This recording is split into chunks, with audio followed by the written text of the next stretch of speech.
Hey everyone, I sincerely appreciate your support. If you enjoy my audiobooks, I would be truly grateful if you could subscribe to the channel. And if you'd like to support even further, you're welcome to become a Patreon member, where you can access audiobooks of novels as long as they are freely available on the internet. Your kindness and support mean so much. Thank you.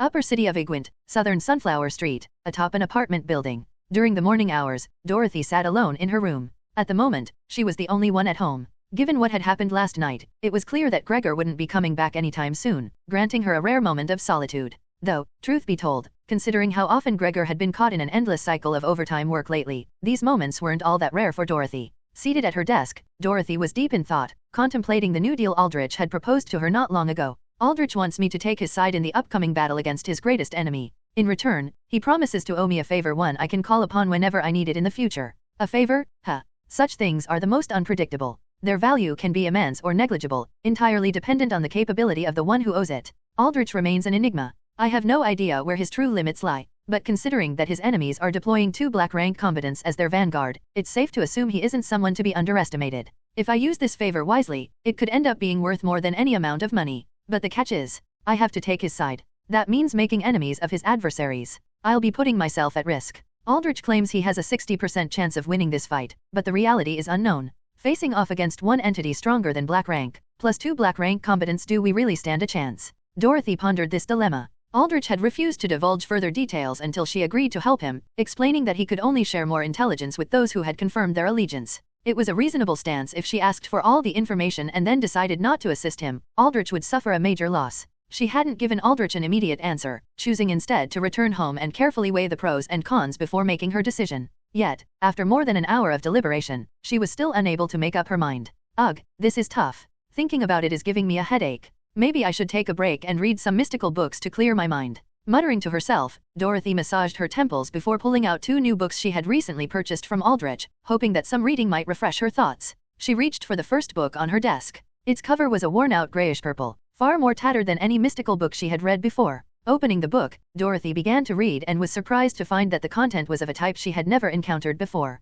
It was a translation, a direct transcription of a text from another language into Common. A translated book? Now this is interesting. Intrigued by this novel concept, Dorothy eagerly flipped through the pages, absorbing the knowledge within. The author's identity was unknown, but at the beginning of the book, he clarified his method. He was translating a text written in an ancient language called Old Imperial, rendering it into Common. The chosen material for translation was an anonymous poem composed in Old Imperial. The poem was a hymn of praise, recounting the great deeds of a certain king. According to its verses, the world was once engulfed in darkness and chaos. Numerous evil gods roamed the land in physical form, leading their devoted followers in endless wars of conquest and destruction. Countless lives suffered under their reign, trapped in an existence of torment and despair. Then, from among humanity, a mighty ruler known as the King of Light emerged.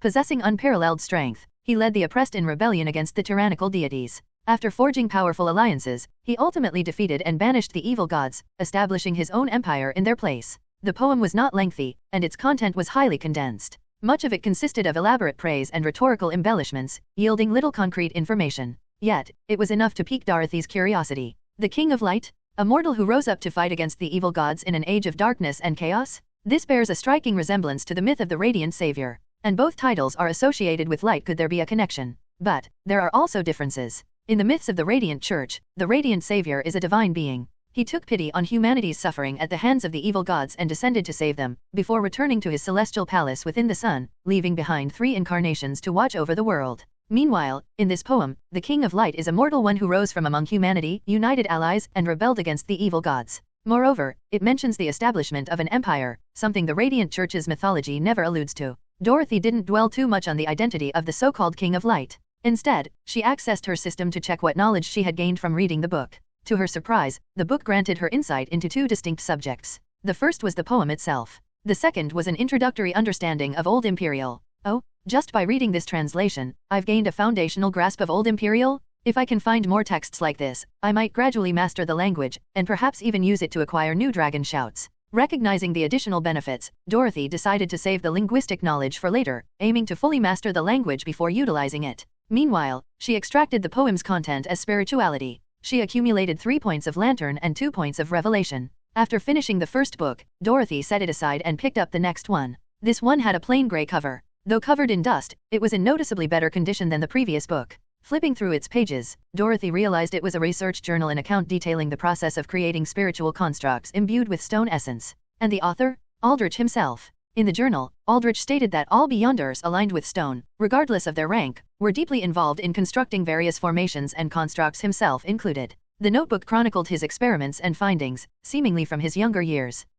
So the old man is showing off his youthful achievements, I'm not attuned to stone, so most of this research goes over my head. Chuckling inwardly, Dorothy continued reading until she came across an intriguing passage. Next, I need to inject a small amount of revelation. While revelation is difficult to acquire, my rank allows me to maintain a limited reserve of this precious spirituality. Dorothy's eyes widened. She hadn't expected that, aside from stone spirituality, Aldrich also incorporated revelation into his constructs. More importantly, the journal explicitly stated that this revelation did not come from storage items, it originated from within Aldrich himself. This revelation meant one thing: Aldrich's auxiliary spirituality was revelation. He was a Beyonder aligned with stone as his primary spirituality and revelation as his auxiliary. Dorothy's heart stirred. If Aldrich possessed an affinity for revelation, then he likely held valuable information about this spirituality, potentially even knowledge about the advancement path for those attuned to it. She might be able to obtain crucial clues for her own advancement. It seems, helping out the headmaster might not be a bad idea after all. Murmuring to herself, Dorothy finally made up her mind to accept Aldrich's offer in pursuit of knowledge about revelation.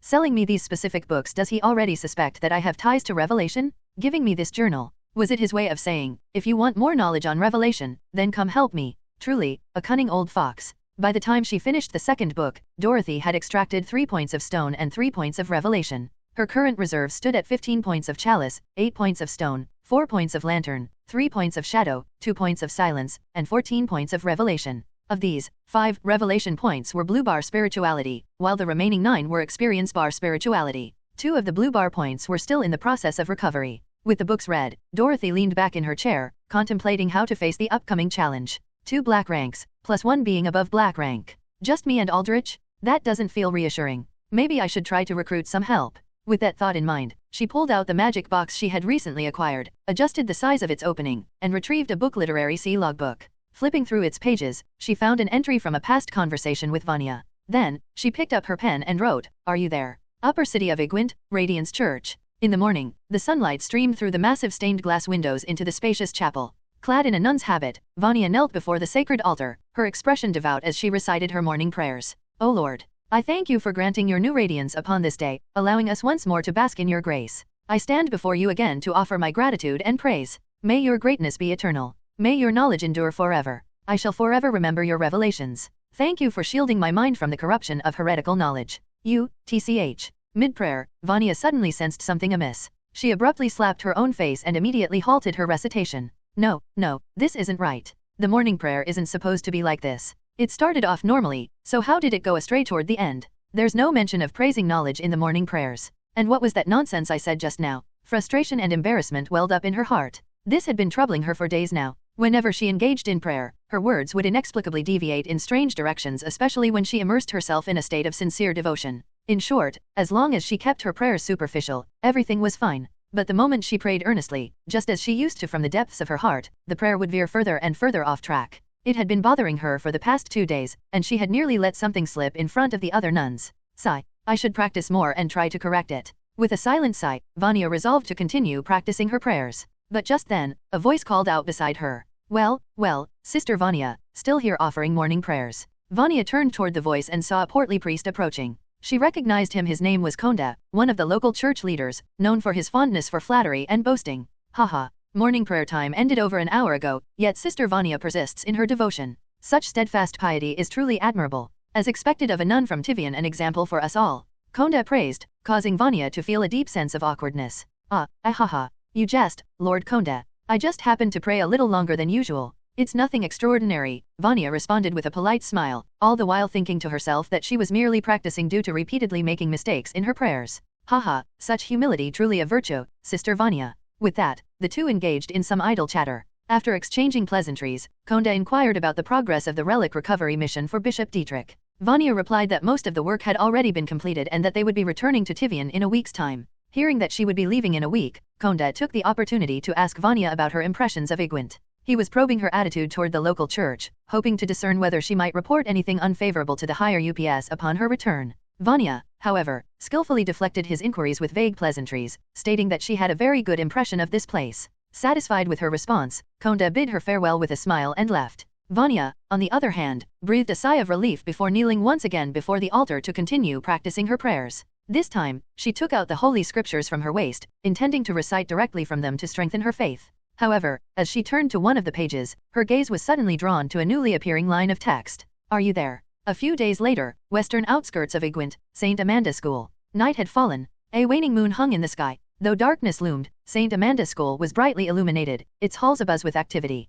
The boarding students were in the midst of their evening lessons, their collective recitations ringing through the night air, carrying far into the distance as they always did. A short distance from the school, on the winding mountain road of a low hill, a carriage was parked. Inside, two figures sat in silence, Gofferet and Ozwan. Through the carriage window, they observed the distant, well-lit school, listening to the echoes of its lessons. Ozwan let out a cold snort. They're still holding classes at this hour? Humph, that old fool really doesn't know a thing. Yeah, he doesn't seem to have noticed anything yet. But to be safe, should we send a spirit in to investigate? Gofferet suggested, intending to conduct one last reconnaissance of the school ahead. However, Ozwan immediately dismissed the idea. No need. We've already scouted the place ourselves. There's a protective ward inside that detects spectral entities. If we send a spirit in, it'll be discovered immediately, no point in alerting them. That old man is cunning. As a sworn enemy of Mr. Deerskull, there's no way he wouldn't have taken precautions against spirits. Gofferet nodded. Over the past few days, they had conducted various investigations on the school grounds. They had found clear traces of Beyonder activity, specifically, traces of the stone pathway. After extensive probing, they were finally able to confirm their target. The sworn enemy of their master, Deerskull, was hiding within this very school. Now that the investigation was complete and their prey identified, it was time to close the net. Time passed slowly. The two men alternated between glancing at the distant school and checking their pocket watches. At last, the appointed moment arrived. It's time. Let's begin. Yes. The optimal moment for the ritual is now. Let's summon Mr. Deerskull. Exchanging brief words, the two stepped out of the carriage and made their way to its rear. Opening the storage compartment, they revealed two large suitcases and a long, massive coffin. First, they removed the suitcases. Then, working together, they dragged the coffin out and placed it on the ground. Afterward, they retrieved a large clay jar from the carriage. When they unsealed it, the jar was filled with fine, white ashes. Ozwan began pouring the ashes onto the ground, carefully tracing intricate symbols as he went. Eventually, he completed a circular ritual array. At its center lay a circle intersected by an upright triangle, the symbol of stone, the core of this ritual. Beneath it, a smaller symbol shaped like a closed eye represented silence. Stone as the primary path, with silence as the auxiliary. Such was the essence of this ritual and the mystic art of the bonesmith, a branch of the stone path. Once the ritual array was complete, the two men opened the coffin. Inside lay a fully intact human skeleton. Gazing at the pale bones, the two simultaneously extended their hands. The skeleton floated from the coffin, drifting over the ritual array before slowly settling onto the ash-drawn symbols. Then, Ozwan retrieved a finely crafted wooden case from within his robes. Opening it revealed a single human bone, a right humerus, pitch black and covered in countless inscribed runes. Holding the cursed bone with reverence, Ozwan knelt before the formation. Gofferet followed suit, removing the right humerus from the skeleton and replacing it with the blackened, rune-engraved bone. Then, both men lowered their heads and began chanting in unison. As their incantations echoed through the night, the black bone began to emit an eerie glow. The light spread gradually, enveloping the entire skeleton. A faint creaking sound filled the air as the bones shifted, and slowly, within the ritual array, the skeleton sat upright. Under the murmured incantations, the humanoid skeleton rose fully to its feet. The ashes forming the ritual array lifted into the air, swirling around the skeleton before clinging to its form. Gradually, the ashes condensed, forming skin, then muscles, then fingers, then a nose, then ears, then a mouth. A man. At last, all the ashes were consumed, leaving behind a fully formed being, its entire body an ashen white, its face chiseled and handsome like a sculpture hewn from stone. Its eyes were pure black voids, devoid of pupils, exuding an eerie presence. Mr. Deerskull. Mr. Deerskull. On a small hill in the western outskirts of Igwent, facing the man taking form within the ritual array, Ozwan and Gofferet bowed respectfully and spoke. The grey-white figure, however, did not immediately respond. Instead, it began moving its limbs mechanically, as if adapting to something. The motions, initially stiff, gradually became smoother until they eventually resembled those of a normal person. Then, it turned its eyes completely devoid of whites or pupils toward the brightly lit school in the distance and slowly spoke. You found him. The one called Deerskull said this in a dry, rasping voice, as if his vocal organs were extremely unnatural. The sound was harsh and grating, like sandpaper rubbing together. Yes. After days of investigation, we are certain that your greatest enemy is inside that school.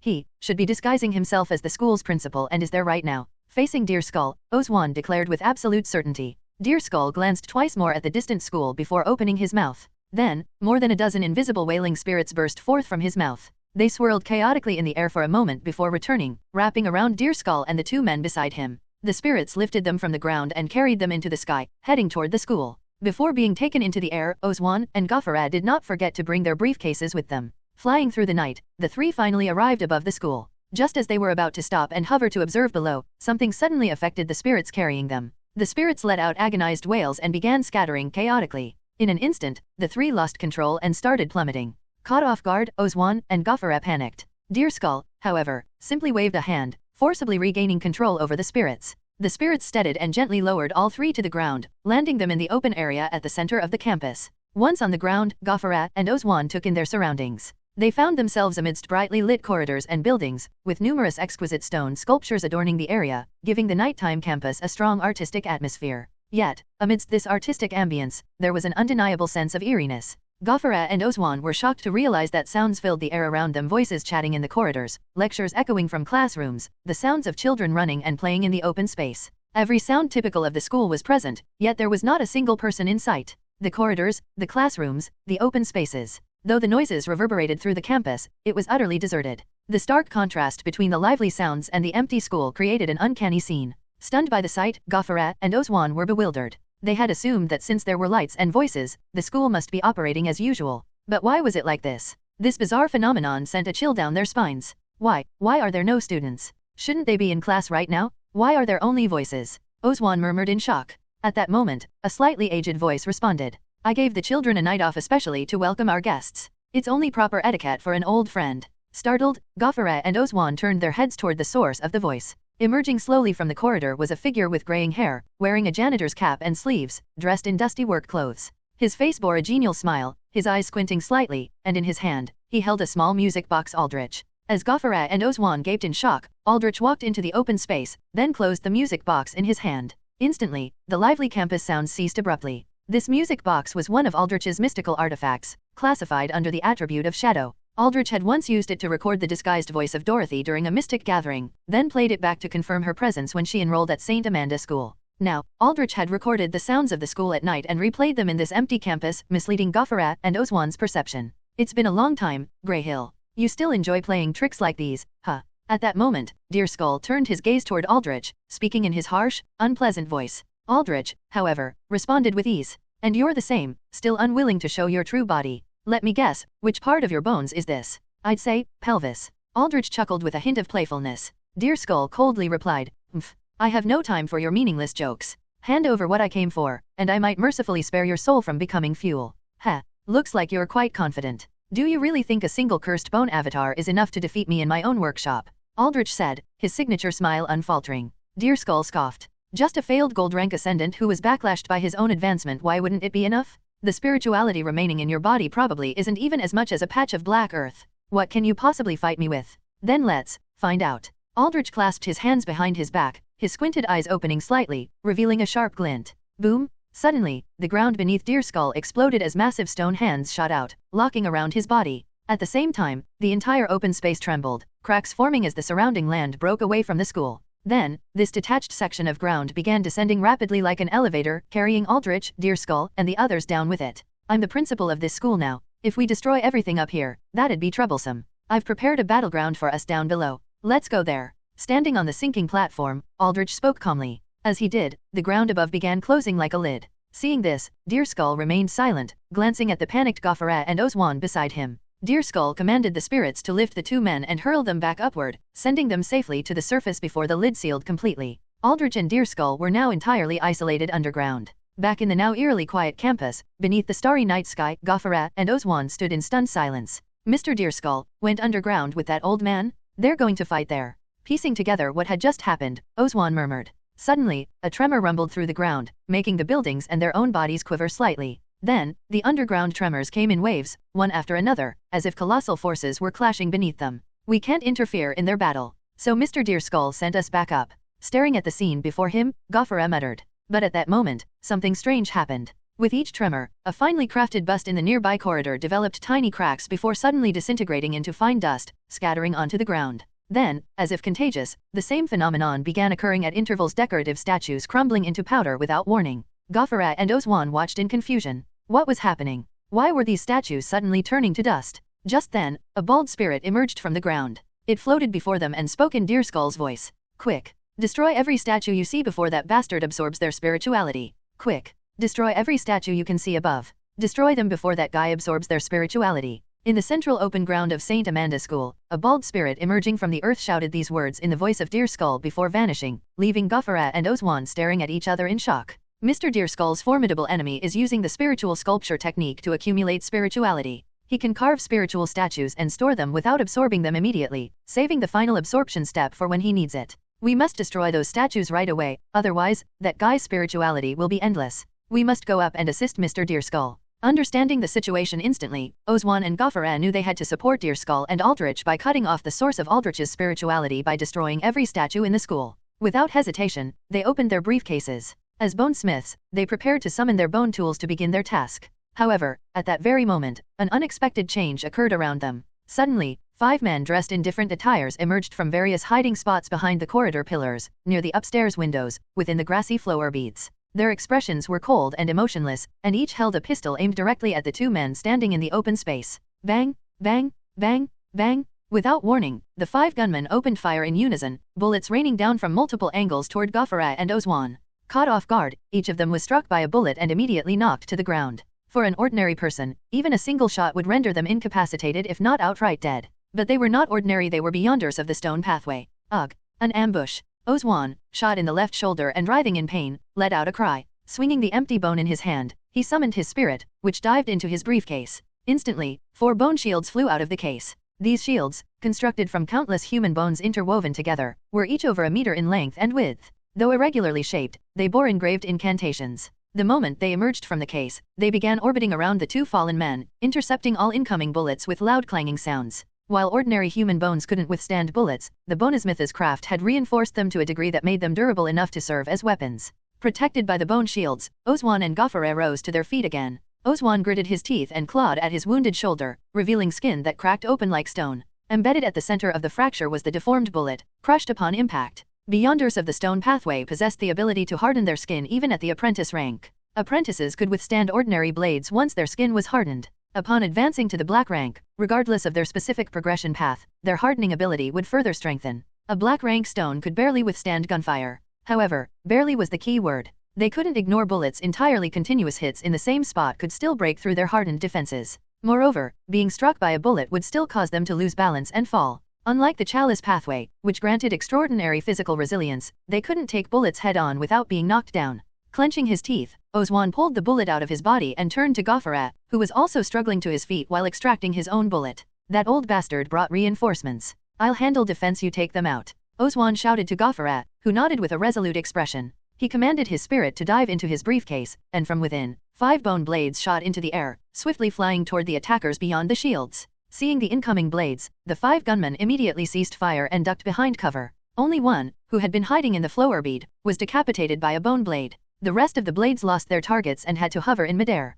The remaining 4 gunmen crouched low and moved rapidly behind cover, using obstacles to their advantage. They slipped from one pillar to another, from one window to another, occasionally peeking out to fire at the 2 men in the clearing. Each time a bone blade was sent after them, they retreated behind cover, only to reappear in a different position moments later to fire again. Whenever Gofferat adjusted his attacks, they had already relocated, making it nearly impossible for him to land a decisive hit. Using their knowledge of the terrain, the gunmen engaged in a hit-and-run strategy. They would pop out unexpectedly, fire a shot, and vanish before the bone blades could reach them. The 4 shields, each about a meter wide, were far from enough to provide complete 360-degree protection. As a result, Gofferat and Ozwan frequently got hit from unpredictable angles, tumbling to the ground with new fractures spreading across their stone-like skin. Both Gofferat and Ozwan were frustrated. Their attackers always seemed to know exactly where their blind spots were. Little did they realize that high above them, a raven was circling in the sky, watching their every move. Gofferat was growing increasingly annoyed. He felt like he was playing a high-speed game of whack-a-mole, except these moles not only dodged quickly but also punched back whenever they emerged.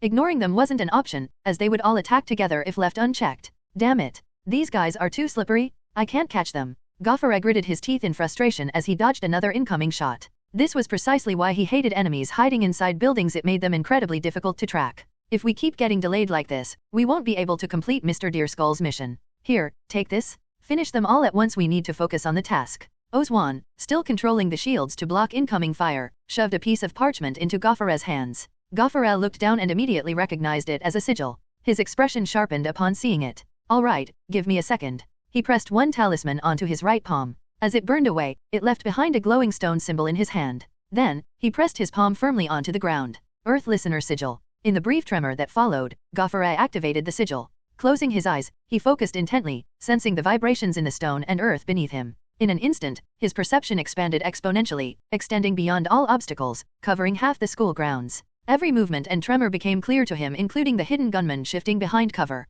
The sensory ability of the stone pathway was rooted in touch. By sensing vibrations, Beyonders of stone could see through touch, perceiving the world through an alternative form of vision, one that was unaffected by physical obstructions. Humph. Now I see you. A cold smirk crossed Gofferet's lips as he closed his eyes and sent his bone blades flying into the school's buildings. No longer hindered by blind spots, he began slaughtering the hidden attackers one by one. Dorothy's corpse marionettes, caught completely off guard, were swiftly decapitated by the bone blades. In Hank. Using vibrations from the ground, Gofferet successfully sensed the corpse marionettes that had been engaging him in guerrilla warfare. He immediately directed his bone blades into the buildings, swiftly cutting them down. The corpse marionettes were decapitated and dismembered in large numbers, and in an instant, all 4 of them were harvested by Gofferet. Did you find my marionettes using some kind of technique? According to that old man, this should be what's called an Earth Listener Sigil. Somewhere within the school, inside a spacious and well-lit room, Dorothy, who was perceiving the frontline situation, chuckled softly and murmured to herself. Beside her stood Vonya, clutching a long sword in her arms with a tense expression. Miss Dorothy, what's the situation outside now? Vonya asked with unease as she turned to Dorothy. Vonya had originally planned to return to Tivian in just a few days, but out of nowhere, she received an invitation from Dorothy, asking if she would like to participate in another mission. Recalling the dangers she had faced at the field manor, Vonya had initially intended to refuse. However, the moment Dorothy mentioned that this was related to the will of Akasha, she found herself unable to turn her down. Though Vonya had no idea why a divine gaze would be cast upon such an unremarkable place as Igwent, nor what exactly the will of Akasha referred to, divine will was absolute. As a seasoned member of the clergy, Vonya knew that divine will was unfathomable and not to be disobeyed. Therefore, the moment Dorothy mentioned the will of Akasha, she agreed without hesitation. Of course, she had no idea that the will of Akasha was, in fact, merely Dorothy's own will. The situation isn't too bad. Those guys have some tricks up their sleeves. After all, they're black rank, so they won't be easy to deal with. Black rank. Dorothy, why do you keep getting yourself tangled up with black rank enemies? Aren't you just an apprentice yourself? Vonya shouted internally, but Dorothy continued manipulating the battlefield from afar. Back in the school courtyard, after cutting down all the corpse marionettes, Gofferet recalled his blood-stained bone blades to his side. Just as he stood up with a grin, preparing to shift locations and destroy the surrounding stone statues, several figures suddenly emerged from behind windows and columns, firing their weapons at him once more. Some of them were fresh reinforcements, while others were the very same old men Gofferet had just severed limbs from or pierced through the chest, now standing up again, full of vitality, and resuming their attacks. Gunfire once again roared through the air above the school, forcing Gofferet and Oswan to retreat into defensive positions behind their bone shields. Dorothy's corpse marionettes were no different from zombies so long as their spinal nerve system wasn't severely damaged, they could keep moving. Gofferet's previous assault had only managed to eliminate 2 of them, while the remaining 2 were still operational. Moreover, Dorothy summoned additional reserve corps that had been hidden within the school, bringing her marionette count back to the full 5. The assault against Gofferet and Oswan, who believed the battle was over, resumed in full force. Throughout the school, Dorothy had stored more than 20 corpse marionettes, all serving as her manpower reserves. Whenever losses occurred on the front lines, replacements were immediately sent in. This ample stockpile meant that Dorothy could sustain this battle for a very long time. They're coming again. These guys aren't human, they're marionettes. They're flesh marionettes of the chalice. Once again forced into a defensive stance behind the bone shield, Gofferet cursed in frustration. The current situation reminded him of the battle on Night Street just days ago, where he had been utterly toyed with by another Beyonder who wielded marionettes of the chalice. Could it be the same person? Gofferet considered the possibility, but there was no time for further thought. He turned to his companion, Oswan, who was still focusing on defense, and asked, "Do we have any more Earth Listener sigils? I need to wipe these things out again." Hearing this, Oswan turned with an irritated expression and replied, "There are only 2 left. These things aren't easy to get, and we have no idea how many marionettes that bastard still has left. If we run out of Earth Listener sigils and still haven't cleared out the marionettes, we'll be in serious trouble. So forget about the flesh marionettes. Find the mastermind, take them out, and everything else will be resolved." Oswan shouted at Gofferet, and Gofferet had to admit, it made sense. The sigils were in short supply, and the number of enemy marionettes was unknown. Their best option was to locate and eliminate the enemy controller directly. Making up his mind, Greor recalled all of his bone blades and released the spirits attached to them. These spirits autonomously scattered and phased through obstacles, scanning the surroundings at high speed. Meanwhile, Ozwan continued to focus entirely on defense. Occasionally, stray bullets managed to hit him, knocking him down several times. The fractures on his body increased with each hit. If they couldn't get rid of the corpse marionettes, there was no way they could move freely within the school. Soon enough, the spirits returned with reconnaissance information, and among the details, Greor caught something crucial. Over there, inside that chapel, there are 2 women inside. Greor pointed toward a tall, speared chapel at the far end of the open courtyard, away from the school's main complex.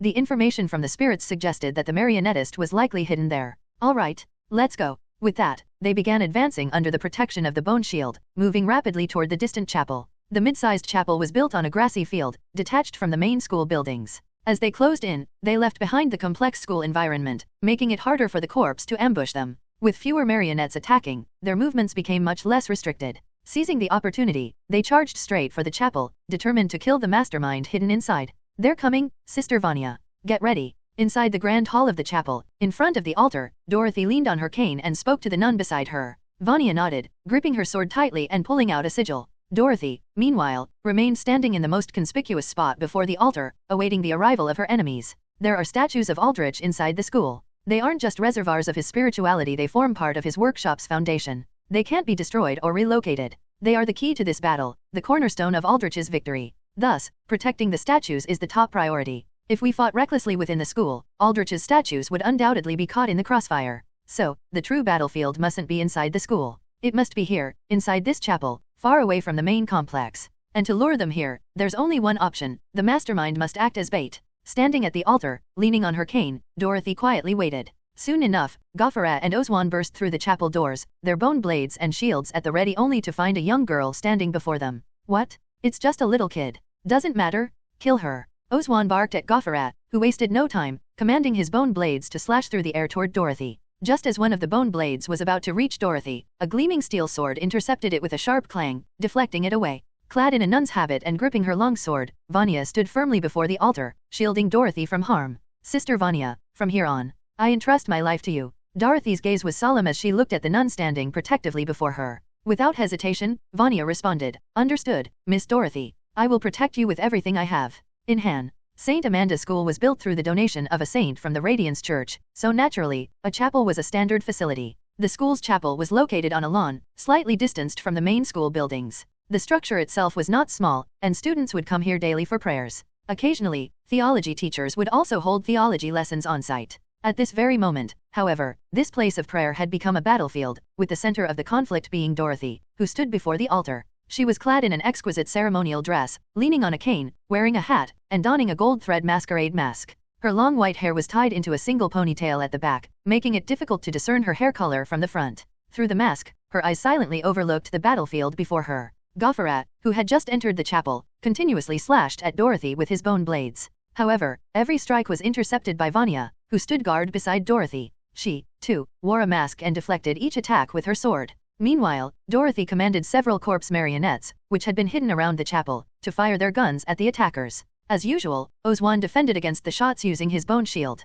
Gunfire echoed repeatedly within the brightly lit chapel. Dorothy and Vonya, Greor, and Ozwan each side had one person on the offensive and one on the defensive, creating a complex entanglement of attack and defense. The battle had reached a stalemate, and this prolonged deadlock was beginning to frustrate Ozwan. He impatiently questioned his companion beside him. Is it not over yet? It's just a kid. It's not that easy. That nun's swordsmanship is absurd, it's nearly impossible to break through. Greor responded. He attempted to attack Dorothy from various angles with his bone blades, but the sword-wielding nun deflected every strike with a crisp clang. Even when he deliberately maneuvered his blades to attack from the side or rear, Vonya's keen perception ensured that every attack was blocked. At this moment, Vonya, armed with her sharp sword, had become Dorothy's strongest shield. No bone blade could penetrate her defense. Vonya still had one remaining point of chalice spirituality gained through the Song of the Lamb, just enough for her to use another devouring sigil to enhance her physical abilities. While the battle remained at a stalemate, Dorothy observed her surroundings. The moment she confirmed that her enemies had all entered the chapel, she knew the opportunity had arrived.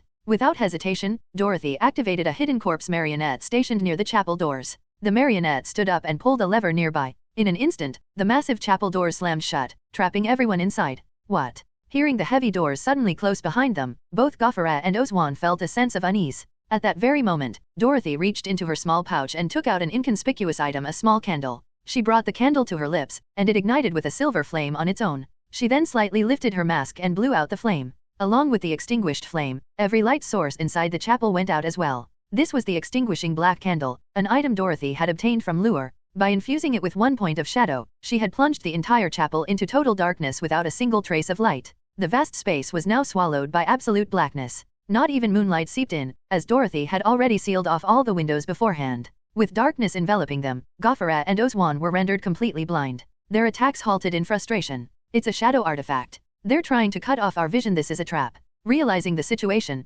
Gofferat immediately reached into his pouch and pulled out an item, a crumpled sigil. At the center of this sigil was a golden coin, a lantern spiritual storage. Illuminate for me. With that, Gofferat tossed the sigil-wrapped coin into the air. The sigil burned midair, transforming into an orange-yellow light sphere that brightened the surroundings once more. This was the illumination sigil, prepared specifically for emergencies like this. Dorothy was momentarily stunned upon seeing the glowing sphere, but she quickly infused another point of shadow into her candle. The candle's flame reignited, and as she blew it out, the hovering light sphere was extinguished instantly, once again plunging the space into darkness. Gofferat froze for a moment. They had only prepared a limited number of illumination sigils since spiritual storage items and sigils were expensive. In the mysticism world, accumulating one's primary and auxiliary spiritualities was already a strenuous task. Few were willing to spend excessive effort stockpiling alternative spiritualities, typically keeping only the necessary reserves to activate sigils and artifacts. Damn it! That bastard just used 2 shadow artifacts in a row. Isn't she supposed to be an beyonder of the chalice path? Where is she getting so much shadow spirituality?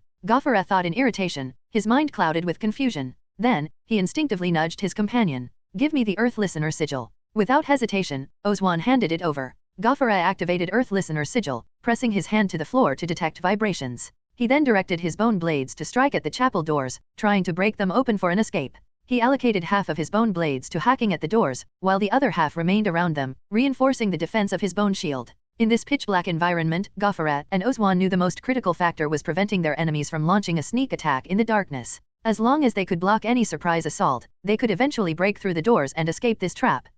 They're probably planning to use this environment to suppress our attacks and ambush us in the dark. But with Earth Listener sigil, I can sense anything approaching, Gofferat thought. With Earth Listener sigil and their defensive formation, they were confident that nothing could get close unnoticed. Once the door was destroyed, they would return to the safety of the moonlit outdoors. And besides, in this pitch darkness, you can't see anything either. Without knowing our exact position, let's see how you plan to ambush us. With that, Gofferat and Ozwan subtly shifted their positions within the chapel, preventing Dorothy from memorizing their locations. In the darkness, Dorothy remained standing before the altar. She moved her fingers slightly, and 4 corpse marionettes stationed at the edges of the chapel rose to action. One of the corpse marionettes retrieved a few items from its body, a sigil and 2 silver coins. It stacked the silver coins onto the sigil and then slapped them onto its forehead. As the coins lost their luster and the sigil turned to ash, its effect was activated. The 2 coins served as storage for shadow spirituality, while the sigil itself was a silent sigil, an item Dorothy had confiscated from Bill. It could erase sound and vibrations, often praised by Aldrich as a thief's favorite tool. Under Dorothy's command, all the corpse marionettes rushed toward Gofferat and Ozwan. But how was Dorothy able to pinpoint their location in the darkness? Because of her appraisal skills' passive ability, spiritual vision. In her spiritual vision, the ghost-infused bone artifacts radiated a faint, eerie glow. These bone artifacts, clustered around their masters for protection, effectively betrayed their locations. Suddenly, all the corpse marionettes charged at Gofferat and Ozwan. Sensing the vibrations, Gofferat quickly swung his bone blades toward the approaching enemies, cutting down 3 of them before they could get close. Only one marionette remained, the one enhanced by silent sigil and concealed by shadow, allowing it to silently slip past their defenses. This marionette reached the wall of bone shields, then pulled a bundle of rods from its clothing. 8 of them. Explosives. The very explosives Harold had prepared for a double-crossing his hired gangsters. The marionette activated a simple delayed detonator, tossed the explosives into the shielded enclosure. And at that moment, Dorothy grabbed Vonya's hand, pulling her toward the hidden tunnel behind the altar. Just as Gofferat and Ozwan thought the threat had passed, something landed near them with a faint thud.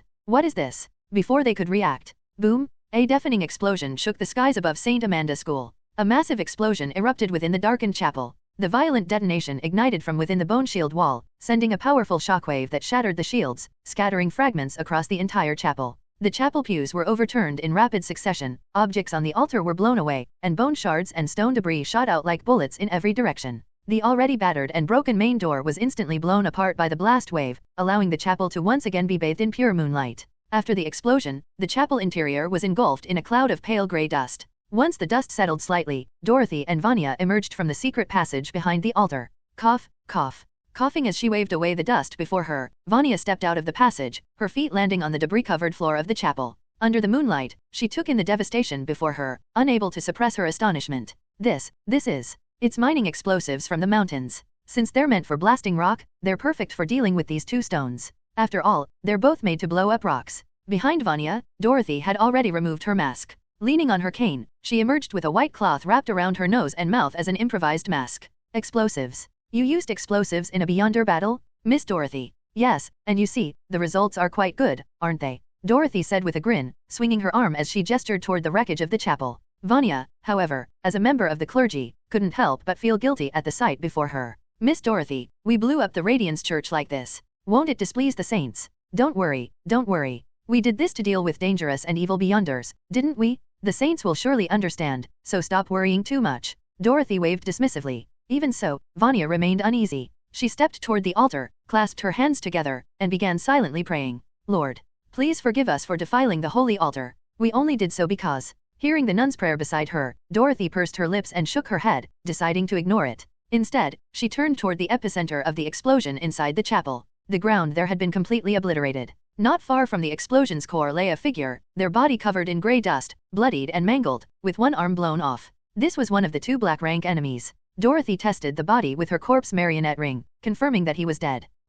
Not bad. Even though I only used half the explosives, he still couldn't withstand it. Beyonder or not, he's still human. Hardened skin won't protect him from such a close-range explosion. Looking at the ruined corpse on the ground, Dorothy recalled that the whole reason she lured them into the chapel was to break through their defenses with explosives. While explosives could shatter a bonasmith's hardened skin, their effectiveness depended on proximity. The challenge was delivering the bomb close enough to the target. She initially considered using a corpse marionette to carry the bomb in, but if it got intercepted by the enemy's bone weapons, the plan would fail. A detonation outside the bone shield wall would be far less effective. Dorothy's corpse marionette birds were small species with limited carrying capacity, unlike hawks or other large raptors. Aerial bombing wasn't an option. Thus, delivering the bomb inside the enemy's defenses required a more intricate approach, and this chapel was the perfect setup for her plan. By using herself as bait, she lured the enemies into the enclosed chapel, extinguishing the lights to create darkness. With their vision obscured, they couldn't see where the corpse marionettes were coming from. The marionettes, with silent sigil, bypassed their vibration-based senses and delivered the explosives undetected.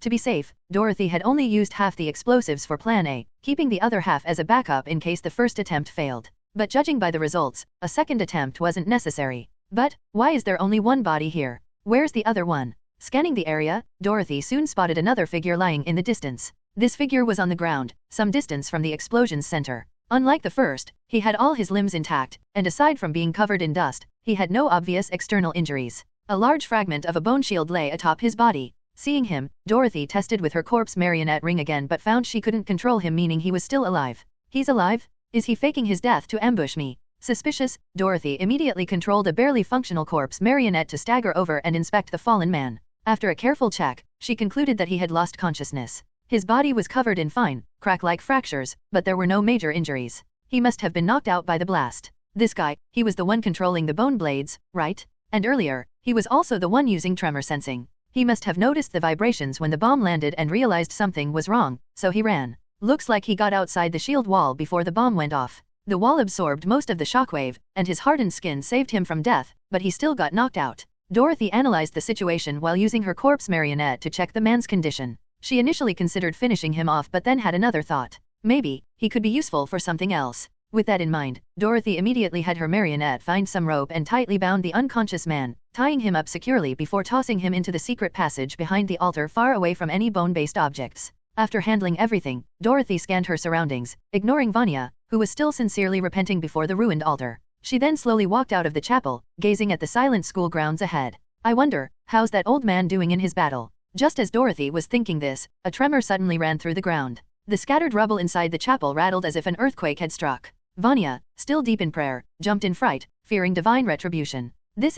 Steadying herself, Dorothy looked ahead. In the wide open space before her, the ground split apart, forming a massive fissure. From within the crack, a colossal figure struggled to emerge. A towering skeletal beast, nearly 20 meters tall, rose from the earth. Its massive skull resembled that of a deer, its antlers branching out like twisted tree limbs. Beneath the majestic deer skull, however, was a humanoid body complete with arms, legs, and a torso composed not of a single skeleton but an amalgamation of countless human bones, numbering in the thousands. The combination of a massive, intact deer skull and a torso made of thousands of human remains formed the grotesque creature. The moment she laid eyes on it, Dorothy felt an agonizing stab of pain in her head, her thoughts becoming sluggish. At the same time, an overwhelming wave of sorrow surged through her, forcing her to clutch her head in distress. Then, a voice echoed in her mind. Detected sighting of a divine creature, partial remains of the abyssal ancient deer. Some relevant data has been collected. Please avoid further cognitive damage beyond informational limits. Just as Dorothy struggled with the unsettling effect on her mind, the monstrous deer skull let out a deafening roar before soaring into the sky.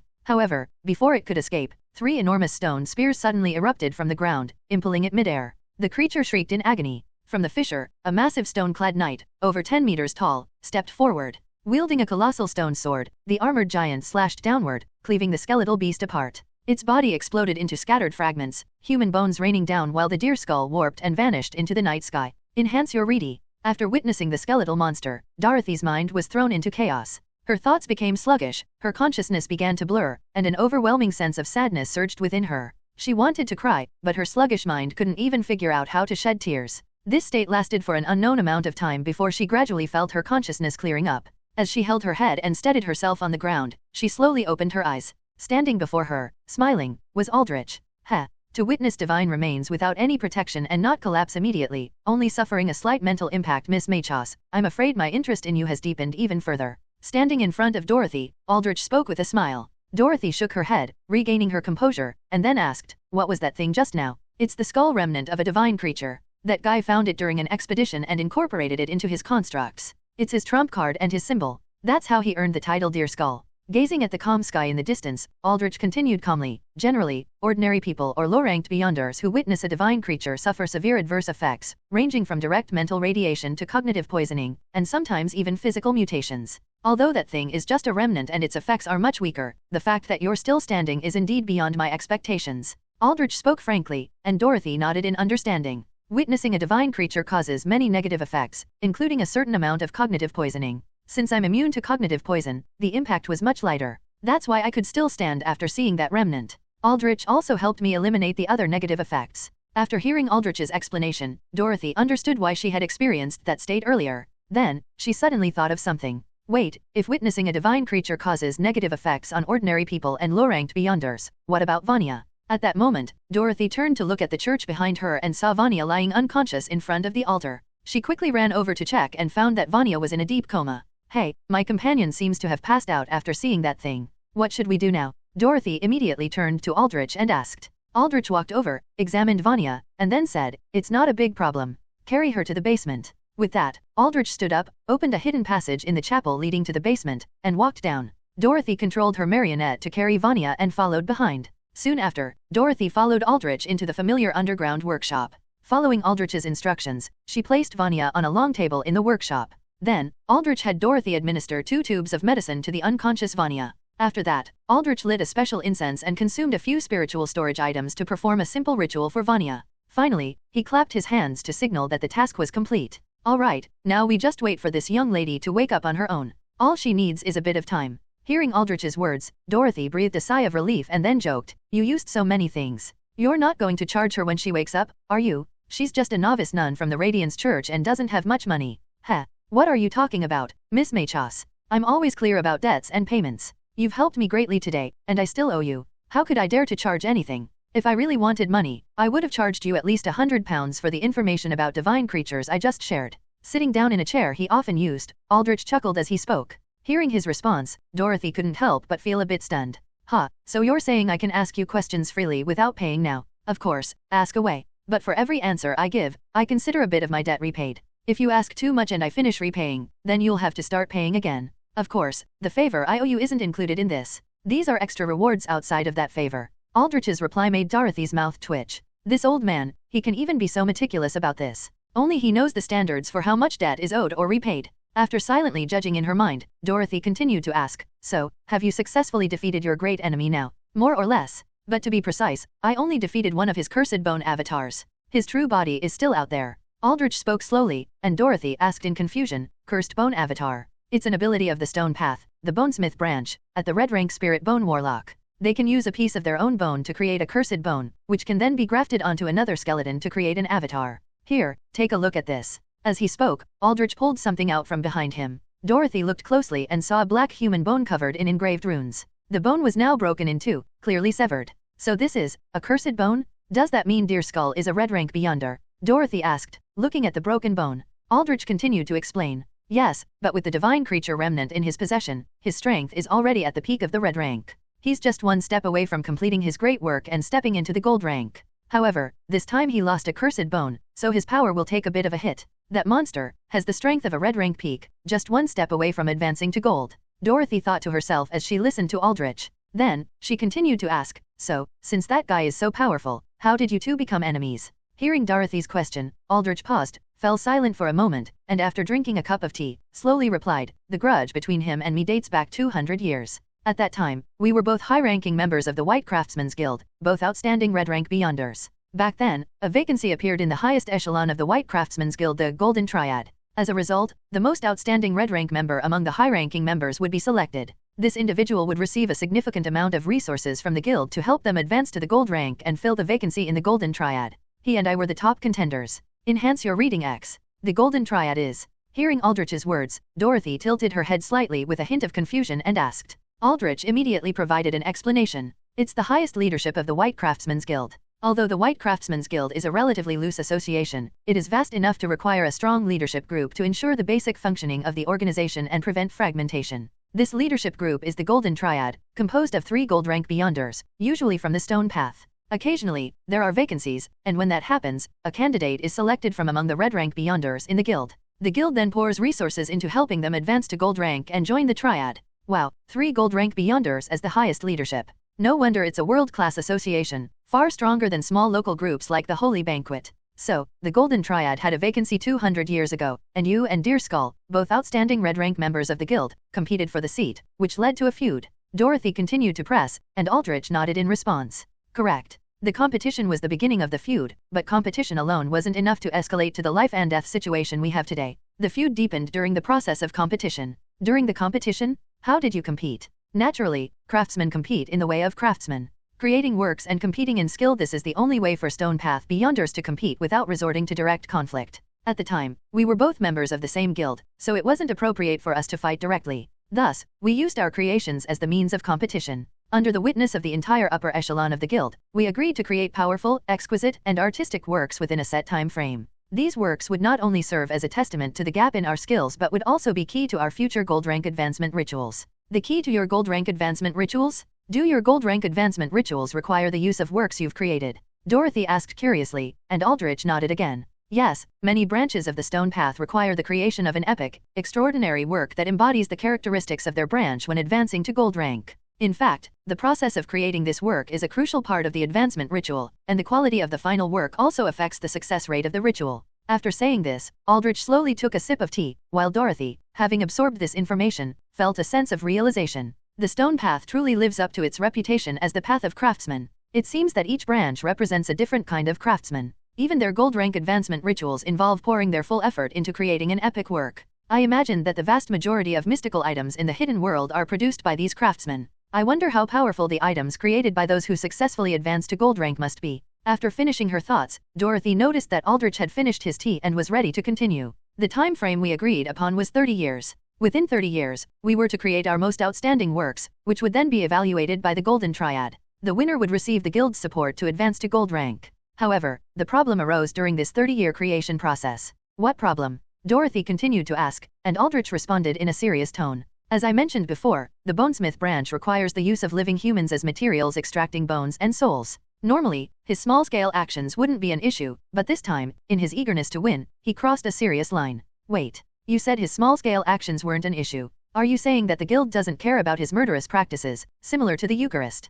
Dorothy exclaimed in shock, but Aldrich responded calmly. Why should we care? As I mentioned earlier, the White Craftsmen's Guild is a relatively loose organization. As long as you don't violate the guild's basic principles, no one cares what you do. The principles of the White Craftsmen's Guild are neutrality, contracts, transactions, and fairness. There is no room for morality or compassion. We are not required to show love or sympathy for ordinary people. What Deer Skull does to them is his own business, and no one can interfere. In fact, there are quite a few people like him in the guild. We are craftsmen, merchants, inventors, not champions of justice. Please understand this, Miss Machos. Aldrich spoke with a serious and earnest expression, while Dorothy frowned and asked in return. Then, what exactly do you mean by crossing the line? If you don't care about indiscriminate killing, what boundary did Deerskull cross?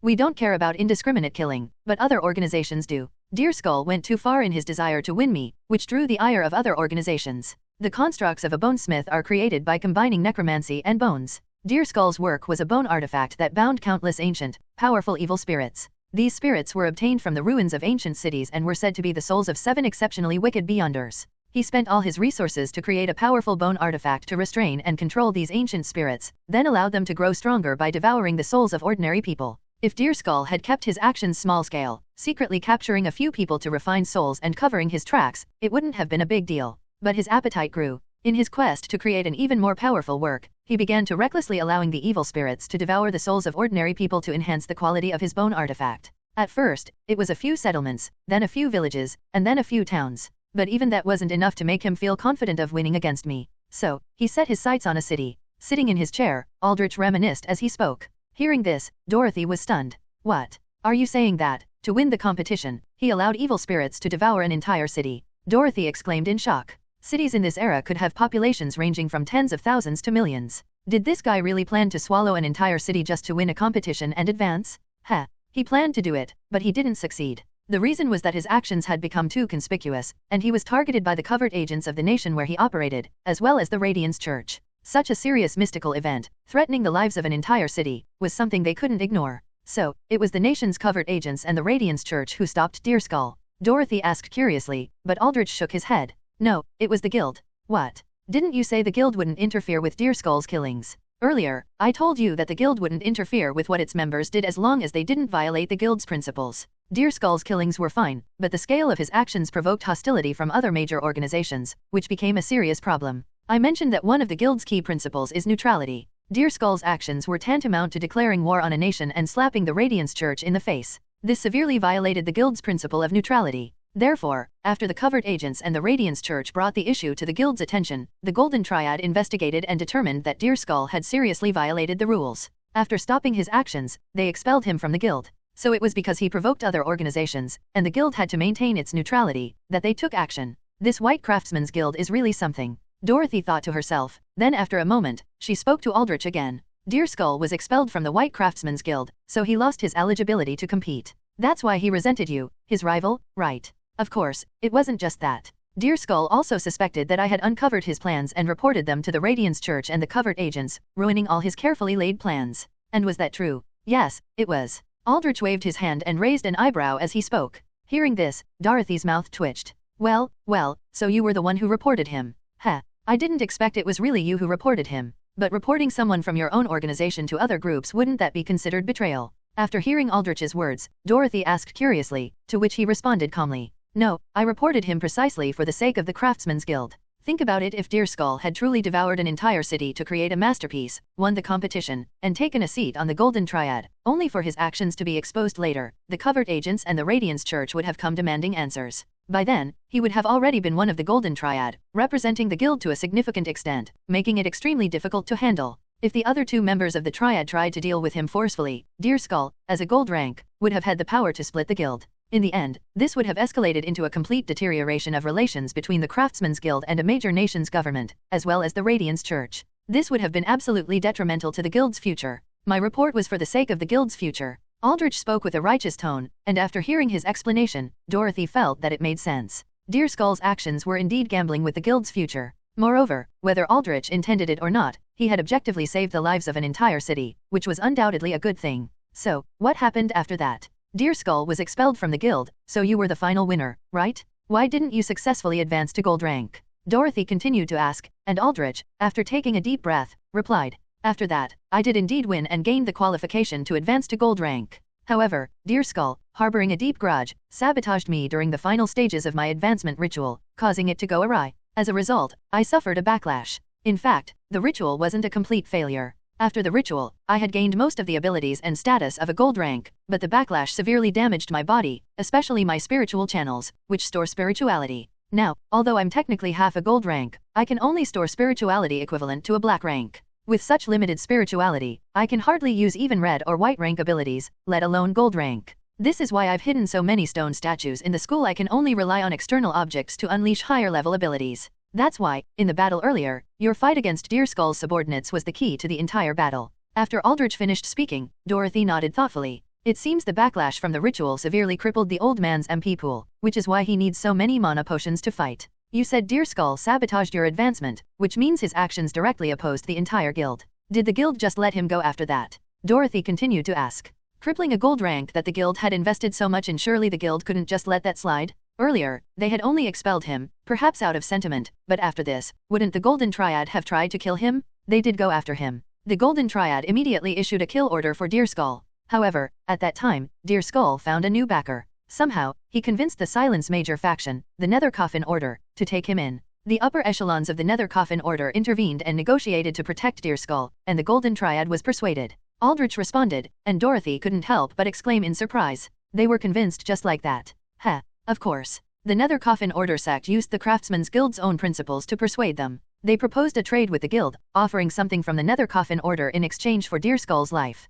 The guild would decide what that something would be. Trade is one of the guild's principles. We can do business with anyone. Since they proposed a trade, the Golden Triad was inclined to accept. To compensate me, the Triad gave me the right to choose what to take from the Nether Coffin Order to make up for my losses. Aldrich continued, and hearing this, Dorothy's eyes sparkled with curiosity. She asked, "So, what did you choose?" Hearing Dorothy's question, Aldrich smiled slightly and replied, "I chose Deer Skull's unfinished work, which had already been taken into the Nether Coffin Order." "His work? What do you want with that?" "Heh, naturally, for revenge. For a stone path beyonders, the process of creating a work is the process of advancing to gold rank. Once the gold rank advancement ritual begins, there's no turning back. To successfully advance, he must complete his work and hold the ritual. By taking his work, I ensured he could never advance to gold rank." "But doesn't that mean you've created a life and death feud with him? Was it worth it?" Dorothy asked, feeling somewhat incredulous. Aldrich's actions had essentially pitted his half-crippled self against a peak red rank enemy in a fight to the death. To Dorothy's question, Aldrich responded casually, "Of course it was worth it. I hold grudges, even if I'm crippled. He ruined my ritual, so I'll make sure he never succeeds in advancing." After that, I left the upper echelons of the guild and began living in seclusion in various cities, serving as an ordinary city representative for the guild. Deer Skull, on the other hand, went mad trying to find me, desperate to reclaim his work. We've been playing this game of cat and mouse for over 100 years. Occasionally, he would find me and attack, but I always managed to get early warnings and called in help from the guild's higher UPS or old friends to drive him back. After that, I would move to a new location. This went on several times until, 30 years ago, on the recommendation of my old friend Amanda, I came here to become the school principal and have been here ever since. Finally, he found me again. This time, he got smarter. To avoid alerting me, he didn't come himself but sent 2 inconspicuous black rank subordinates to scout. After confirming my location, to prevent me from having time to call in old friends like before, he directly sent a cursed bone avatar through his subordinates to fight me, thinking he could finish me off quickly. Heh. But what he didn't expect was that I've found reliable new friends here. As he spoke, Aldrich glanced at Dorothy, who couldn't help but twitch her mouth. This old man really went all out, risking his life just to block his enemy's advancement. But given the current situation, that's all he can do. And he's actually friends with Saint Amanda, the school's benefactor? He's quite well connected. Alright, you now know almost everything about the grudge between me and that guy. So, Miss Maychos, do you have any other questions? Aldrich continued, and Dorothy immediately responded, "Mr. Aldrich, you're a stone path beyonder with revelation as your auxiliary, right? I'd like to ask if you know anything about the revelation path." Dorothy spoke directly, and Aldrich gave her a meaningful look before replying seriously, "I had my suspicions before, but I didn't expect you to truly be a revelation beyonder. More importantly, you're still an apprentice and haven't chosen auxiliary spirituality yet. Therefore, you are a pure revelation path beyonder, one who started on the revelation path from the very beginning. Am I correct?" Faced with Aldrich's words, Dorothy remained silent, tacitly acknowledging his statement. Seeing her response, Aldrich burst into laughter. "Ha ha ha. Amanda, oh Amanda, you really didn't steer me wrong by recommending this little place. I never thought I'd meet a true revelation beyonder here, one who genuinely walks the revelation path, something that hasn't appeared in our era until now. This old bones never expected to witness history in the making. Ha ha ha." Aldrich laughed heartily, and after his laughter subsided, he looked at Dorothy again and spoke a name. The Star Numerology Scriptorium, the only recorded mystic organization in hidden history that pursued the revelation path. They were active from the 2nd to the 4th epoch, once flourishing but ultimately destroyed by an unknown catastrophe. The ruins of the Star Numerology Scriptorium are scattered across the continent. For anyone seeking the secrets of revelation, the best way is to search for these ruins. I myself stumbled upon one of these ruins during an expedition and gained the opportunity to use revelation as my auxiliary spirituality. I can tell you the location of this ruin. You might find more there. As he spoke, Aldrich looked into Dorothy's eyes and slowly said, the ruin isn't far. It's within the Prit Kingdom, in the capital city Tivian. The Star Numerology Scriptorium. After hearing Aldrich's words, Dorothy murmured to herself, her mind filled with many thoughts. The Star Numerology Scriptorium, a secret society that perished in the long river of history, and the only one that pursued the revelation path. According to Aldrich, since the fall of this secret society, there have been no Beyonders who directly walked the revelation path. I might very well be the only true revelation Beyonder in this era. Therefore, if I want to learn more about the advancement of revelation Beyonders, I must search for the ruins left behind by the Star Numerology Scriptorium. The closest one is in Tivian. It seems. I'll need to find a way to travel far. Thank you for the information, Mr. Aldrich. I think you've pointed me in the right direction for the future, Dorothy said with gratitude, to which Aldrich smiled and replied, it's nothing. You've helped me greatly today, so this information is only natural. Aldrich took a sip of tea, then raised an eyebrow, looking at Dorothy with a playful expression. However, I must say, I'm quite surprised. You really aren't affected by cognitive poisoning. Is this a special trait of revelation Beyonders? Or, is it that only someone with your unique qualities can become a revelation Beyonder? Aldrich spoke calmly, and Dorothy smiled before responding quietly. So, the information you just shared with me was laced with cognitive poison, wasn't it? Of course. Some details about the gold rank advancement of the stone path, the existence of the Star Numerology Scriptorium, these are secrets that ordinary people shouldn't know. How could they not carry cognitive poison? You've purchased mystical texts from me too frequently, so I've long suspected that you might have some highly effective means of resisting cognitive poisoning. After testing it today, it's indeed highly effective. Aldrich chuckled, and Dorothy was well aware of his probing. During their conversation, her system had already given her relevant notifications, so she knew the content of their discussion was laced with cognitive poison. She could have pretended to be affected by the poison to deceive Aldrich, but there was no need. A seasoned fox like Aldrich would see through such an act at a glance. Moreover, after hearing these poisoned secrets, she could extract a wave of spirituality. The secrets of revelation Beyonders are truly fascinating, Miss Machos. If I can ever offer a bargaining chip that satisfies you, please be sure to trade it with me, Aldrich said with a smile, looking at Dorothy. Dorothy responded lightly. Perhaps we can talk about that when you have such a bargaining chip. Just as Dorothy and Aldrich were conversing, Vonya, lying on the long table not far away, began to stir. Her tightly closed eyes trembled slightly before finally opening. Ugh, what happened? Why did I suddenly pass out? Clutching her still dazed head, Vonya sat up on the table and tried to recall the details before she passed out.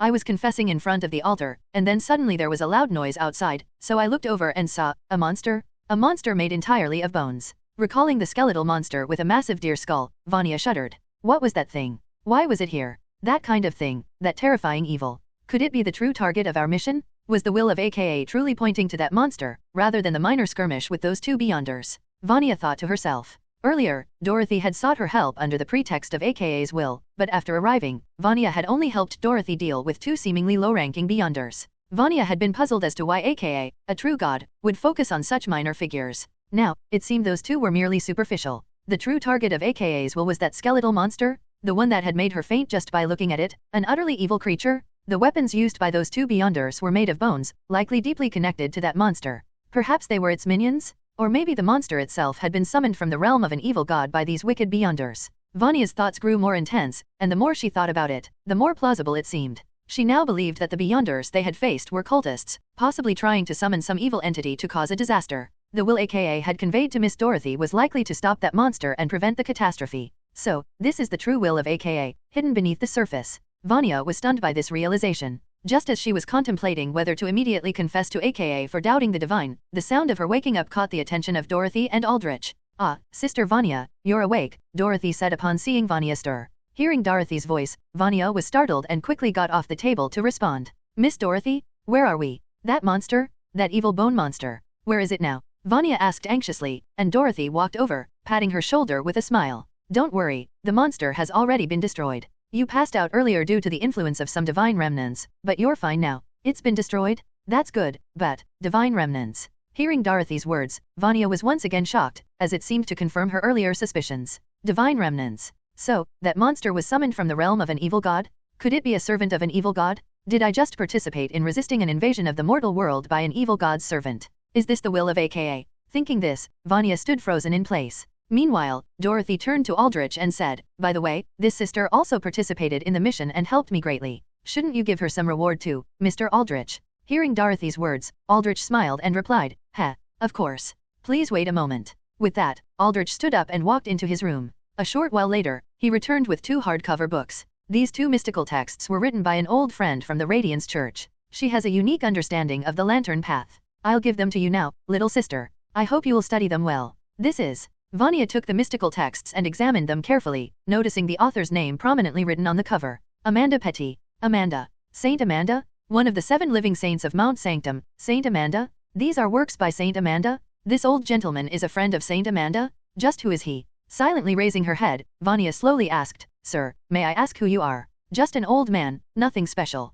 Thank you for coming to help me deal with that guy today, little sister," Aldrich replied calmly. Vonya began to interpret his words. Helping him deal with that guy. Does he mean that bone monster, which might have been a servant of an evil god? Was he the main force fighting that evil creature? If so, then isn't he also, like Miss Dorothy, a follower guided by AKA? A follower guided by AKA, and an old friend of Saint Amanda, one of the 7 saints? This. For a moment, Vonya stood there with her mouth agape, unsure of what to say. She now deeply realized that the followers of AKA in the mortal world might have influence far beyond her imagination. Afterward, seeing that it was getting late, Dorothy pulled Vonya, who was still standing there in a daze, and bid farewell to Aldrich, setting off on the journey back to Igwent. When saying goodbye, Aldrich promised that he would help Dorothy travel to Tivian in a couple of days. Dorothy only needed to wait for his message. After thoroughly looting the 2 defeated bonesmiths, Dorothy and Vonya boarded the carriage and returned to Igwent. After parting ways with Vonya at a certain intersection, Dorothy parked the carriage and walked back to Southern Sunflower Street. She climbed up to her apartment and entered her home, only to find it completely dark.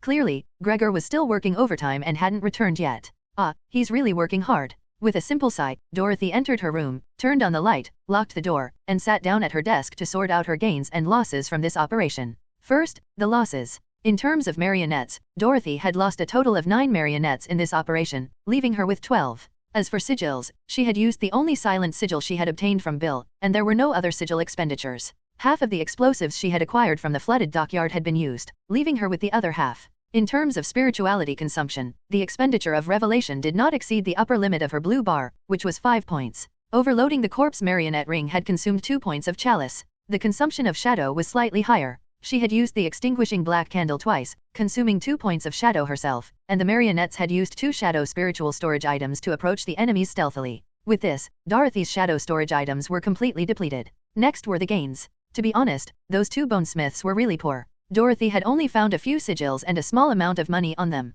Their bone artifacts were useless to anyone who wasn't a bonesmith. Compared to Lure, who had built the Eucharist from scratch, these 2 were far behind. But then again, Lure's chalice path was prone to corruption, making it easier to gather ordinary followers. By corrupting wealthy individuals like Field and Buck, he could easily amass a large amount of funds to pursue mystic endeavors, so it was normal for him to be rich. Moreover, Lure seemed to have been at the black rank for a long time, already at the peak and ready to advance, so it was natural for him to be stronger and wealthier than the average black rank. Additionally, according to Aldrich, Beyonders on the Stone Path often needed to expend a lot of resources to create their constructs, tools, and technical support, so it was understandable for Stone Beyonders to be relatively poor if they weren't shrewd merchants or lacked efficient ways to make money. Understanding is one thing, but these 2 are really poor. With a sigh, Dorothy placed the few sigils she had looted from the 2 bonesmiths on the table. There were 4 in total, all of which had been appraised for free by Aldrich. 2 of them were illumination sigils, requiring at least 1 point of lantern to activate. They could create a floating light orb for illumination, which would follow the user. 1 was an Earth Listener sigil, requiring at least 2 points of stone to activate. It allowed the user to sense vibrations through the ground. The last was a Spirit Sealing sigil, requiring at least 2 points of silence to activate. It could seal a spirit within an object, preferably a bone artifact. As for money, the 2 bonesmiths didn't carry much cash, probably because they hadn't planned to stay in Igwent for long and only brought enough travel expenses. In total, it was around 100 pounds. Sigh, poor as they are, at least there's some gain. After sighing, Dorothy stored everything in her magic box and began organizing the hidden knowledge she had gained from this operation. Although this knowledge wasn't obtained by reading mystical texts, she could still extract spirituality from it. This hidden knowledge included witnessing the remains of the divine creature, the abyssal ancient deer, from which Dorothy extracted 1 point of silence and 1 point of revelation. Learning some details about the advancement of Stone Path Beyonders to gold rank allowed her to extract 2 points of stone and 1 point of revelation. Discovering the existence of the star numerology scriptorium and learning the location of one of its ruins allowed her to extract pure revelation, totaling 3 points.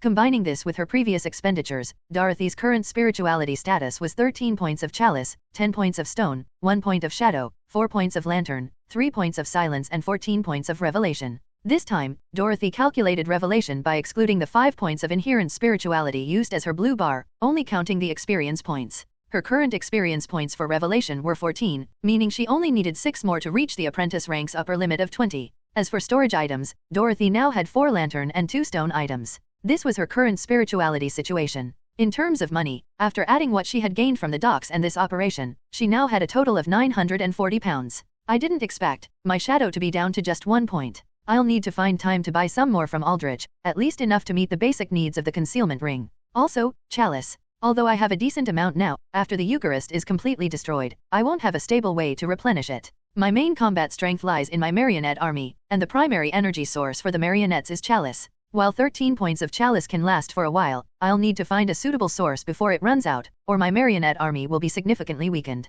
Finally, revelation. My experience points for revelation are only 6 points away from the maximum. Once full, it seems I'll meet the spirituality requirements for advancement. I wonder if I can find a method for advancement in the star numerology scriptorium ruins in Tivian. With uncertain thoughts, Dorothy took out a golden coin, placed it in her hand, and silently recited a divination phrase. Does the star numerology scriptorium ruin in Tivian contain a method for advancing to the black rank on the revelation path? After silently reciting the phrase, Dorothy tossed the coin and covered it with her hand. When she slowly moved her hand away, the dull coin showed heads, confirming the accuracy of her divination. It seems I really have to go to Tivian, Dorothy murmured, looking at the divination result on her hand. After sorting everything out, Dorothy tidied up the items on her desk. She took off her clothes, took a shower, put on her pajamas, turned off the light, and lay down in bed, ready to sleep. However, just as she was about to drift off, she suddenly remembered something. Wait, there's still one of those bonesmiths alive, locked in the school's secret room. I wonder if he's awake yet. What should I do with him? As she lay in bed, Dorothy began to think about how to handle the captive.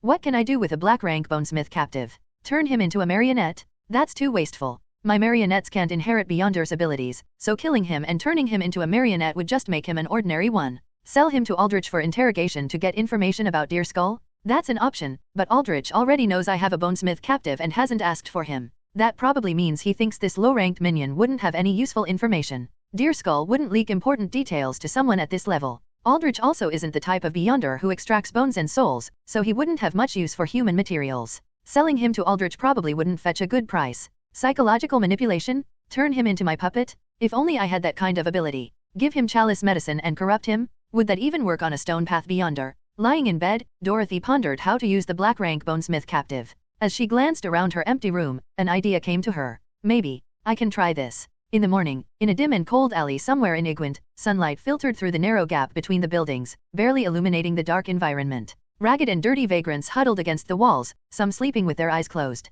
In a more remote and deserted corner of the alley, a figure dressed in relatively decent clothes lay slumped. This was a man in his 30s or 40s, slightly short, with a stub-bled face and a rough appearance. His clothes were decent but covered in dust, and his eyes were tightly shut as he lay unconscious in the dark corner. This was Goffera, a bonesmith of the stone path at the Black Earth rank, who had recently arrived in Igwent with his companion to carry out a mission for their organization. For some reason, he had ended up unconscious in this alley. At this moment, Goffera remained unconscious in the corner. It was unclear how long he had been in this state, but there was no sign of him waking up.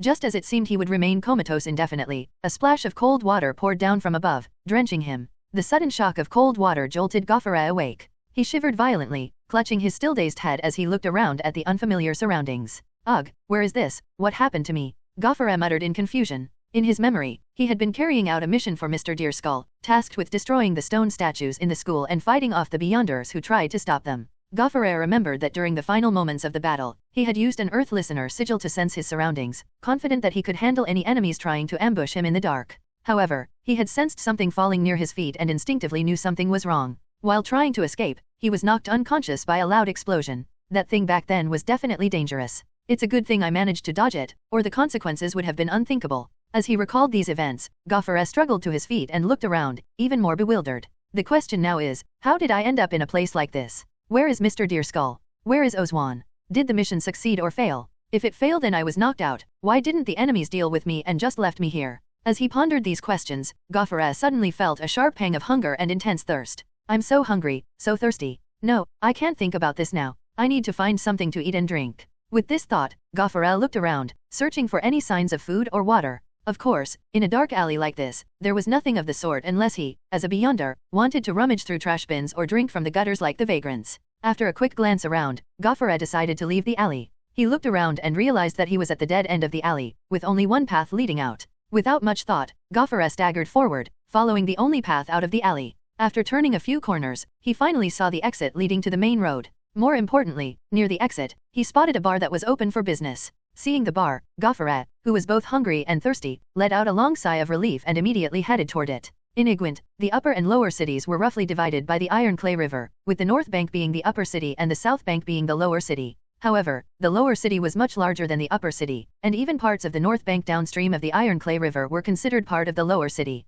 The boundary between the upper and lower cities was blurry, and theft was rampant in these areas. The Night Song Bar was located in this ambiguous boundary between the upper and lower cities. It operated 24 hours a day, so customers flowed in constantly. During the day, it was mostly frequented by people from the upper city, while at night, it was more popular with those from the lower city. At dusk, many people also came here for meals. If there was a time when the bar was least crowded, it was definitely in the morning. However, this didn't mean there were no customers at all. Some people preferred to visit in the morning, like the current patron. In the early hours of the morning, at the cold counter of the Night Song Bar, Greor, who had just finished working overtime, sat on a stool with a glass of alcohol in front of him, a cigarette in his hand, and dark circles under his eyes. He looked utterly exhausted. Yes, Greor was a regular at this bar. Whenever he finished overtime, after returning his equipment to the bureau, he wouldn't go straight home. Instead, he would come here for a couple of drinks, smoke a cigarette, and relieve some stress before heading back. When Greor first arrived in Igwent, he had become a regular at this bar. Even though he lived in the lower city on the south bank of the river and earned a meager wage working in a factory, he would still squeeze out a little time from his grueling 12-hour workdays to come here and order the cheapest drink.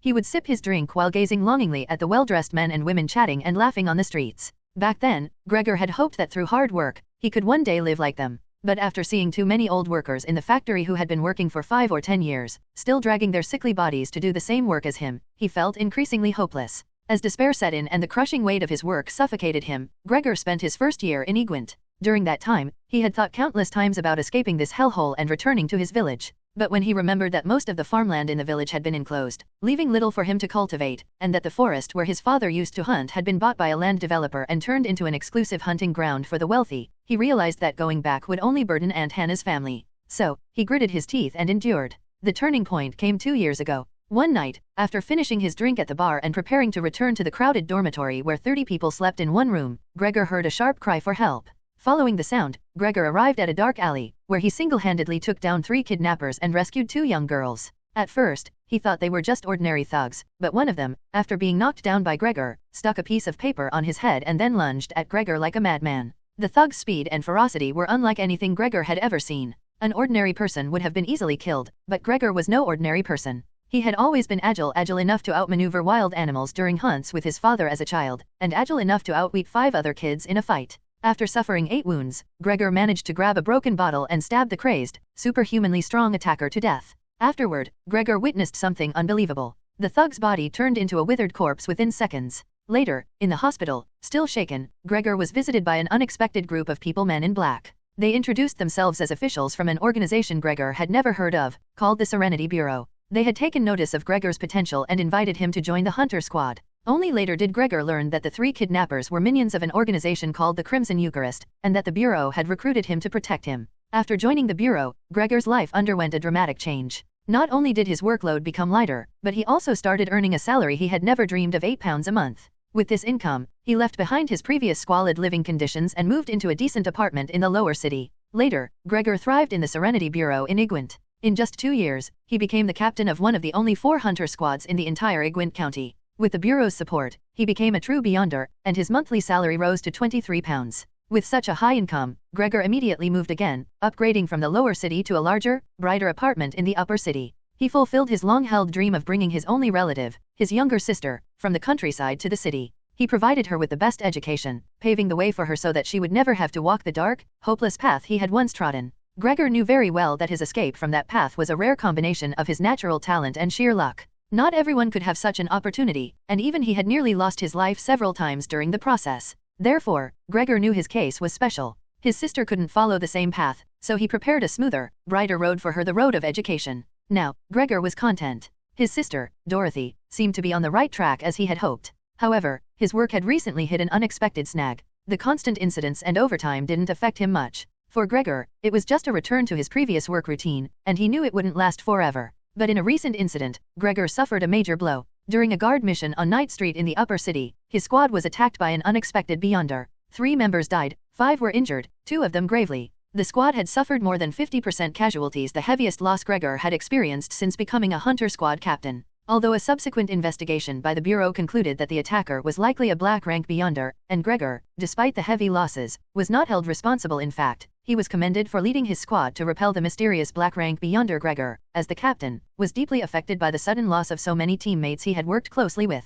He began to blame himself and fell into a depression, visiting the bar more frequently. Because of the Night Street incident, Greor's mood had become unstable. Now, he almost always had to come to the bar for a couple of drinks to relieve stress before going home. This wasn't because he was giving up on himself, but because he was worried that if he went home in a bad mood, he might lose control and affect his sister, Dorothy. Sitting at the counter, Greor tapped the ash off his cigarette and took another sip of his drink, his expression grave. His mind was filled with scenes from that night on Knight's Road, his comrades bleeding and struggling on the ground. What he couldn't forget was the face of the beyonder who had caused it all, the one he had caught but who had managed to escape. That night, Greor had found him and memorized his face. Greor swore that he would uncover the man's identity and capture him, even if he was a black rank. Just as Greor was drowning his sorrows in alcohol, the door of the bar opened, and a man in his 30s or 40s, short, with a stub-bled face and a rough appearance, walked in. The door of the Night Song bar opened, and a dusty man walked in. Hungry and thirsty, he made his way to the bar counter, sat down, and said to the bartender, "Give me a glass of water and a serving of grilled sausage bread." "Right away, sir. Please wait a moment." Following the new customer's request, the bartender went to prepare the food. Meanwhile, on the other side of the bar, Greor had just finished his last cigarette and drained his final glass of alcohol. Leaving the money on the counter, he stood up and headed for the exit. As he passed by the new customer sitting at the bar, their paths briefly crossed. Greor reached the bar's entrance, extended his hand to push the door open, and was about to head home as usual when a sudden, sharp sound came from behind him. Greor turned to look and saw that a customer at the bar had accidentally shattered a glass in their hand. The spilled drink splashed onto another customer, a square-faced man with a thick stubble, who was now angrily berating the clumsy patron. "What the hell? You trying to get yourself killed, kid?" "Ahaha, sorry about that, sir. I'll pay for the damage to your clothes. How about I cover your tab for today?" The clumsy customer paid the bartender, and Greor, having witnessed the scene, turned back to leave without giving it much thought. But just as he was about to push the door open, his expression froze, and his body stiffened as if he had suddenly realized something. Standing at the door, Greor slowly turned his head and looked at the man at the bar who was wiping the spilled drink off his clothes. His expression grew serious. After staring at the man's face for several seconds, he silently pushed the door open and walked out. Inside the bar, Greor, having vented his anger over the spilled drink, wolfed down the food that had been served and drained his glass of water. He then left his seat, pondering what to do next as he walked toward the bar's exit. Deep in thought, Greor reached the door, opened it, and stepped outside. The moment Greor stepped out, a brick that had been prepared in advance came flying at him with full force, smashing directly into his forehead. The brick shattered into pieces, and Greor's head was momentarily stunned by the impact. The force of the blow sent him staggering to the side, and he fell to the ground. Ha! Gasping for breath, his eyes wide, Greor looked in the direction the brick had come from. He saw a young man in casual clothes, around 20 years old, standing by the bar's entrance. The man's right hand was covered in brick dust, and his left hand held a thick steel pipe. His expression was cold, with a hint of murderous intent. "Thank the Holy Sun for delivering you to me," Greor muttered under his breath as he stared at the familiar figure. Seeing the young man's murderous aura, Greor felt a sense of dread and immediately got up, turning to run in the opposite direction. Though he had no idea who this enemy was or why he was being targeted, Greor knew he wasn't in any condition to fight and had to escape quickly. Watching Greor flee, Greor tightened his grip on the steel pipe and calmly gave chase. Familiar with the area, he knew that the direction Greor had chosen to run was a dead end. Soon, Greor caught up to Greor, who was now trapped at the end of a narrow alley. The direction he had fled led to a high wall, leaving him with no way out. Backed against the wall, Greor panted as he watched Greor approach. He spoke up, "Hey, sir, there must be some misunderstanding between us." "There's no misunderstanding." With that, Greor stepped forward and began swinging the steel pipe at Greor. Greor tried to dodge, but Greor was much faster. Almost every blow landed on Greor's body, the thick steel pipe clanging loudly against his hardened skin, the sound echoing through the alley. Faced with Greor's relentless assault, Greor, who had been passively taking hits, tried to fight back but couldn't land a single blow. With the agility and speed of a shader, Greor could easily outmaneuver even a craver with enhanced physical abilities in a one-on-one fight. As a bonesmith, Greor was a black rank, one rank higher than Greor, and possessed extremely high defense. However, he had no significant physical enhancements, making it impossible for him to catch Greor in close combat. Without his bone artifacts and spirits, he stood no chance against Greor. This speed, he's a shader? Damn it! If I still had my bone artifacts, I'd have chopped you to pieces by now. As he continued to take hit after hit, Gofferah seethed with anger. For many Stone Path Beyonders, 80% of their strength came from the equipment and constructs they created. But all of his equipment had been stripped away by Dorothy earlier. Back on Night Street, with his bone blade and spirits, Gofferah could easily toy with Greor's entire squad. Without Dorothy's intervention, he could have wiped out Greor's entire team single-handedly. After all, he was a Black Earth rank. But without his spirits and bone blade, he was left completely defenseless against Greor's onslaught. The skin of a Black rank Stone Path Beyonder was tough enough to block bullets, so Greor's steel pipe couldn't cause any significant damage. However, Greor soon realized that while he couldn't break through Gofferah's skin, the impact of the blunt weapon could still transmit through to the tissues beneath the hardened exterior. This had little effect on other parts of the body, but when it came to the head, it was a different story. Though Greor's powerful blows only caused minor damage to Gofferah's scalp, the vibrations from the impacts affected his brain. After several attempts, Greor quickly identified the best spot to strike. Gripping the steel pipe with both hands, he aimed for Gofferah's head and delivered a series of heavy blows. Amid Gofferah's pleas and screams, Greor knocked him to the ground, unconscious. In the alley, Greor sat down to catch his breath, staring at the man lying unconscious on the ground. After resting for a while, he began searching for rope to tie Gofferah up and take him back to the bureau. At that moment, on the roof of a building overlooking the alley, a crow stood silently, watching the scene unfold. A kilometer away, in a private room at a cafe, Dorothy sipped her coffee. Well done, Greor. Capturing a Black rank is a big achievement for you, no matter how you look at it. As she drank her coffee, Dorothy murmured to herself. Yes, her plan for the Bonesmith captive was to let Greor capture him and earn some merit for her brother. Since the guy was of no use to her, she might as well give Greor a chance to shine. During the Night Street incident, this Bonesmith, who controlled bone blades, had caused significant losses to the Hunter squad. The Serenity Bureau would undoubtedly want him captured. After all, Greor was her only family in this world. It was only natural to look out for him. At one point, Dorothy had followed Greor for a while to confirm the location of the Serenity Bureau. She knew he liked to drink at this bar, so she used her marionettes to place the unconscious Gofferah nearby and wake him up at the right moment. Dorothy had also stationed numerous marionettes disguised as civilians around the area, ready to subtly guide the two men toward each other. For example, the clumsy customer who spilled the drink on Gofferah was one of Dorothy's marionettes. His purpose was to make Greor, who was about to leave, notice Gofferah's presence. There were many similar setups like this. As for whether Gofferah would reveal any information detrimental to her during his interrogation by the Serenity Bureau, Dorothy wasn't too worried. When she and Vonya had fought Gofferah, they had been in disguise, so he hadn't seen their true faces. As for Aldrich, the bureau director likely knew something about him. Dorothy had already paid Aldrich £50 to help. If the Serenity Bureau asked Aldrich about the identities of the two women who had defeated Gofferah, based on Gofferah's testimony, Aldrich would say that he had privately hired them from outside Igwent. I wonder, what kind of reward Greor will get this time? Dorothy mused aloud as she sipped her coffee and gazed out the window at the street scene. In the upper city of Igwent, at the Cypress Fir Tower. At noon, deep underground in the Cypress Fir Tower, the Igwent's Serenity Bureau was as busy as ever. Among the bustling crowd, Greor walked down the corridor with a steady pace. Though the dark circles under his eyes were still visible, and his expression carried a hint of fatigue, the slight upward curve of his lips revealed his current mood quite pleased. With a light step, Greor passed by the old director's office, which had been boarded up. He glanced through the window at the lush, vibrant greenery inside, waving at the twisting vines and tendrils that moved on their own. He then continued forward, arriving at the door of the new director's office. He knocked respectfully. Come in. Hearing the familiar voice, Greor opened the door and entered the somewhat cramped office. Inside, he saw James sitting behind the desk, looking calm and smiling warmly. Mr. James, you wanted to see me. Take a seat first. James spoke directly, and Greor nodded, sitting down in the chair in front of the desk. Once Greor was seated, James didn't immediately speak. Instead, he lit a cigar, took a couple of puffs, and then handed one to Greor, who accepted it with thanks. An apprentice, armed with a steel pipe and a brick, cornered a Black Earth rank in an alley, beat him up, and even knocked him out before bringing him back. In all my years in the hidden world, I've never seen anything like this. Greor, you've really opened my eyes. After taking a few puffs of his cigar, James smiled as he spoke to Greor, who responded modestly. It was just luck. For some reason, that Black rank had lost the bone blades he could normally control, so most of his abilities were gone. That's why I was able to subdue him. If he had been in the same state as he was during the Night Street incident, I definitely wouldn't have been a match for him. By the way, Mr. James, how's that guy doing now? Has he woken up?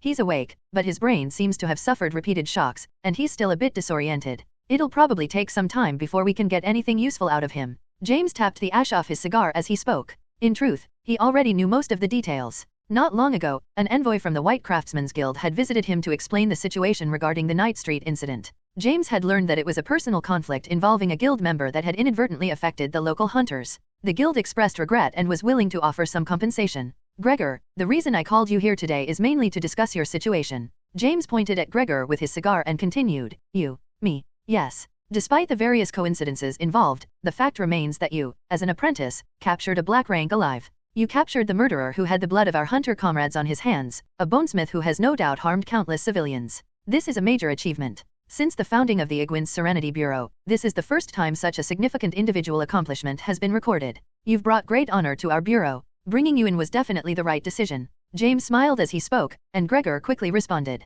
Not at all, I was just a bit lucky. The real credit goes to your guidance, Mr. James. No need to flatter me. Let me be direct. I've already reported your achievement to the Central Bureau. They see you as a promising talent and want you to take up a position in Tivian. As a reward for your achievement, the Central Bureau has reserved a promotion slot for you. Once you've accumulated enough spirituality and performed well during the observation period in Tivian, they'll arrange a Black Earth advancement ritual for you. So, from now on, focus your efforts on accumulating spirituality. Leaning back in his office chair, James waved his hand as he spoke. Hearing his superior's words, Greor was stunned, and it took him a moment to mutter, the Central Bureau in Tivian, a promotion. In the evening, the fading light of the setting sun bathed southern Sunflower Street. Under the tall roadside trees, Greor, who had miraculously gotten off work early, walked slowly along the path. As he strolled down the sidewalk, Gregor's brow was furrowed, his expression serious. His mind was still occupied by the conversation he'd had with James in the director's office that afternoon. I never expected, after only 3 years in Igwint, I'd have the chance to go to Tivian.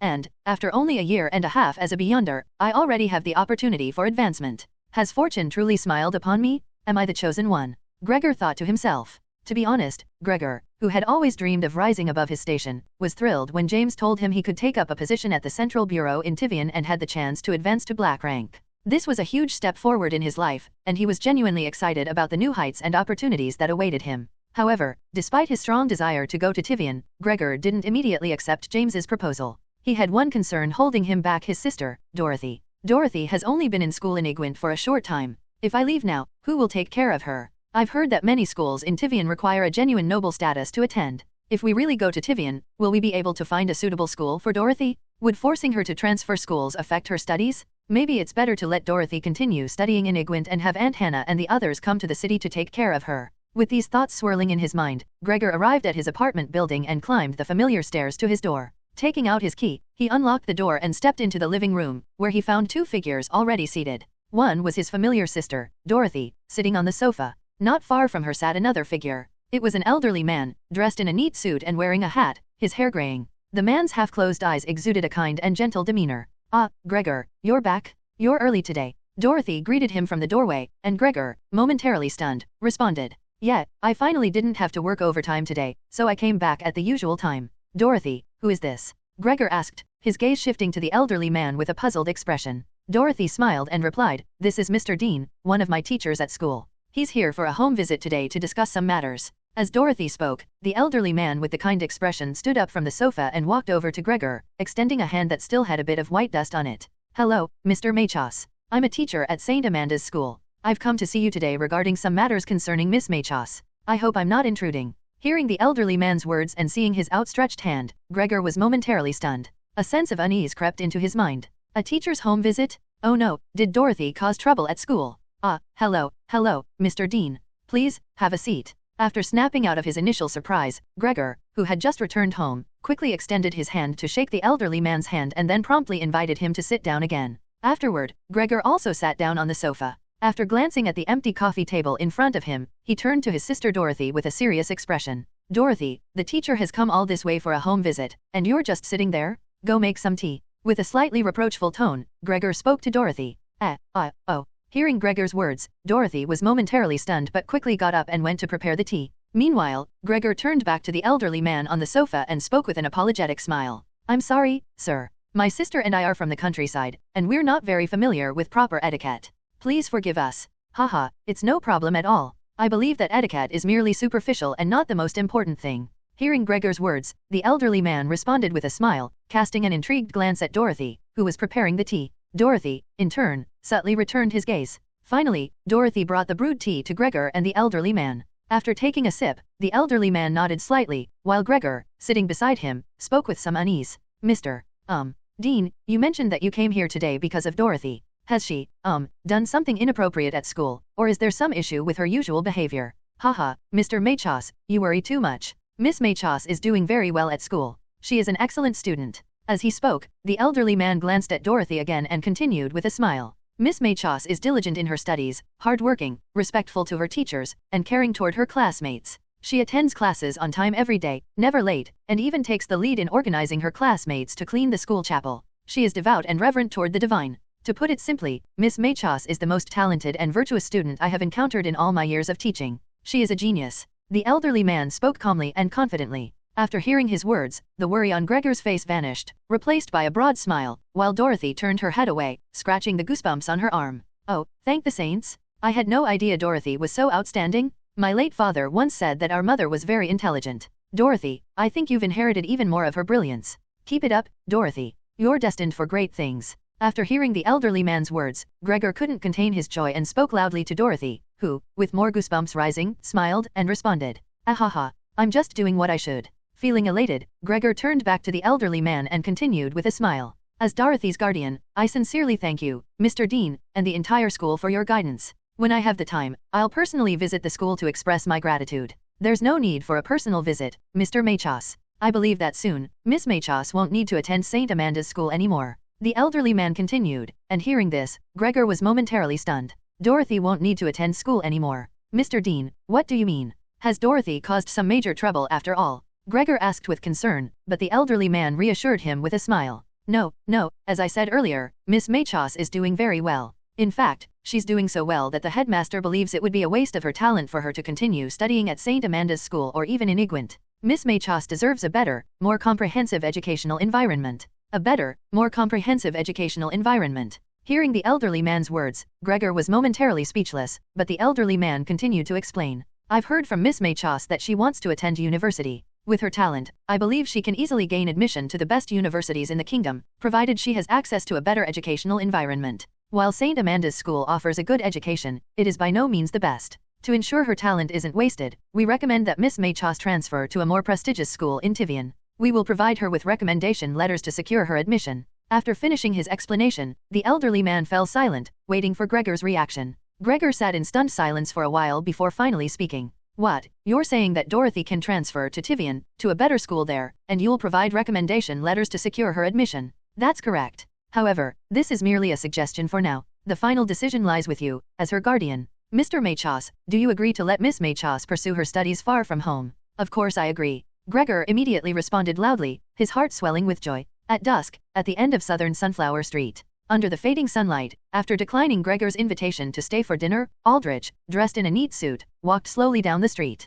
Beside him was Dorothy, who had come to see him off. You have a brother who cares deeply for you. Why not try to be more open with him about certain things? As they walked, Aldrich spoke, and Dorothy responded frankly. To avoid being held back. If Gregor knew I was studying the mysticism, he'd probably try to convince me to give it up. It's better to keep it hidden. Haha, having family by your side is a good thing. Cherish it. With a slight sigh, Aldrich paused for a moment and then turned to Dorothy to continue. The letter has been written for you, and your brother has arranged everything. You can go to Tivian with peace of mind. Both of us are leaving this city. You're leaving too. Yes. Now that Deerskull has discovered my whereabouts, it's time for me to leave. Deerskull has lost a cursed bone avatar this time, and his strength has been weakened. I can take this opportunity to embark on a journey to find a way to restore my power. The favor I owe you can be kept until you need it. Use this to contact me when the time comes. As he spoke, Aldrich took something out of his pocket and handed it to Dorothy. She took it and found that it was a beautifully crafted owl figurine. To use it, tap its head 5 times in a row. Also, keep in mind that the favor you ask of me shouldn't exceed the limits of my abilities at the time, and it's best not to openly antagonize any major factions. Aldrich explained that this time, he didn't plan to settle in another location to hide long-term. Instead, he intended to seek out a way to restore his strength. Then I wish you good luck. After putting the small figurine away, Dorothy stopped walking and spoke to Aldrich, who continued to walk forward. May luck be with you as well. Until we meet again, Miss Maychos. With that, Aldrich walked into the distance under the setting sun, gradually disappearing from Dorothy's sight. Igwent Upper City, Night Street. In the morning, Dorothy was strolling along the greenbelt near Night Street with Anna. As Dorothy shared her recent plans, Anna looked up at her with wide, sparkling eyes and asked, Miss Maychos, are you really leaving for Tivian soon? Yes, the sea of learning is boundless. Perhaps it's time to venture into a broader world. Walking beside Anna, Dorothy replied. A hint of sadness flickered in Anna's eyes. I see. Will I ever get to see you again, Miss Maychos? Of course. I'm just going away to study. If there's a long holiday, I can always return to Igwent, and we'll meet again. And, if you really miss me, you can always read a book. As she spoke, Dorothy pulled out a brand new, thick book from her bag and handed it to Anna. Anna took it and saw that it was a collection of fables. This is a tool used by followers of AKA to communicate. Turn to page 212. If you ever need to contact me, write your message on that page. Likewise, if I need to reach you, my words will appear there. Take good care of this book. Leaning down, Dorothy whispered this to Anna, who nodded firmly after a moment of surprise. Got it, Miss Machos. After escorting Anna back to Night Street number 26, Dorothy bid her final farewell and left. She boarded a carriage at the end of the street, and as the carriage moved, Dorothy began to reflect on Anna's situation. With the covered assistance of the Serenity Bureau, Anna had successfully won all her legal battles, defeating all competitors for the inheritance and securing her position as the primary heir of the Field family. The inheritance procedures would soon be completed, and Anna would officially become the new Viscountess Field, the most prominent noble in Igwent. Of course, inheriting the title didn't mean Anna would immediately gain control of all the Field family's assets. Due to her young age and lack of legal capacity, most of the Viscount's properties were temporarily managed by professional institutions, and Anna would only have access to a small portion. Since Anna had, in a way, been saved by Dorothy in the name of AKA, Dorothy created a communication book for her using the literary sea logbook. By writing on the logbook and controlling the amount of revelation infused, Dorothy could guide the wordfish to swim to specific texts, establishing a connection between the logbook and the chosen book. Thus, by surrounding the logbook with a circle of books and infusing a tiny amount of revelation into the written characters, Dorothy could create a remote communication tool. The fable book she gave Anna was one such creation, and Dorothy had prepared several more for future use. While crafting these communication books, Dorothy had a sudden idea. She infused a few wordfish with a bit more revelation, allowing them to swim to distant texts beyond her sight. She wondered if she could replicate the situation with Vonya, finding a few destined individuals to trick into contributing mystical knowledge. I wonder where those characters will end up, Dorothy murmured to herself as she sat in the carriage. Time flew by, and soon, the semester came to an end. As summer arrived, Dorothy, who had attended less than a week of classes, achieved the highest overall score in her class. When the results were announced, many teachers and students were surprised to realize that such a mysterious girl had been in their class all along.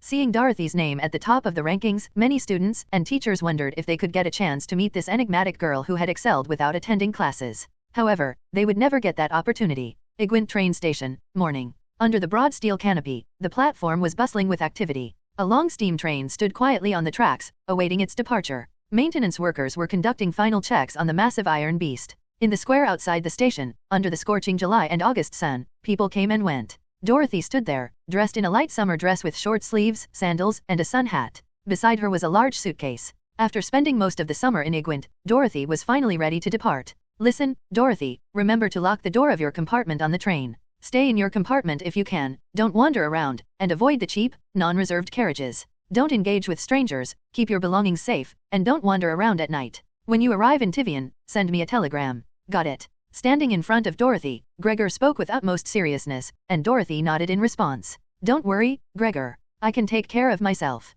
You don't need to fuss so much. Sigh. All right then, be safe. Honestly, if it weren't for all the handover work here and your need to start school, I could have gone to Tivian with you. Crossing his arms and sighing, Greor spoke. His promotion and Dorothy's transfer to Tivian had been a double blessing that had kept him excited for over a month. Just when he thought he could accompany Dorothy to Tivian, complications arose. Due to various handover tasks, Greor couldn't leave for Tivian immediately, while Dorothy needed to report to her new school before the semester began. Thus, she had to leave ahead of him. All right then, goodbye, Greor. I'll be waiting for you in Tivian. Goodbye, and stay safe. Waving goodbye to Greor, Dorothy dragged her large, heavy suitcase toward the train station. Greor watched as her figure disappeared into the crowd. After entering the station and passing through the ticket gate, Dorothy climbed a long flight of stairs with her luggage. Just as she was about to collapse from exhaustion and consider using a devouring sigil, she spotted a porter in the crowd. After handing over a few copper coins, she had the porter carry her luggage to the platform. Sigh. Being a cognizer without any physical enhancements is such a pain. But thankfully I have money. Otherwise, I'd have been exhausted to death today. Standing on the platform, Dorothy grumbled inwardly. Then she looked up at the steam train quietly waiting on the tracks and murmured, Tivian, here I come. Prit Kingdom, central southern part of Prit's main island, near a densely forested mountainous region. In a peaceful, remote town on the edge of the mountains, inside a secluded two-story wooden house, a middle-aged man sat at his desk, quickly writing something on a piece of paper with a pen. To the Central Bureau in Tivian, preliminary investigations into the rumors of abnormal cult worship in the Razor Mountains have yielded results. Details are as follows. Relevant evidence has been sent to the Central Bureau via a special courier. He will take the train from Ulster to Tivian and is expected to arrive on the morning of the 23rd. Please prepare for his reception. After finishing the document, the man reviewed it, confirmed it was accurate, and placed it in an envelope.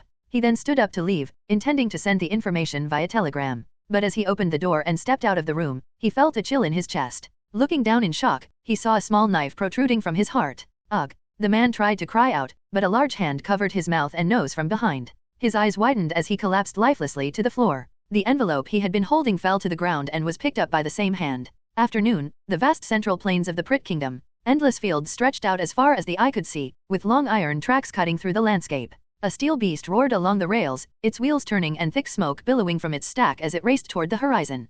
Carrying a full load of passengers, the long train sped along the tracks, traversing the kingdom from one end to the other. In a well-decorated private compartment near the front of the train, Dorothy sat on a soft sofa, sipping coffee and gazing out at the fields rushing past the window. A hint of boredom flickered in her expression. Ugh! I've already been on this train for a day and a half. It'll probably take another day to reach the station. I still have to endure this for a while longer. Sitting in her seat, Dorothy stirred her coffee absent-mindedly with a spoon, yawning as she spoke. Egwint was located in the southwest of the kingdom's main island, while Tivian was on the eastern coast. The train Dorothy was on essentially traveled from one end of the island to the other, covering a straight-line distance of over 800 kilometers. Given the relatively slow speed of trains in this era, the winding tracks due to terrain constraints, and the long stops for refueling and mechanical inspections, Dorothy's journey to Tivian would take nearly 3 days. This was already her second day on the train. To combat the boredom of the trip, Dorothy had prepared several books to read in her compartment. However, she had underestimated how quickly she, as a cognizer, could read. The books she had brought were finished in no time, leaving her with nothing to do but stare out the window.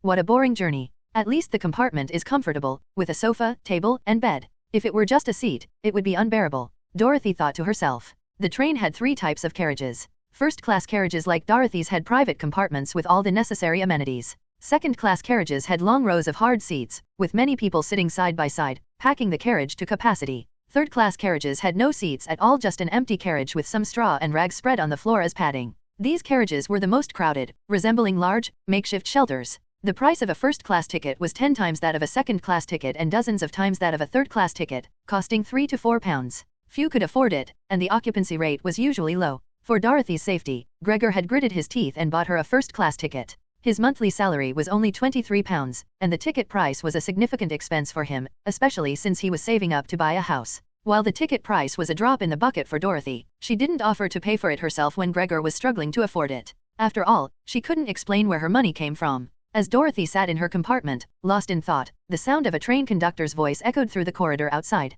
Ulster? We are about to reach Ulster. Ladies and gentlemen getting off at Ulster, please prepare to disembark. Gather your belongings. Ulster, we are about to reach Ulster. Please. Ulster. Inside her compartment, Dorothy perked up at the conductor's announcement. She tilted her head slightly, recalling that Ulster was a city in the central eastern part of the Prit Kingdom, said to be larger than Egwint. If we're already at Ulster, then Tivian can't be too far away. I'll sleep tonight and probably arrive tomorrow morning or noon. Recalling the maps she had seen before, Dorothy thought to herself. She then turned her attention to the window, watching as the fields gave way to more and more buildings, eager to catch a glimpse of the approaching city. Ulster is a city in the central eastern part of the Prit Kingdom's main island. Located to the south of the mountains and north of the plains, Ulster had a large agricultural and forestry industry, providing food and timber to other parts of the Prit Kingdom. It was an important city in the central region. As dusk fell, a crowd gathered on the platform of Ulster's train station, quietly waiting for the arrival of the train from afar. Most of them were heading to the capital, Tivian. Among the crowd was a man in his late 20s or early 30s. He had a clean-shaven face, wore a dark blue jacket and grey trousers, and carried a wooden briefcase with a combination lock. He checked his watch and looked in the direction from which the train would arrive, his eyes filled with anticipation, as if he could already see the billowing smoke in the distance. The man's name was Sodod, a member of the Ulster Serenity Bureau and a Beyonder. He was currently on a transport mission to Tivian. Thus, he was about to board the incoming train bound for the capital. As time passed, the distant whistle of the steam train grew louder. The steel beast, already slowing down, gradually pulled into the station and came to a stop at the platform. Once the train had stopped, the doors of each carriage opened in turn. Passengers destined for Ulster disembarked, and after they had left, the waiting crowd began to board the train, showing their tickets at each carriage entrance. Just as Sodod was about to step forward to board, he suddenly felt as if someone was watching him. He immediately turned to look in the direction of the sensation, but aside from the bustling crowd, he saw nothing. Just my imagination. Muttering to himself, Sodod didn't dwell on it. He took his ticket and continued toward the waiting carriage. After the conductor checked his ticket, Sodod smoothly boarded the train. For safety reasons, Sodod had purchased a first-class ticket. After boarding, he was warmly greeted and guided by the conductor to his private compartment. Sir, it's almost mealtime. Would you like to dine in the dining car, or would you prefer to order in your compartment? After leading Sodod to his compartment, the conductor asked. Sodod placed his coat, hat, and luggage on the sofa in the compartment, thought for a moment, and then replied, "I'll go to the dining car. Please show me the way." Of course. With that, Sodod left his compartment under the conductor's guidance. Not long after they left, a pale human hand emerged strangely from the wall of the compartment and slowly reached for the locked briefcase on the sofa. Enhance your reading. At dusk, the steam train, having just left the station not long ago, was gradually accelerating through the wide fields of Ulster. Inside a first-class compartment, which swayed slightly with the movement of the train, a pale arm extended through the solid wall of the compartment, reaching towards a calmly placed code-locked briefcase on the sofa. Just as the arm was about to touch the briefcase, hurried footsteps suddenly echoed in the corridor outside the compartment, and then the compartment door was abruptly pulled open. "Who's there?" Sodod appeared at the door, holding a pistol and shouting towards the inside of the compartment. However, the compartment appeared completely normal, with no sign of anyone or anything unusual. Seeing this, Sodod's brow furrowed slightly. No one, was it really just an illusion? Frowning, Sodod walked forward, picked up the code-locked briefcase from the sofa, and then left the compartment, heading towards the dining car. As his figure disappeared at the end of the corridor, a pair of eyes silently opened on the metal roof of the carriage, coldly gazing in the direction where Sodod had vanished. After finishing his meal in the dining car, Sodod did not linger for a moment. Carrying his briefcase, he returned to his compartment, sat down on a single chair, placed the briefcase on the table in front of him, and then sat motionless, watching the briefcase and the rapidly passing scenery outside the window. Gradually, the dusk and evening glow faded, and night slowly descended. The light both inside and outside the train window gradually dimmed. Seeing the light dim, Sodod turned on the gas lantern on the compartment table, took out a book from his pocket, and began to read quietly by the light of the lantern. As the night deepened, Sodod seemed to feel a bit drowsy. He closed the book, placed it on the briefcase, and began to doze off in his chair. Just as he started to doze, a shadow suddenly appeared on the floor behind him. From the shadow, a figure clad in black, wearing a black mask, slowly rose and stood behind Sodod. Then, the humanoid figure reached out towards the briefcase on the table, intending to move the book aside and take the briefcase. As he lifted the book, a small bell that had been pressed under the book rolled to the side, falling to the ground with a clear, tinkling sound. At that moment, Sodod's eyes snapped open. He immediately stood up from his seat, drew his gun, and pointed it behind him. "Don't move," Sodod shouted, looking behind him. However, his initially alert expression turned to one of astonishment, as there was no one behind him. At his feet lay the briefcase that had just been lifted. A beyonder with some kind of concealment ability. Seeing this, Sodod realized that he had been targeted by another beyonder, one who possessed the ability to quickly conceal themselves. Realizing this, Sodod began to focus his mind. Gradually, a faint ring of light appeared around the edges of his pupils, and the scene in the compartment became incredibly clear, his concentration greatly heightened. Sodod was an apprentice-rank lantern beyonder, a highly experienced guider. Therefore, he knew that the current situation was definitely the work of another beyonder, most likely a shadow. He intended to use the lantern's beyonder detection vision to find the intruder. The apprentice-rank lantern possessed excellent vision, allowing the user to maintain a highly focused state of mind. After consuming spirituality, they could activate transcendent vision, enabling them to see objects up to a kilometer away. Within a close range of 8 meters, they could detect the spiritual traces of people or objects, distinguishing between ordinary humans and beyonders.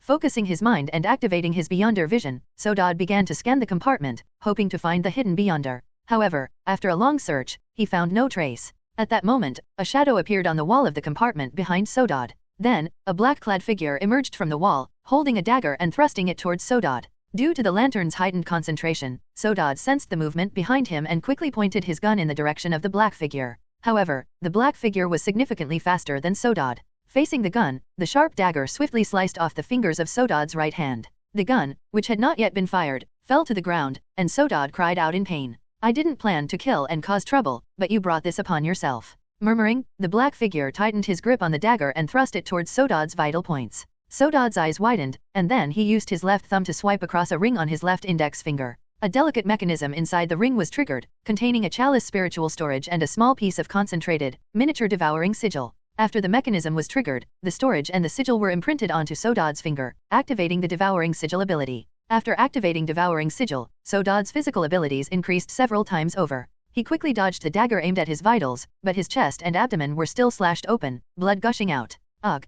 Clutching his wound with his injured hand, Sodod tried to swing his other hand to counterattack the black figure. However, the opponent was too fast. After landing a successful strike, the black figure disappeared into another wall with the shadow. The train compartment was cramped, with narrow spaces between the walls. For a beyonder who could move through walls, this was an extremely advantageous terrain. In such an environment, Sodod had no chance of winning. Failing to counterattack, and having witnessed the opponent's abilities firsthand, Sodod realized that danger could come from any direction. He decisively pulled something from his waist and threw it to the ground. It was not a Beyonder item, but a smoke grenade. With a bang, thick white smoke instantly filled the entire space, spreading into the corridor outside. The compartment was soon filled with dense smoke, making it impossible to see anything. Sodod knew that the only way to escape was to block the opponent's vision, making it impossible for them to find a target when they emerged from the wall. Taking advantage of the smoke and clutching his wound, Sodod immediately fled his compartment. Using the enhanced physical strength from devouring, he ran through the smoke-filled corridor and eventually hid in the train's restroom. Ha, ha, ha. Closing the restroom door, Sodod leaned against the wall, clutching his wound. He looked at the mirror above the sink and saw that his face had started to turn purple. He was beginning to feel dizzy. He tore open his clothes, took out the first aid kit and bandages he carried with him, and tried to stop the bleeding, but he noticed that the blood flowing from his wound was somewhat black. The blade was poisoned. Understanding his situation, Sodod felt a wave of despair. He knew that he probably wouldn't survive. The only reason he was still able to move and not lying on the ground waiting to die was because of the chalice enhancement from Devouring Sigil, which was sustaining his body. His Devouring Sigil was specially made, lasting longer than the average, but it wouldn't last much longer. Once the effect wore off, he would be done for. Damn it. I can't let that guy have the item. Even if I die, I'll take a piece of him with me. At this moment, Sodod was filled with hatred. He wanted to make one last stand against the Beyonder who was clearly of a higher rank than him. But to fight back, he needed to find the opponent's location. With his weakened strength, Sodod pulled out a paper sigil from his clothes. On the sigil was drawn the symbol of the lantern. Placing the sigil on his body, Sodod activated it with his spirituality. Instantly, his sensing ability spread out, surpassing physical barriers. This sigil was called the Area Illumination Sigil. It could ignore physical barriers and forcibly detect all spiritual traces within a 50-meter radius of the user, whether they were people or objects. Sodod closed his eyes, consuming his lantern spirituality to begin the detection. However, he detected nothing. Sodod knew this was normal. Shadow Beyonders could consume accumulated shadow spirituality to resist mystical detection. This was a common ability among all Shadow Beyonders. To detect them, one had to exhaust their spirituality. Thus, Sodod, already on the brink of death, began to pour more of his lantern spirituality into the detection, trying to break the opponent's concealment. However, it seemed to be of no use. Sodod still couldn't detect anything. The opponent's spirituality seemed to be more abundant. But Sodod did not give up. He poured even more lantern spirituality into the detection. Finally, after consuming an unknown amount of lantern spirituality, he detected a Beyonder trace within his sensing range. However, to his surprise, this trace did not seem to belong to a shadow. What exactly is going on? Inside the narrow restroom of the speeding train, Sodod sat on the toilet, his face filled with astonishment at the results of his extensive lantern perception. After expending a significant amount of lantern spirituality, Sodod finally sensed the presence of a Beyonder being nearby. However, to his surprise, it was not the shadow he was looking for, nor did it have the color of a shadow. In the perception of a lantern Beyonder, other Beyonders are distinguished by specific colors, shadow being black. But the Beyonder presence Sodod sensed this time was an unusual purple, a color he had never seen before. What is this? What kind of Beyonder is this? Could it be that the person I'm dealing with isn't a shadow? No, this strange Beyonder is quite far from me, at least separated by a whole carriage. That person, with such a bizarre ability, definitely isn't an apprentice rank shadow. They must be at least a Black Earth rank. My lantern is no match for their shadow. So, what I've detected probably isn't them, but another type of Beyonder. There's another Beyonder on this train. In a short amount of time, Sodod sorted out his thoughts, roughly confirming the current situation, and then an idea formed in his mind. Now, this is the only way. On the dark wilderness, the steam train continued to roar forward. The sudden appearance of a large amount of white smoke caused the train attendants to rush over, thinking there was a fire. However, when they opened the windows to disperse the smoke, they strangely found no signs of a fire. The compartment where the smoke originated was now completely empty, and the briefcase that had fallen to the ground earlier was also gone. In a first-class compartment near the front of the train, Dorothy, who had been leaning on the sofa boredly, looked curiously at the attendants running back and forth in the corridor, a hint of suspicion arising in her heart. What's going on outside? Could there be a fire? Dorothy murmured to herself, feeling slightly worried. But after a while, seeing that no alarm had sounded and the train hadn't slowed down, she concluded that it probably wasn't a big deal. It should be nothing serious. Well, I'll sit for a bit longer and then go to bed. In this era, without a phone to play with, I can only sleep this early. Thinking this, Dorothy glanced at the concealment ring on her hand, passed down from her mother, and checked its spirituality. She checked the ring's spirituality about every half day to ensure she hadn't been inadvertently detected by some mystical detection ability. Although so far, the only time Dorothy's concealment ring had been useful was when it defended against a wave of detection from a hunter at the Buck Mansion, she still checked the ring's spirituality daily, just in case. Dorothy had expected the ring to be as usual, with its spirituality intact. But this time, after checking, she was stunned. Sitting on the sofa, Dorothy discovered that the shadow spirituality in her concealment ring was completely depleted. The 2 points of shadow she had stored in the ring were now entirely gone. What's going on? Have I been detected by some mystical ability? And the shadow spirituality was completely drained. Does this mean I might have already been detected? Looking at the condition of the ring on her hand, Dorothy thought in shock. She immediately became alert, scanning her surroundings for any signs of abnormality. Although she found nothing unusual, she was convinced that she might be in danger. My location might have been exposed. There could be other Beyonders on this train. I must take action. Thinking this, Dorothy took out her cursed box, opened the lid, and expanded the entrance. She put on the corpse marionette ring and began controlling the corpse marionette stored in the box. Immediately, a corpse marionette dressed in a trench coat and a top hat, with deep-set eyes and a high nose, crawled out of the box and stood in Dorothy's compartment. This was the corpse marionette, Edric. Just then, there was a knock on Dorothy's compartment door. Dorothy looked at the door, clearly aware that someone was outside, likely the Beyonder who had detected her. Realizing this, Dorothy quickly crawled under the bed, lying still. She then controlled Edric to draw his pistol, approach the door, and ask, "Who is it?" "Ha, ha. Sir inside, I know you're a Beyonder. Please open the door. I have an important matter to beg of you. Just open the door first." From outside came a weak voice. After hearing this, Dorothy was slightly taken aback. "He has something to ask of me? And that voice?" Dorothy thought this, then controlled a pre-released gecko corpse marionette to crawl out from under the door and look at the scene outside. She saw a man clutching his abdomen, his clothes stained with blood, leaning against the door frame, breathing weakly. Through the gecko marionette's vision, Dorothy's heart tightened. He's indeed injured, and gravely so. From the looks of it, he's not here to cause trouble. After confirming the situation outside, Dorothy controlled Edric to open the compartment door. The man outside immediately stepped in and weakly collapsed onto the floor. Edric quickly closed the door and, holding the pistol, asked the man, "Who are you? What's your identity? What happened? What do you want from me?" Edric asked directly, and after catching his breath, the man looked at Edric and spoke solemnly. "I am Sodod Shord, a captain of the Ulster Serenity Bureau. I was attacked while on a transport mission. The item I was transporting was stolen, and I was severely injured. Right now, I'm barely hanging on thanks to the Devouring Sigil's enhancement, but I won't last much longer." "Ha, he's from the Serenity Bureau? And if he's from Ulster, that's the city we passed through not long ago. Did he board there?" Dorothy thought as she listened to Sodod's words from under the bed. She then controlled Edric to continue asking, "What were you transporting? Who attacked you?" "Ha, ha, I don't know. The item was sent back by an investigation team we dispatched to the Razor Mountains. My mission was to escort it to the Central Bureau in Tivian. As for the person who attacked me, I don't know who they are. I can only confirm they're a shadow Beyonder, likely a Black Earth rank, capable of moving through walls. They're probably a wall walker, a primary shadow with auxiliary stone." "A wall walker? I remember reading about them in the book Aldrich gave me. If a primary shadow with auxiliary stone takes the elemental path, they can advance to Aeromancer. It seems this wall walker advanced through a different ritual." As Dorothy pondered this, Sodod's breathing became more labored. He stared at Edric and continued, "Ha, ha. Although I don't know who you are, which organization you belong to, I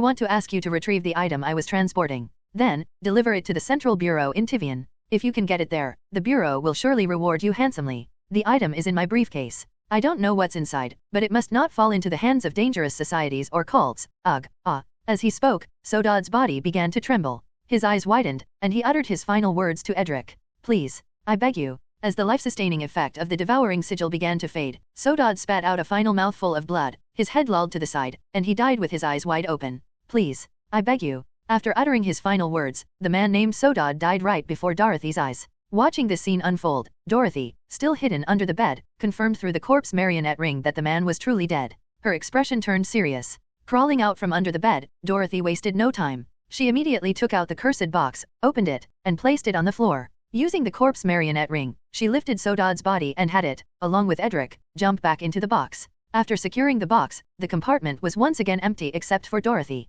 Knowing that Sodod might be pursued, Dorothy had to hide the body to avoid any trouble. Fortunately, Sodod had roughly bandaged his wounds before coming to her, so he hadn't left a trail of blood. After securing the body, Dorothy sat back on the sofa, her expression serious as she began to ponder. In her mind, she replayed the words Sodod had spoken earlier. This man named Sodod claimed to be a captain of the Ulster Serenity Bureau. He boarded this train to deliver something to the Central Bureau in Tivian, but was recently robbed by a suspected black rank shadow Beyonder. This guy might be a lantern. During his fight with the shadow, he probably tried to use his ability to search for the enemy's location, but instead ended up detecting me. The one who drained all the shadow spirituality from my ring was likely him. He knew of my existence, so in his final moments, he came to me for help. To him, I was an unknown Beyonder, while the other shadow Beyonder was clearly his enemy, trying to steal what he was escorting and kill him. So, he took a chance and sought my help, tempting me with the reward from the Central Bureau.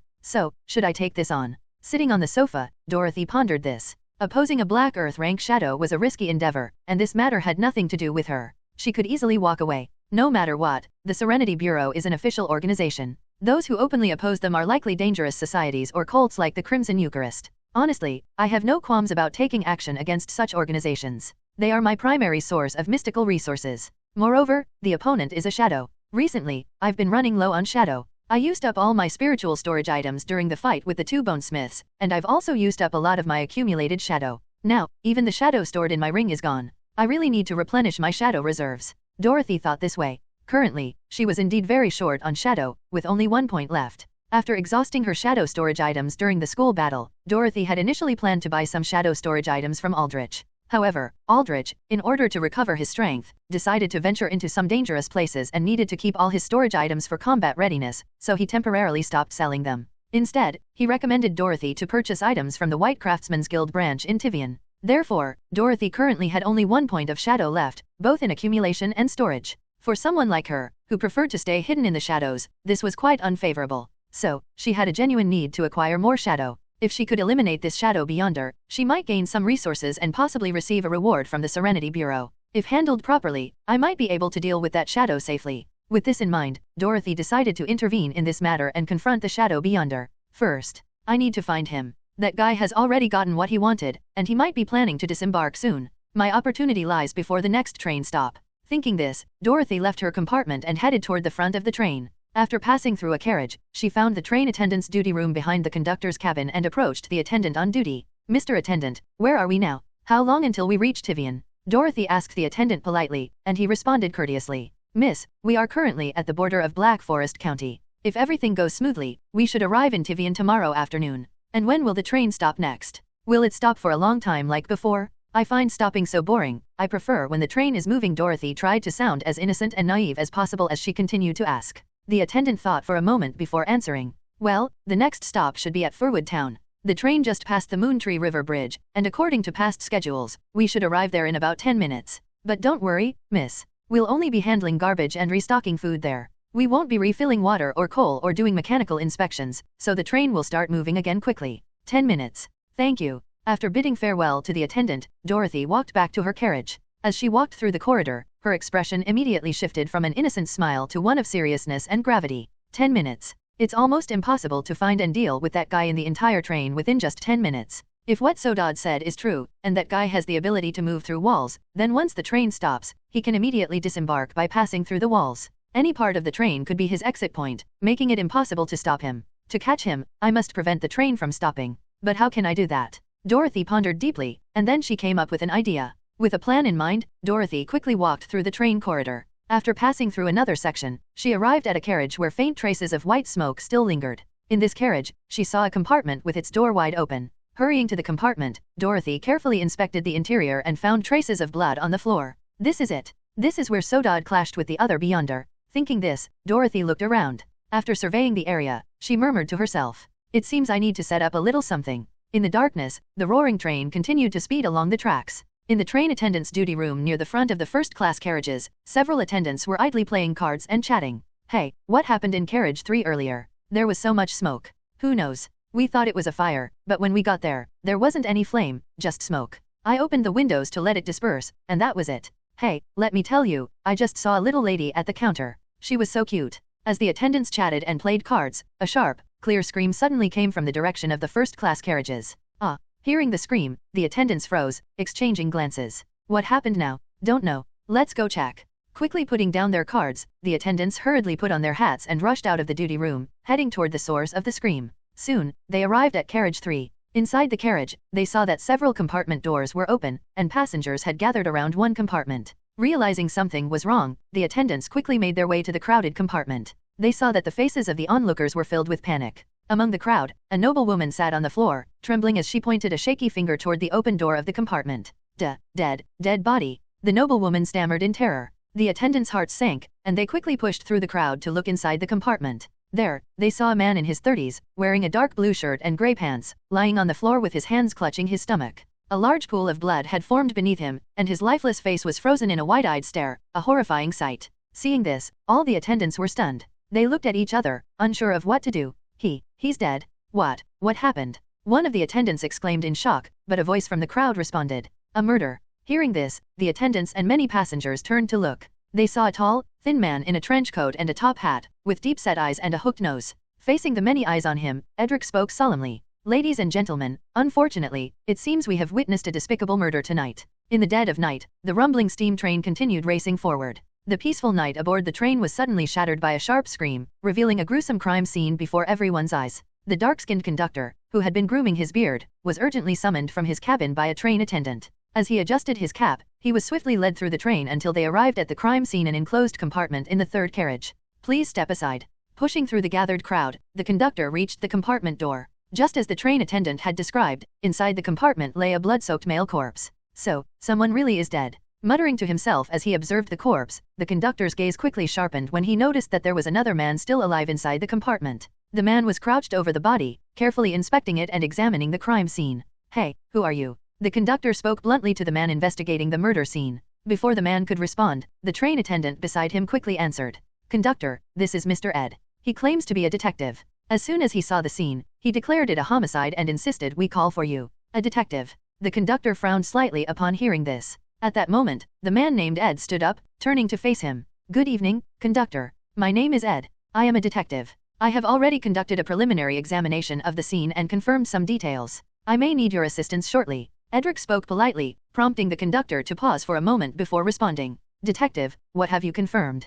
Just some basic information. For instance, the cause of death: the victim died from a fatal wound to the chest and abdomen. Judging by the wound, the murder weapon was a small blade, likely a dagger. Based on the state of rigor mortis and body temperature, the victim has been dead for less than an hour. As he spoke, Edric gestured toward a spot on the floor, where a few severed fingers and a pistol lay. The victim's right-hand fingers were cut off, and a blood-stained pistol was found under the sofa. This suggests that the victim struggled with the assailant before dying. The victim tried to defend himself with the gun, but the killer severed his fingers, knocking the weapon from his grasp before delivering the fatal blow. I believe we are dealing with a ruthless murderer, conductor. Standing at the compartment doorway, Edric pointed at various details within the room as he explained, his expression calm and composed. His professional demeanor left the surrounding crowd, including the conductor, momentarily stunned. To think he was carrying a Hudson 24 and still got taken down with a knife. The killer must be quite the dangerous individual. So, detective, what should we do now? The conductor, slightly taken aback, turned to Edric for guidance. It was his first time dealing with such an incident, and he had no idea how to proceed.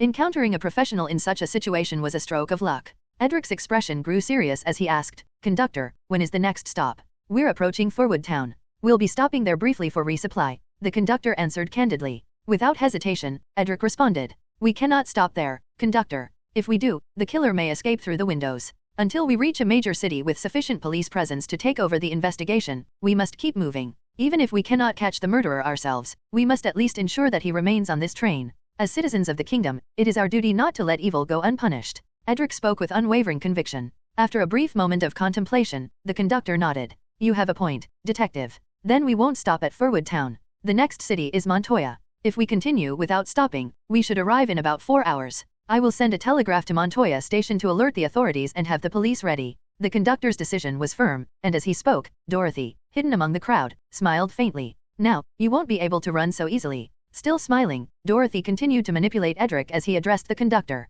Conductor, having a murderer among the passengers is unsettling. I would like to try identifying the culprit. If possible, I would appreciate your train crew's cooperation. It would be ideal if we could find the killer. But detective, do you truly have the ability to do so? The conductor's tone carried a hint of doubt. He wasn't yet ready to trust a stranger who claimed to be a detective, let alone involve the entire train crew in assisting him. Faced with the conductor's skepticism, Edric responded with a confident smile. Of course, you can trust me, Lieutenant, a veteran of the Ufaga Colonial War. The conductor froze, visibly stunned. How did you know? He blurted out. Because my corpse marionette found a framed military photograph on your desk, with all your details clearly written on the back. Dorothy smirked inwardly. She had anticipated that the conductor might need some convincing, so when she had sent the train attendant to fetch him, she had also dispatched a small corpse marionette to infiltrate his office. Oh, just a bit of minor deduction, nothing extraordinary. Edric responded with a light chuckle, prompting the conductor to press further. Incredible, Mr. Ed. I did indeed serve in Ufaga. How did you deduce that? How did I deduce that? Indeed.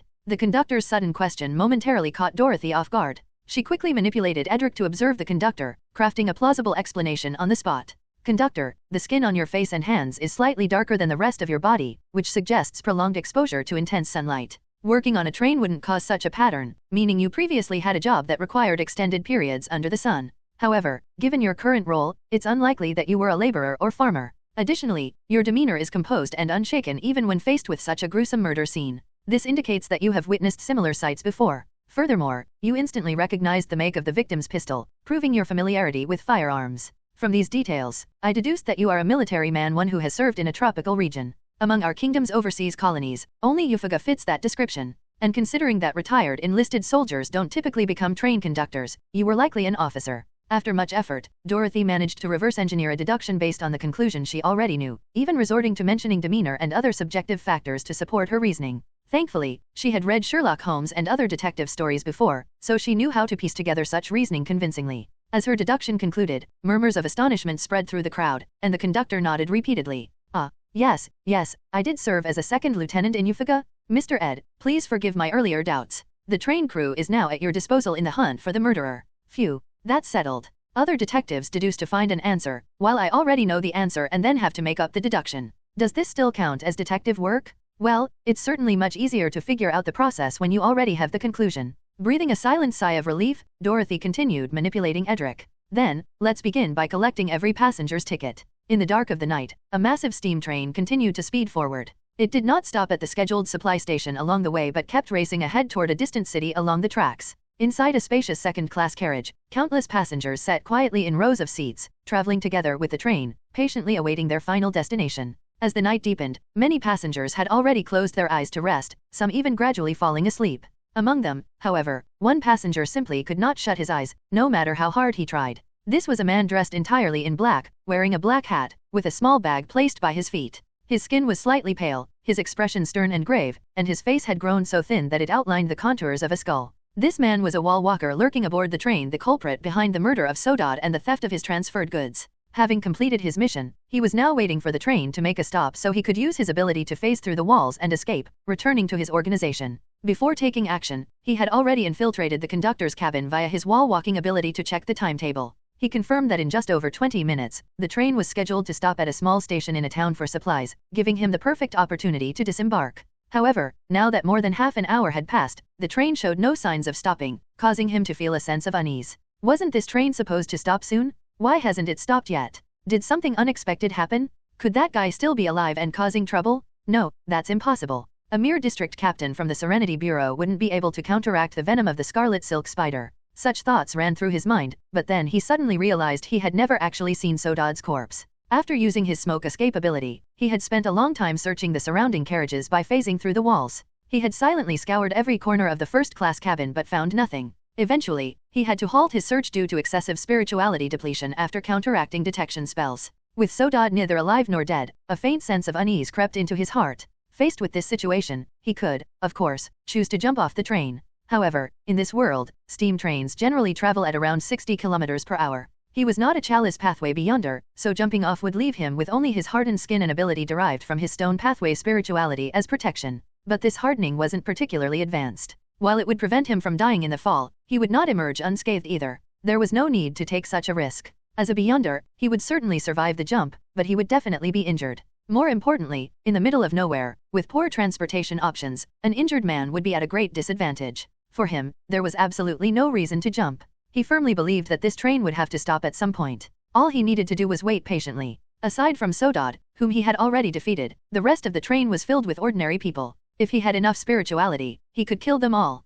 However, adhering to his assassin's nature, he didn't want to attract too much attention. That was precisely why he had chosen to stay in the second-class carriage. Just as he resolved to keep waiting, he suddenly heard a commotion in the carriage. Glancing around, he saw several train attendants moving through the rows, stopping at each passenger. From their actions, they seemed to be collecting tickets. Collecting tickets? What are the attendants doing? There's no need to take the tickets for a routine check, is there? As he pondered this, an attendant finally reached him. Sir, please present your ticket. We need to collect them temporarily and will return them to you afterward. What are you collecting them for? The man asked directly. Rest assured, sir, this is just a detailed inspection. Our conductor suspects that someone has boarded the train using a fake ticket. Hearing this, the man said nothing more. Like the other passengers, he silently handed over his ticket. The attendant took it, expressed gratitude, and continued collecting tickets from the other passengers. Detective, all the tickets are here. As per your instructions, we've noted the seat numbers on each ticket. For those without tickets, we issued replacements and included them in the collection. We've also added the work badges of all train staff. In the corridor of the first-class carriage, a train attendant stood before Edric, holding a box filled with tickets. Thank you all. These tickets will be key to my deduction, Edric said with a smile as he took the box. His words puzzled some of the nearby train staff, including the conductor. Detective, I'm curious what kind of deduction requires these tickets? Can you really identify the culprit using them alone? The conductor asked. Edric responded with an air of mystery. I can't reveal that just yet. Now, I need some time to analyze and deduce the truth. I'll need some privacy. Let me think. The desk in my cabin is a bit uneven, so I'll use this one instead. Is that all right, conductor? As he spoke, Edric pointed to a nearby compartment. The conductor, without hesitation, nodded. Of course, no problem. I wish you success in your deduction. Thank you for your cooperation, conductor. With that, Edric carried the box into the compartment, closed the door, and turned on the light. Then, he placed the box to the side and pulled out a large sheet of paper from his clothes, spreading it out on the table. The paper bore an intricate magical array representing revelation and lantern. At that moment, Dorothy, who had been hiding under the bed, crawled out and mumbled, "Deduction, deduction. What a joke. When is deduction ever better than divination?" Indeed, Dorothy planned to use divination to locate the assassin. The target, despite being able to phase through walls and roam undetected, still needed spirituality to do so and couldn't remain inside walls indefinitely. Most of the time, he had to disguise himself as an ordinary passenger. By having the attendants collect all the tickets, Dorothy had ensured that the assassin's ticket would be among them, which would serve as the medium for her divination. After Edric laid out the magic array paper, Dorothy placed the box on top of it. Then, she walked over, took out 3 coin-shaped lantern spiritual storages, and placed them within the array. Divination could accomplish many things, but different methods had different limitations. Pendulums could only divine locations, coins could only provide yes or no answers, rods could only indicate directions, and clocks could only divine time. None of these methods were ideal for identifying the killer. A pendulum required a large and precise map, which wasn't available on the train. Dorothy didn't have enough spirituality to use coins to test each suspect individually. The rod was also inefficient for gradually narrowing down a suspect. The clock was entirely irrelevant. Thus, she had to use a different divination method, drawing lots. Prepared with sufficient revelation and lantern spirituality to overcome the assassin's anti-divination defenses, Dorothy began the ritual. She reached into the box, stirring the pile of tickets. After a moment, she pulled one out. At the same time, she consumed 1 point of revelation, and one of the coins on the table dimmed. This indicated that the target had no anti-divination defenses, meaning Dorothy had identified him with minimal spiritual cost. No anti-divination? A black-rank assassin this poor? No, even those 2 bonesmiths before didn't have any. Maybe this is just normal for black ranks? That lure guy was just ridiculously rich, way above the usual black rank standard.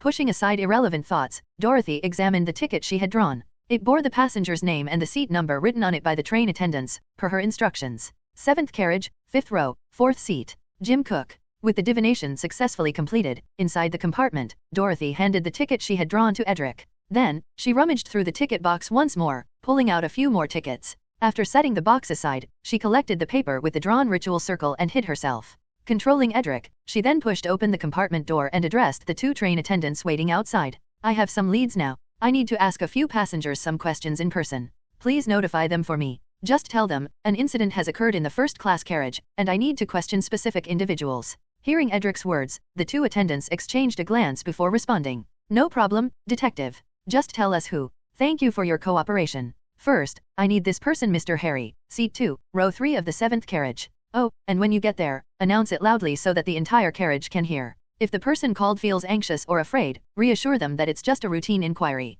"Understood." Edric glanced at the ticket in his hand and instructed. One of the attendants nodded. "Understood. I'll go right away." Saying this, the attendant walked down the corridor towards the far end. Edric then turned to the other attendant. "One more thing, could you bring me a pot of black tea and 2 cups? Having a conversation over tea makes things much more relaxed." "Of course, detective." With that, the other attendant also departed. Now that both attendants were gone, Dorothy, who had been hiding under the bed, crawled out again. She retrieved her magic box, opened it, expanded the entrance, and placed it on the bed before covering it completely with the blanket. After making all the necessary preparations, Dorothy quickly slipped out of the compartment while no one was watching. She hurried back to her own compartment and shut the door behind her. Phew. All right, let's do this one by one. On the speeding steam train, inside the 7th carriage of the 2nd-class section, the attendant entered and loudly addressed all passengers. "Everyone, an incident has occurred in the 1st-class carriage. A detective has found some leads and wishes to speak with a few of you. Please cooperate. The first person is Mr. Harry, seat 2, row 3.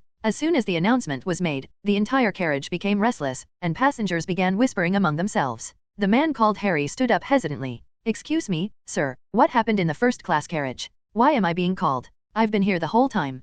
Plenty of people can vouch for me. Harry looked nervous, but the attendant reassured him, following Dorothy's instructions. Don't worry, it's just a routine inquiry. Please come with me. Hearing this, Harry picked up his belongings, still looking uneasy, and followed the attendant out of the carriage. Meanwhile, at the back of the carriage, a man dressed in all black, wearing a black hat, and going by the alias Jim tensed slightly at the conversation. An incident in the first-class carriage? What incident? Was that guy's body found? Or is it something else? And this so-called detective, where did he suddenly come from? Following the attendant, Harry arrived at the first-class carriage and entered Edric's compartment. Once inside, Edric instructed the attendant to close the door before gesturing to the anxious Harry to sit down. So, you're the detective? What do you want from me? I've been in my carriage the whole time, I never left. Many people can confirm this. Calm down, Mr. Harry. I only called you here to ask a few questions. I'm well aware that you're innocent. A brief chat, and you'll be free to go. First, have you seen a jewelry set that looks like this? Edric then described a piece of jewelry in detail to Harry. After asking a few more questions, he chatted about some unrelated topics before allowing Harry to leave. Once Harry exited the compartment, Edric summoned the attendant again and instructed, "Please call the next person for me. Same carriage this time, row 1, seat 3. A woman named Karine." "Understood, detective." With that, the attendant departed to fetch the next person. And so, the process continued. Passengers from the 7th carriage, as well as from the adjacent 6th and 8th carriages, were gradually called in to speak with Edric. Each conversation lasted around 4 to 5 minutes before the person was sent back. Initially, the passengers in the carriages were somewhat anxious. However, after noticing that those who had been questioned returned unharmed and as usual, they grew accustomed to the process. Soon, they became curious and started discussing the detective's motives and what exactly had happened in the first-class carriage. As the questioned passengers compared notes, they pieced together what little information Edric had unintentionally revealed during the interrogations. The consensus was that it seemed to be a jewelry theft case. Apparently, a witness had seen the thief heading in their direction. Amidst the rising chatter in the carriage, Jim, the black-clad man, let out a quiet scoff upon overhearing the discussion.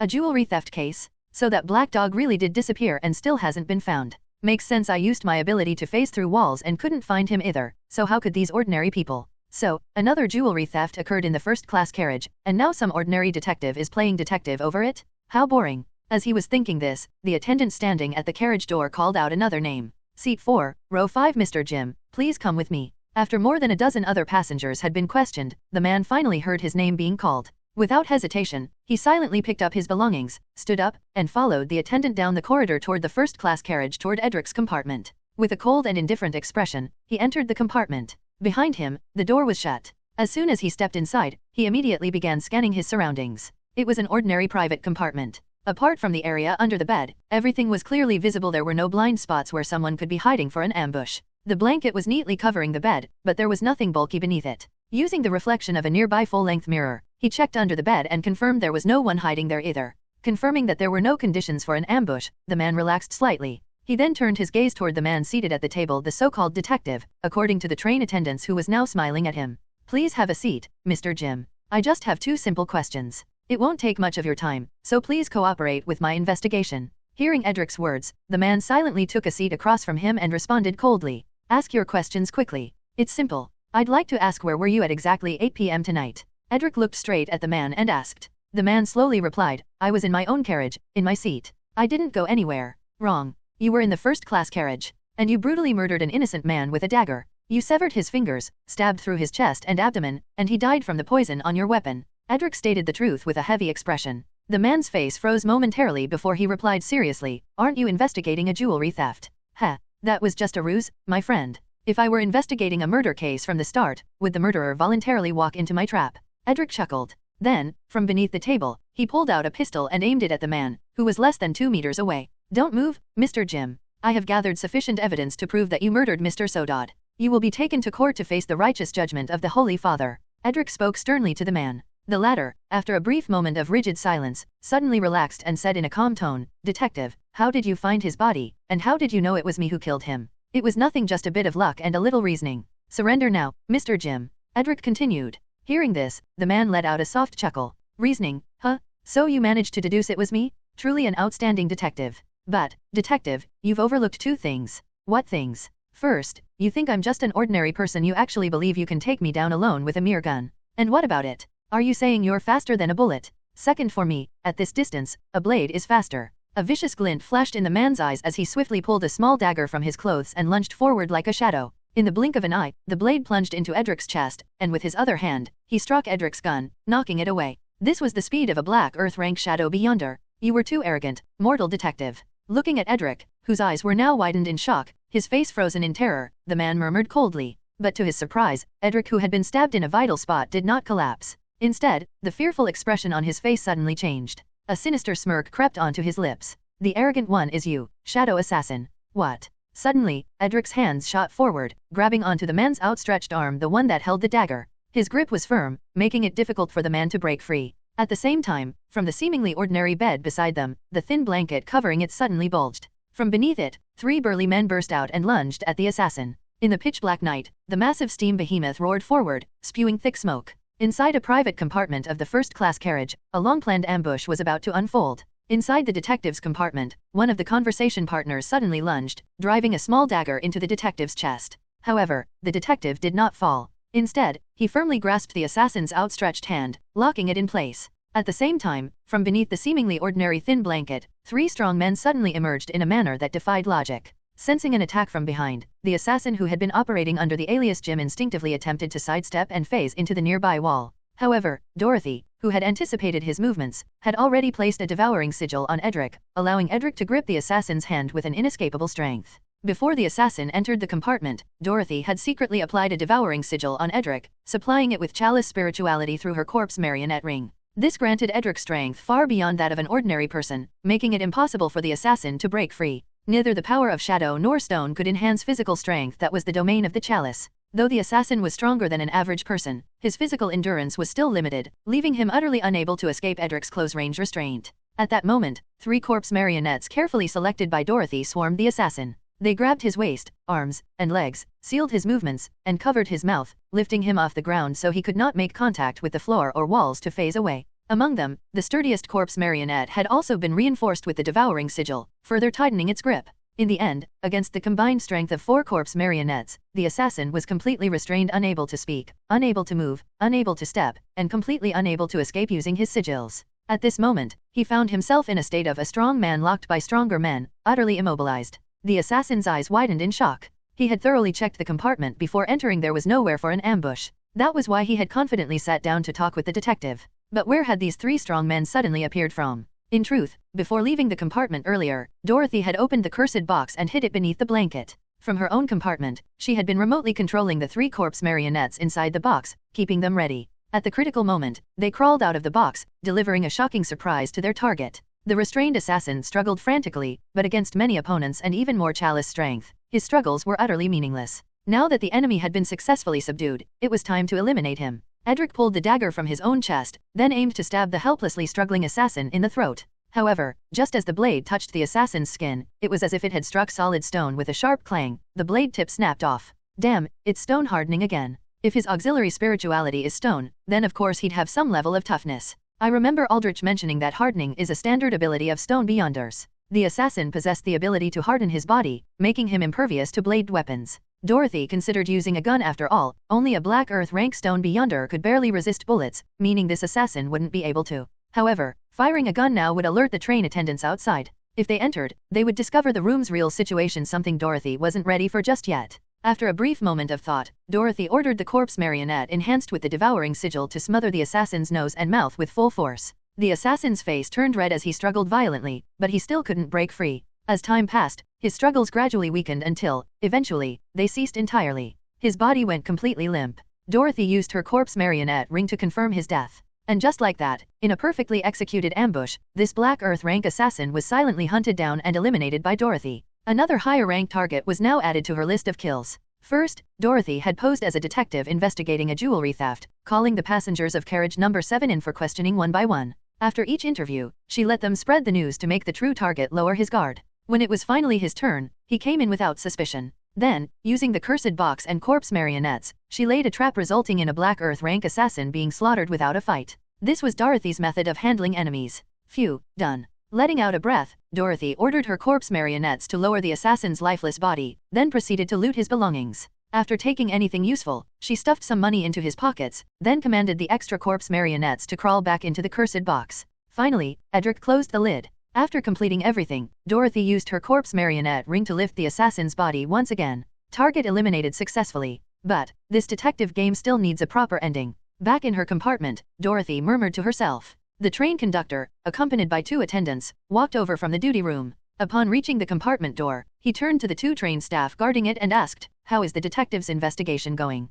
The detective has been calling passengers from carriage number 7 for questioning. So far, 12 people have been questioned. He's currently on the 13th one of the attendants replied. The conductor frowned slightly and asked, "He's questioned so many. Has he found anything yet?" "We don't know. The detective hasn't revealed anything. But this current questioning is taking longer than usual. The others only took 4 to 5 minutes each, but this one has already been going on for 10 minutes. Just as the conductor was deep in thought, a loud commotion suddenly erupted from inside the compartment. The conductor and attendants were stunned, and in the next instant, the compartment door was flung open. A man dressed in black bolted out, his face filled with panic, as he sprinted down the corridor. Hot on his heels, another figure chased after him. "You're not getting away." With a sharp shout, Edric lunged forward, grabbing the fleeing man's collar. The man, realizing he couldn't escape, swung a desperate punch at Edric. Edric tilted his body, dodging the attack, then caught the man's arm mid-swing. Using all his strength, he performed a shoulder throw, slamming the man hard onto the floor. Then, Edric drew a pistol from inside his coat, aimed it at the fallen fugitive, and declared loudly in front of the train staff and conductor,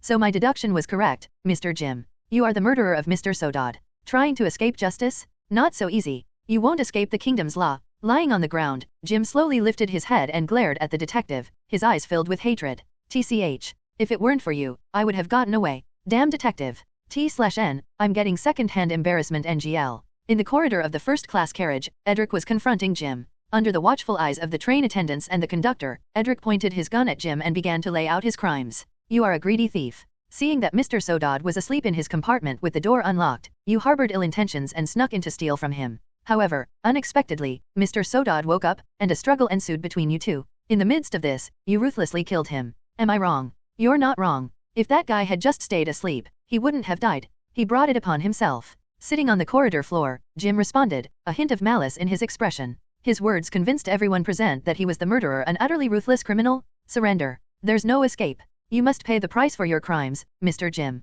"Pay the price? Pff, it's not time for that yet." With a cold snort, Jim shot a vicious glare at the train attendants and the conductor. Then, he suddenly drew a small knife from his clothes and lunged at them, seemingly intent on taking hostages or dragging a few people down with him. With a ferocious expression, Jim charged at the train attendants and conductor. The attendants were visibly panicked, but the conductor remained composed. Just as he reached for the gun at his waist, another gunshot rang out from behind Jim. Bang! Edric had fired his gun, striking Jim and cutting his attack short. Jim collapsed onto the ground, motionless, lifeless. The train attendants and conductor turned to look at Edric. A shame. It seems the law won't get to judge him. But compared to that, I believe the safety of all you gentlemen is far more important. As for Mr. Jim's cause of death, please report the details to the police later. Of course. Your sense of justice and marksmanship are truly admirable, detective." Holstering his gun, the conductor spoke to Edric. Afterward, the train attendants reassured the frightened passengers and dealt with Jim's corpse. During this time, the curious conductor approached Edric, who was smoking by the train window. "Respected detective, we are deeply grateful for your help in capturing this ruthless criminal. But I am very curious, how exactly did you identify him just from a bunch of train tickets? Could you explain your reasoning?" The conductor asked Edric with curiosity. Edric, smiling, flicked his cigarette ashes out the window before answering. "Of course, Captain. Please come with me back to the crime scene." Saying this, Edric walked towards Sodod's compartment, the crime scene. By now, Sodod's body had already been removed, leaving only the bloodstains on the floor. Inside the compartment, Edric crouched down and pointed to a particular spot near the wall. "Captain, take a look at this bloodstain here. Doesn't it seem a bit odd?" Following Edric's direction, the conductor looked over and noticed that the bloodstain did indeed appear peculiar. Most of the blood splatter looked natural, but one small section had distinctly straight, rectangular edges, with a tiny red dot in the center. It appeared highly unnatural. The reason the blood stain appears like this is because when the blood dripped down, some of it landed on an object. Part of the blood soaked into the floor, while the rest fell onto that object. When the object was later removed, it left this particular imprint on the ground. Judging by the shape, this object was a small rectangular piece of paper with a punched hole in the center. "Does that remind you of anything, Captain?" Edric smiled as he asked, and the conductor's face suddenly lit up with realization. A small piece of paper with a hole in the center. This is a train ticket? The hole was punched by the ticket checker. The murderer must have dropped their ticket while struggling with the victim, causing Sodod's blood to splatter onto it. Later, when the murderer retrieved the ticket, it left this distinctive blood imprint. That's why you collected everyone's train tickets. You wanted to verify the bloodstain. The conductor spoke with newfound understanding, and Edric nodded with a smile. Precisely. Since a ticket is required to exit the station, he had to retrieve it. He thought he could wipe away the blood and fool everyone, but he underestimated how stubborn blood can be. As a detective, I always carry a chemical solution that can detect whether an object has been stained with blood. After Edric finished explaining, the conductor continued nodding, marveling at the insight. Oh, I see. To be able to notice such a minute detail at the scene, make the connection, and reconstruct the truth, Mr. Edric, you truly deserve the title of detective. Of course. I personally staged the entire crime scene. I placed every detail myself, including this bloodstain. How could I not immediately notice it and connect the dots? In her own compartment, Dorothy thought to herself with amusement. This so-called murder scene had been entirely set up by her, with all these traces intentionally left behind to handle the conductor's future questions. Now that you mention it, once you confirmed the murderer's identity by checking the ticket, why didn't you immediately alert us to arrest him? Why go through the process of summoning each passenger one by one before finally calling the culprit? The conductor asked. Dorothy had already prepared an explanation for this. She controlled Edric to answer, because the murderer was extremely dangerous and was in the densely populated second-class carriage. If we had immediately confronted him, he might have panicked and harmed the other passengers. To prevent unnecessary casualties, I chose to lure him here instead. Summoning the other passengers first was a way to lower his guard.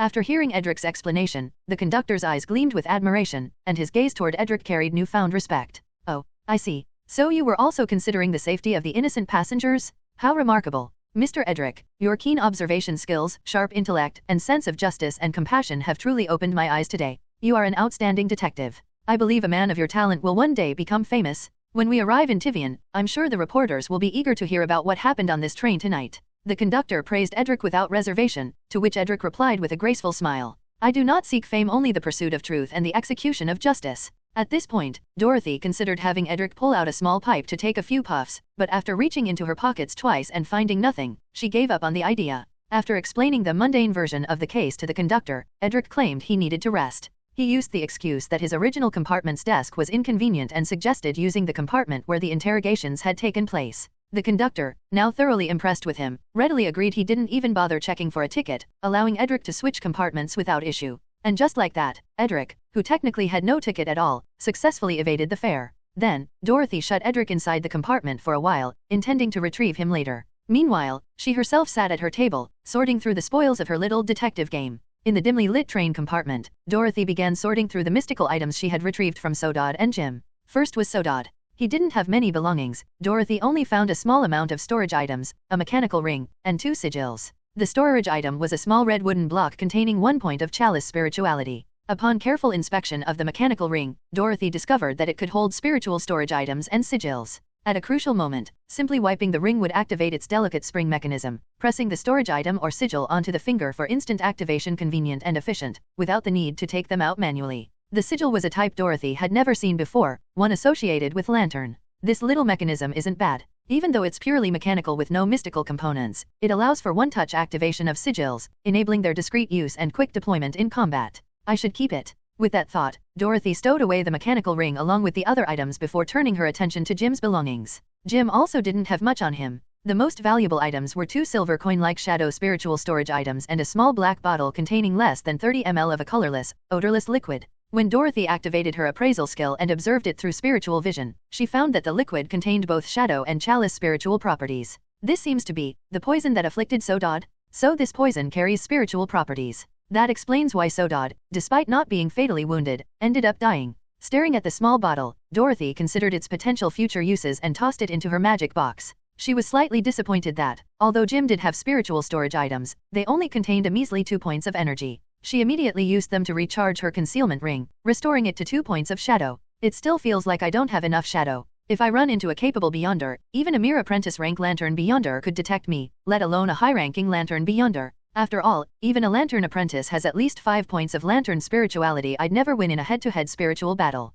With that realization, Dorothy resolved to keep her distance from churches in the future and avoid provoking the Beyonders affiliated with them. After organizing the personal belongings of Sodod and Jim, Dorothy finally turned to the main event, the mysterious cargo that Sodod had been escorting, which Jim had stolen and was originally meant to be delivered to the Tivian's Serenity Bureau. This cargo was supposed to be inside Sodod's locked briefcase, but Jim had used his phasing ability to extract it and place it in his own bag. That bag was now sitting on Dorothy's table. Dorothy had promised Sodod that she would recover the cargo, but she never agreed not to look inside. She intended to inspect the goods first before deciding whether to return them to the Serenity Bureau. Without hesitation, Dorothy opened Jim's bag. Inside was a document envelope sealed with the insignia of the Ulster Serenity Bureau. The seal bore a warning inscription. Cognitive poison warning? Ensure proper precautions before viewing. Oh, a cognitive poison? Now this is getting interesting. Seeing the words on the seal, Dorothy's curiosity was piqued. She peeled off the seal, opened the envelope, and took out its contents. Inside the envelope were a thin notebook and several photographs.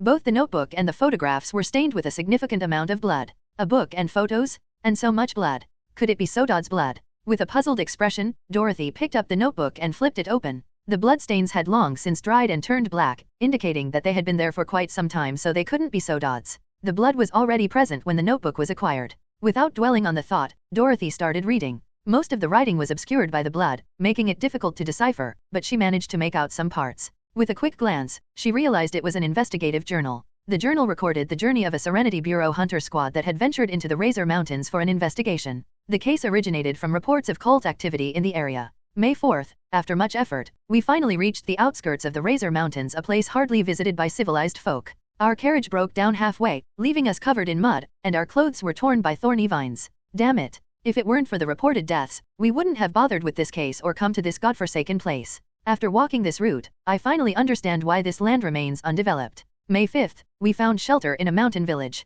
The locals are fairly hospitable, but their customs are unsettling. They eat spider eggs, an utterly disgusting delicacy. After settling in, we began investigating for clues. May 7th, following the leads, we ventured deeper into the Razor Mountains. The terrain became increasingly hostile, but thankfully, we found another village. The people here were far more xenophobic than the first. They were openly hostile at first, but after some explanation, their aggression subsided. May 8th, my god. This village eats spider eggs too? And they claim to weave clothes from spider silk? What kind of spider has silk fine enough to make fabric? May 8th, these lunatics planned to execute an old man from the village. Their reason? Because he refused to eat spider eggs and was caught hoarding forbidden items. We intervened and saved the old man, which angered the villagers, forcing us to flee. This savage land, untouched by the holy radiance of the three saints, desperately needs a church. Even a small one would do. The old man showed us the so-called forbidden item. It was a silver mirror with a crescent moon engraved on the back resembling the symbol of shadow. According to him, this was once the village's sacred artifact, passed down through generations.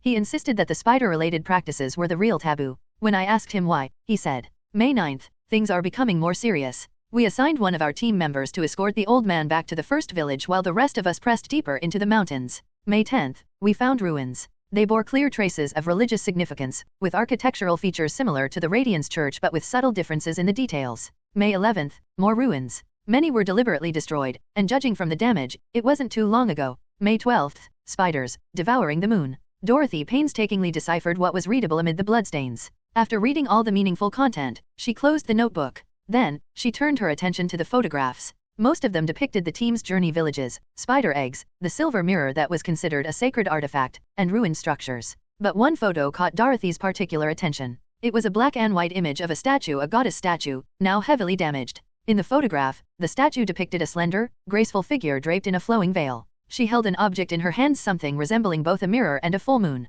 But the statue's head had been deliberately removed. In its place, a crudely carved, grotesque spider head had been affixed. Spiders, and the moon. Holding the notebook and photos in her hands, Dorothy murmured to herself in confusion. The entire journal recounted the events in a vague and fragmented manner, making it difficult to understand the full picture. It could only be guessed at. I've heard of Razor Mountain Range before. It's a remote mountainous region in the northern part of North Shore County. The terrain there is treacherous, and transportation is inconvenient. Some mountain dwellers, largely unaffected by the Industrial Revolution, still live there. Because of the high cost of development, neither the kingdom's government nor capitalists are keen on investing in that area. Based on the contents of this journal, a hunter squad from the Serenity Bureau ventured into the Razor Mountains for an investigation, only to uncover some strange occurrences, ruins with moon-related significance, and customs and beliefs involving spiders. What kind of secrets are hidden deep in those mountains? Judging by all this bloodstaining, it seems like things didn't end well for that squad. The Ulster branch must have realized that something serious was at play, which is why they decided to send this information to the headquarters.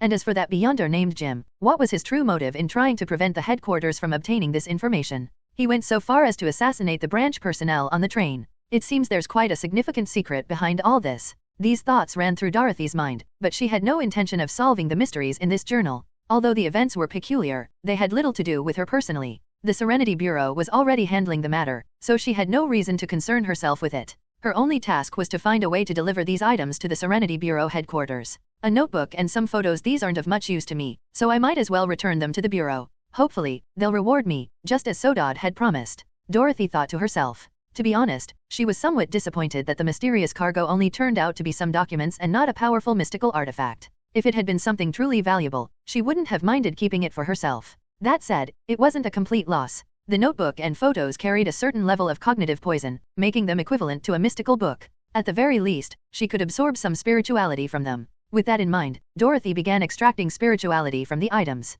Altogether, they yielded 2 points of shadow, 1 point of chalice, and 1 point of revelation. This particular combination of spirituality surprised her. So the nature of the content recorded in this notebook and these photos are associated with shadow and chalice? I wonder which parts belong to shadow and which to chalice. After extracting the spirituality, Dorothy assessed the changes in her spiritual reserves. Since she hadn't overused revelation, she didn't count it. The main concern was chalice. Between using 2 devouring sigils and overloading her ring, she had spent a total of 3 points of chalice. After factoring in the spirituality gained from the documents and her remaining reserves, Dorothy's current spiritual status was. Looking at her current spiritual reserves, Dorothy couldn't help but frown. Ugh. As expected, without the generous donations from the Eucharist, my chalice reserves are dropping at a visible rate. Chalice and revelation are my primary sources of spiritual expenditure. If my chalice drains this fast, it's going to be a problem. I wonder if there's any chalice society in Tivian that can make a donation to me. With that thought, Dorothy packed everything on the table into her magic box, changed into her sleepwear, and lay down on the bed.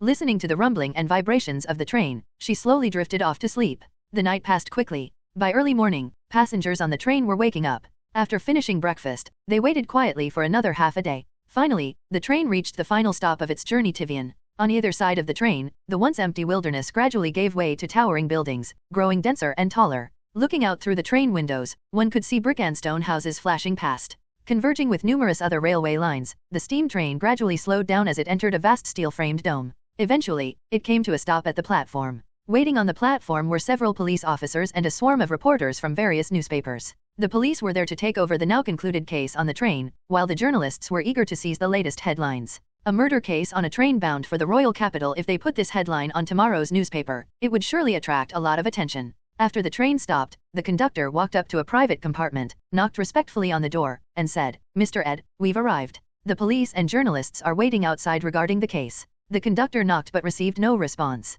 Frowning, he knocked again, only to be met with continued silence. Seeing this, the conductor tried turning the compartment's doorknob. It was unlocked. When he stepped inside, he found the compartment empty, completely clean and neatly arranged, with even the bedding carefully folded. On the table, there was a note. The conductor walked over and picked it up. It was left behind by the detective, Ed. "Dear conductor, please forgive my unannounced departure. Do not be puzzled about how I left the train before it stopped being a detective. I have my ways. I do not wish to engage too much with the police and journalists, especially the journalists. I have no desire to be surrounded by a flock of noisy turkeys clucking away, interrogating me as if they were inquisitors trying to dig out my every secret. So, I chose to leave ahead of time. I leave it to the train crew to explain last night's tragedy to the public. Whether or not you mention me is of no concern. You are more than welcome to take full credit for capturing the culprit. I won't mind. I am merely a detective who pursues the truth and upholds justice. Fame is nothing more than an inconvenient byproduct. I sincerely hope that you all receive a generous reward from the police department and the Royal Railway Company. Detective Ed." Inside the compartment, the conductor remained silent for a long time after reading the note. Finally, he let out a deep sigh. A detective who seeks only the truth and justice, unconcerned with fame? What a noble man. The conductor sighed in admiration. Then, as if making a decision, he tucked the note into his pocket, walked out of the compartment, and headed toward the front of the train, where the crew was gathered. "Gentlemen, Mr. Ed has already left ahead of us. He is a man of great intellect and noble character, uninterested in fame, unwilling to claim the honor that rightfully belongs to him. Instead, he has chosen to let us take the credit for bringing the criminal to justice." As soon as the conductor finished speaking, the train crew reacted with a mix of emotions. Some were surprised, some disappointed, and others excited. Sweeping his gaze over his crew, the conductor's expression grew solemn. He continued, "Gentlemen, the company's rewards are tempting. However, I believe we should follow Mr. Ed's example, forsake vanity and personal gain in pursuit of a higher moral standard. He is a gentleman, and we, too, should act as gentlemen. I propose that we recount the entire case truthfully to the police and the journalists.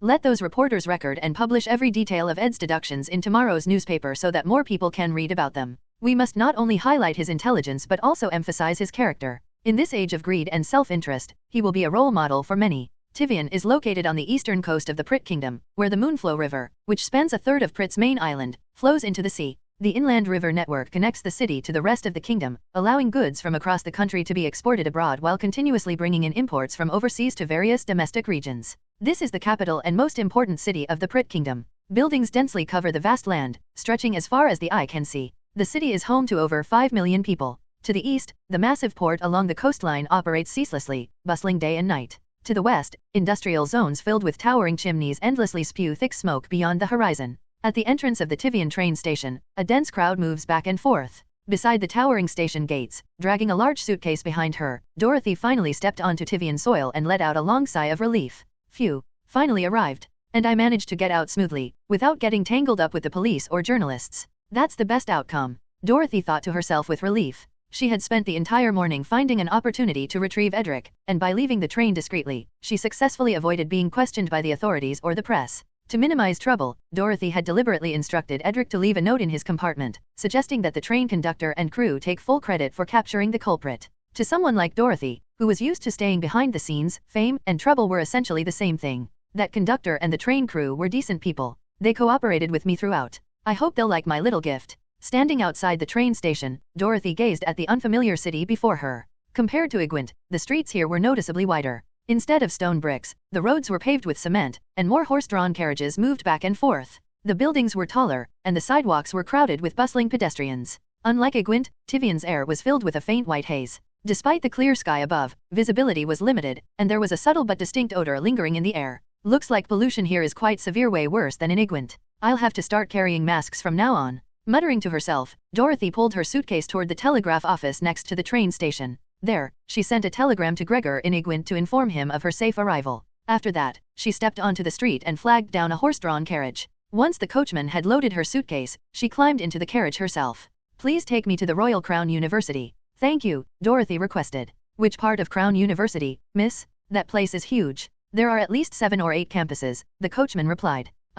Please wait a moment. Dorothy reached into her coat pocket, took out an envelope, and pulled out a letter. After glancing at it briefly, she responded, take me to the east gate of the King's campus at Royal Crown University. The old campus? That's quite far. This ride's gonna be expensive, miss. That's fine. Just drive. The fare isn't an issue. All right then, sit tight, miss. We'll pick up the pace. With that, the coachman flicked the reins, and the carriage, drawn by 2 horses, began moving forward. Dorothy took the opportunity to admire the scenery of the big city along the way. As the carriage made turns through Tivian's streets, the journey stretched on. It took so long that Dorothy grew tired of watching the scenery wherever she looked. She saw only hurried crowds and towering, grayish buildings. The sight felt oppressive and stifling. Eventually, she found herself on the verge of dozing off. In Igwent, she had never spent this much time on city transportation in one go. Gradually, the buildings outside the carriage windows became less dense. Greenery and street trees increased in number, and the surroundings began to feel livelier, less suffocating. Dorothy realized she was slowly moving away from the city center.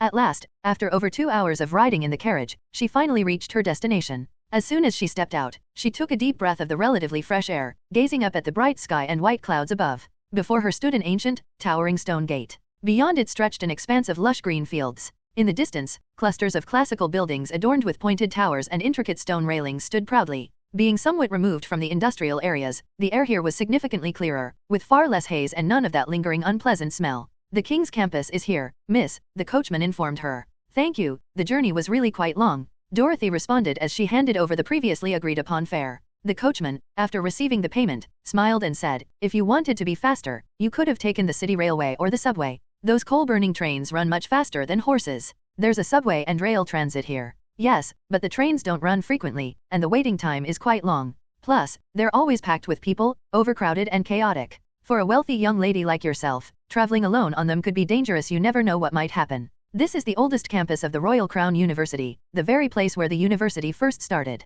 The university's core is still here, and many people come to visit every year. I hope you have a great time here, miss. After saying that, the coachman waved and drove his carriage off into the distance. Dorothy, standing still, silently thought to herself, I'm not here for sightseeing. I'm here for school. With that thought in mind, Dorothy looked toward the distant campus, her new university. Back then, Aldrich had told Greor that he would recommend Dorothy to attend a better secondary school so that she could later get into a university. In reality, Aldrich had bypassed that step altogether and directly recommended her for university. All right, time to go handle my enrollment procedures now. Muttering to herself, Dorothy began dragging her luggage forward.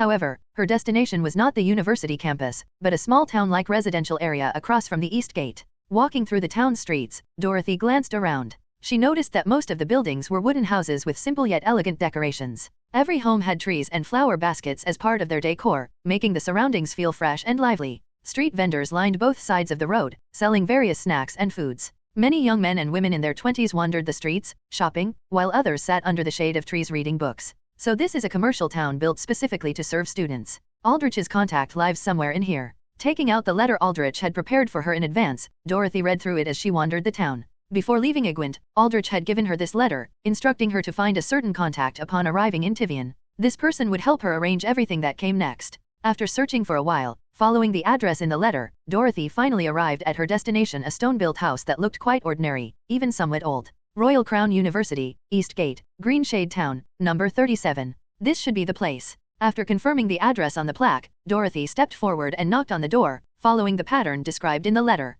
A few seconds later, a cold, mechanical voice came from behind the door. "What is your purpose?" "I was sent by an acquaintance," Dorothy answered, exactly as the letter had instructed. The voice quickly responded. Verification. Without hesitation, Dorothy slid the letter into the mail slot at the door. After waiting for a moment, the door in front of her automatically opened. Dragging her luggage inside, Dorothy took a look around. The room was an entirely ordinary living space: sofas, a fireplace, a coffee table, bookshelves, nothing out of the ordinary. Just as she was about to explore further inside, the strange voice rang out again. "Stand still. Do not move." Dorothy froze for a moment, hesitated briefly, but ultimately chose to comply. Then, behind her, the door suddenly shut on its own. A series of mechanical clicking sounds echoed around her, and the floor beneath her feet began to tremble. In the midst of this noise, the floor split apart and started descending. Dorothy's heart tightened as she looked up, only to see gears rotating and an intricate mechanical system activating below. There's a hidden mechanism beneath the floor? The mechanism is making the floor descent. As she processed this realization, the platform she was standing on continued to transport her downward. Occasionally, it moved sideways, shifting left or right, as if she were cargo being carried along a conveyor belt. The sound of countless gears and mechanisms filled the air around her. Damn, is the entire house like this? With her heart pounding, Dorothy's strange journey finally came to an end. After a hatch opened beneath her, she was delivered into a vast underground space. Chains, gears, and all kinds of mechanical structures filled the area. Various disassembled devices were scattered throughout. The dim, orange glow of lamps illuminated the enclosed environment. A massive mechanical clock stood against the wall, ticking away. This was a workshop, an automaton workshop. The space was filled with the sounds of unknown machinery in motion, and massive gears interlocked and turned slowly on the ceiling. The air carried the scent of lubricating oil, and scattered across the floor were heaps of incomprehensible metal fragments. Dorothy curiously wandered through the workshop, observing everything around her. On the tables, she saw various strange mechanical devices, tiny metal figurines that danced automatically and mechanical birds that flapped their wings. An automaton workshop. This must be another stone beyonder. Compared to Aldrich, who carves stone statues, and Deerskull,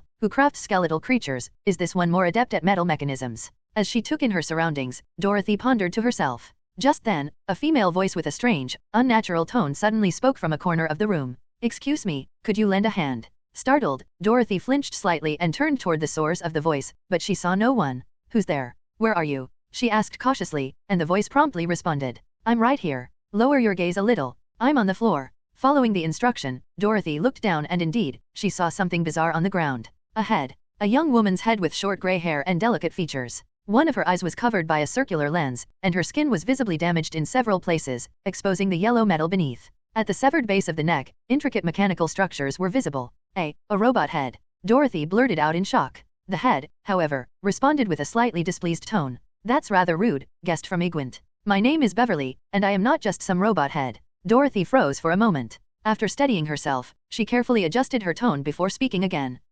Well then, Miss Beverly, how can I help you? Please pick up my head and take it to the bookshelf on the right side of the workshop. There's a lever beside it, pull it open." That was Beverly's request. After hesitating briefly, Dorothy decided to comply. She approached, picked up the head with both hands, and immediately felt a strange sense of unease. Carrying the head, Dorothy began searching for the mechanism Beverly had mentioned, while the disembodied voice continued guiding her. "Yes, that's right. Over there, next to the bookshelf. The lever, just pull it open." Following Beverly's directions, Dorothy found the lever beside the bookshelf on the right side of the workshop. She pulled it, and with the sound of clicking gears, the wall next to the bookshelf slowly opened, revealing what lay behind it. Lined up neatly behind the wall was a row of female bodies dressed in simple clothing. None of them had heads. Dorothy froze once again at the sight before her. "Just pick one for me and attach my head to it."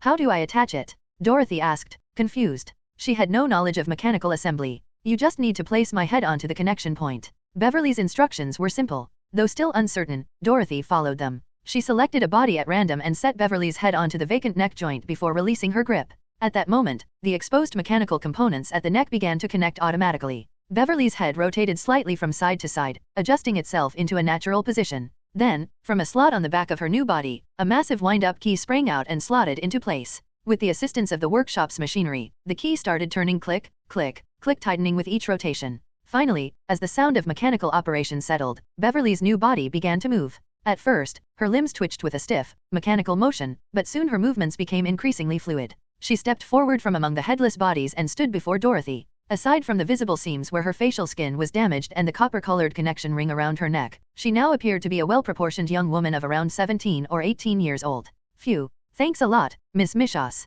If not for you, I would have been stuck there for another 2 hours, waiting for someone to come back and help me. Beverly exhaled deeply before seating herself at a nearby table. Dorothy, tilting her head in curiosity, responded. You know my name. Of course. That old man wrote me a letter mentioning you'd be coming, so I've been waiting for you. Beverly spoke casually as she picked up a glass filled with a pale yellow liquid from the table and started chugging it down. The scent it emitted was unmistakable. Dorothy could tell immediately that it was machine oil. Are you a robot? Dorothy asked again. This time, after finishing her drink, Beverly wiped her mouth before answering. To be precise, I'm a fully autonomous automaton. You've just witnessed something rare. Beings like me are exceedingly scarce in this world. You could probably count us on one hand. An automaton. Yes, a construct created by a puppeteer. The stone pathway, with stone as the primary and revelation as the auxiliary, leads to the puppeteer subpathy. The hallmark of this craft is the ability to create various forms of semi-autonomous or fully autonomous automatons like me. I was built by that old man at the peak of his ability. Beverly explained while sitting in front of a mirror, applying a special gel to the damaged parts of her face as if she were touching up her makeup.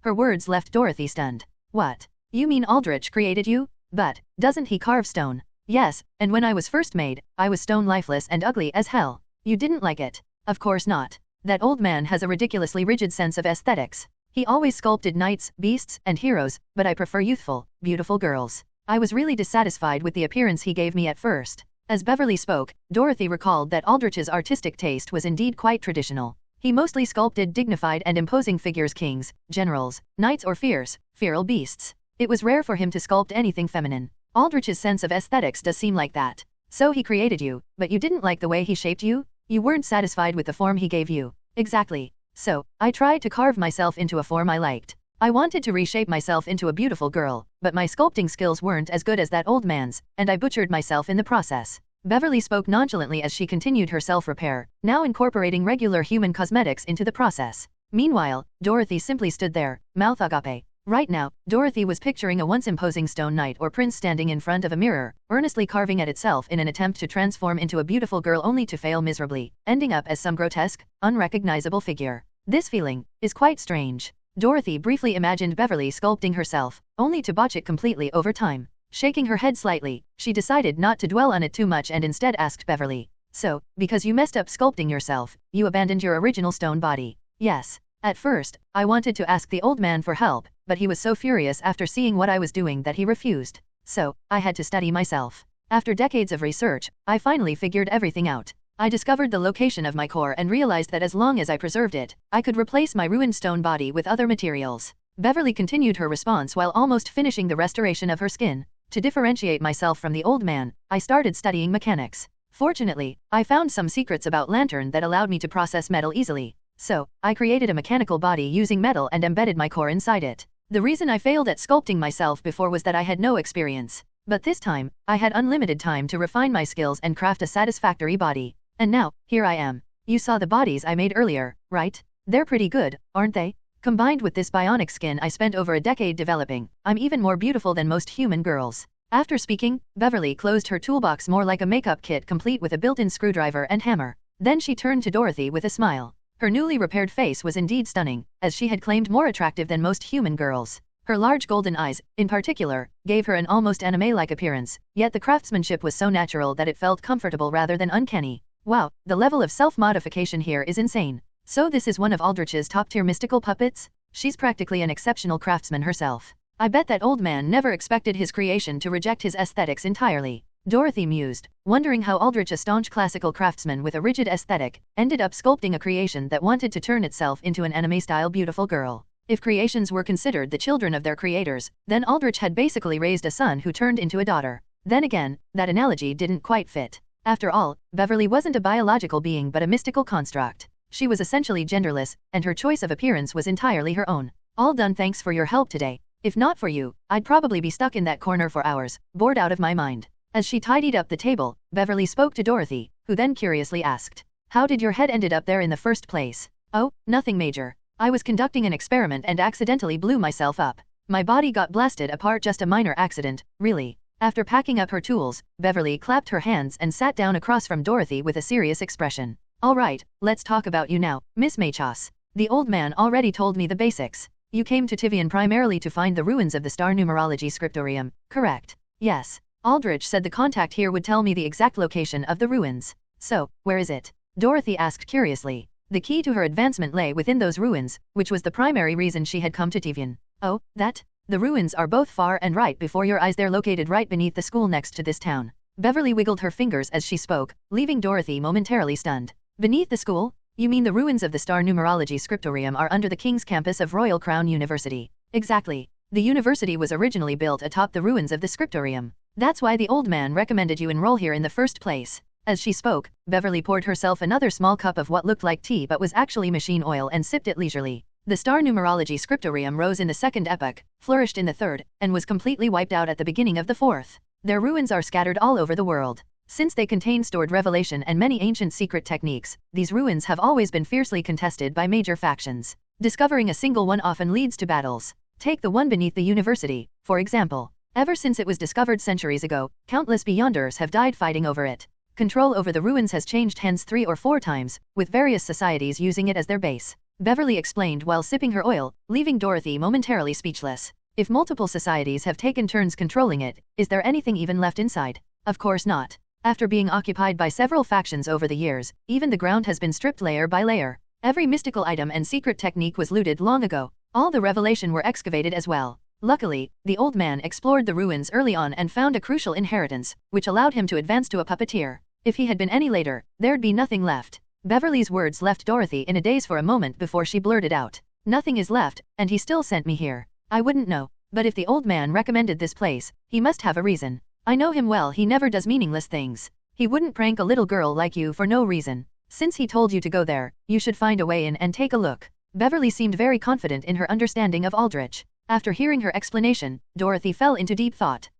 Then where is the entrance to the ruins? How do I get inside? Did Aldrich ever tell you how he got in? I have no idea. The ruins have been occupied by multiple societies over the centuries, and each one made modifications to turn it into their base. Now that it's been converted into a university, it's completely unrecognizable compared to when the old man explored it. Who knows how to get in now? If you want to find the entrance, you'll have to search within the university itself. I imagine that's why the old man arranged for you to enroll there. Beverly continued explaining, and Dorothy couldn't help but mentally complain. Good grief, so I'm not actually here for college, I'm here for archaeology. Then, can you help me get into this university? I'm only 13, I'm way too young to enroll. Haha, aside from your appearance, nothing about you seems 13, Beverly teased lightly before putting down her cup of oil and continuing. Before the university was built, the last organization controlling the ruins was the old man's. For some reason, whether out of nostalgia or in hopes of squeezing more value from the site, he bought the land after the last society withdrew. He even set up a workshop there. Later, the king wanted to build a university to train his officials and took a liking to this location. So, he bought the land from the old man at 25 times its original price. The king also offered him shares in the university, making him one of its stakeholders. Today, Royal Crown University is the top academy in all of Prit. The old man earns a hefty sum from his shares every year, it's one of his prime investments. Since I manage his assets now, I can easily get you enrolled. I can even grant you a few privileges. After hearing all that, Dorothy remained expressionless, silent in her seat. At this moment, only one thought occupied her mind. That cunning old fox, he wasn't being nostalgic or trying to squeeze more out of the ruins, he just wanted to make a business deal and extort the king. He's ridiculously wealthy, with investments all over, yet he still nitpicks over a few pounds with me. Is he insane? Since that's the case, then I'll have to trouble you with my enrollment, Dorothy said after learning that Aldrich was actually one of the university's board members. This revelation put her somewhat at ease. Beverly, on the other hand, waved her hand dismissively. It's no trouble at all, just a matter of giving a heads up. Normally, even for this, I'd charge a small handling fee, but since this is something the old man instructed, I'll let you off for free this time.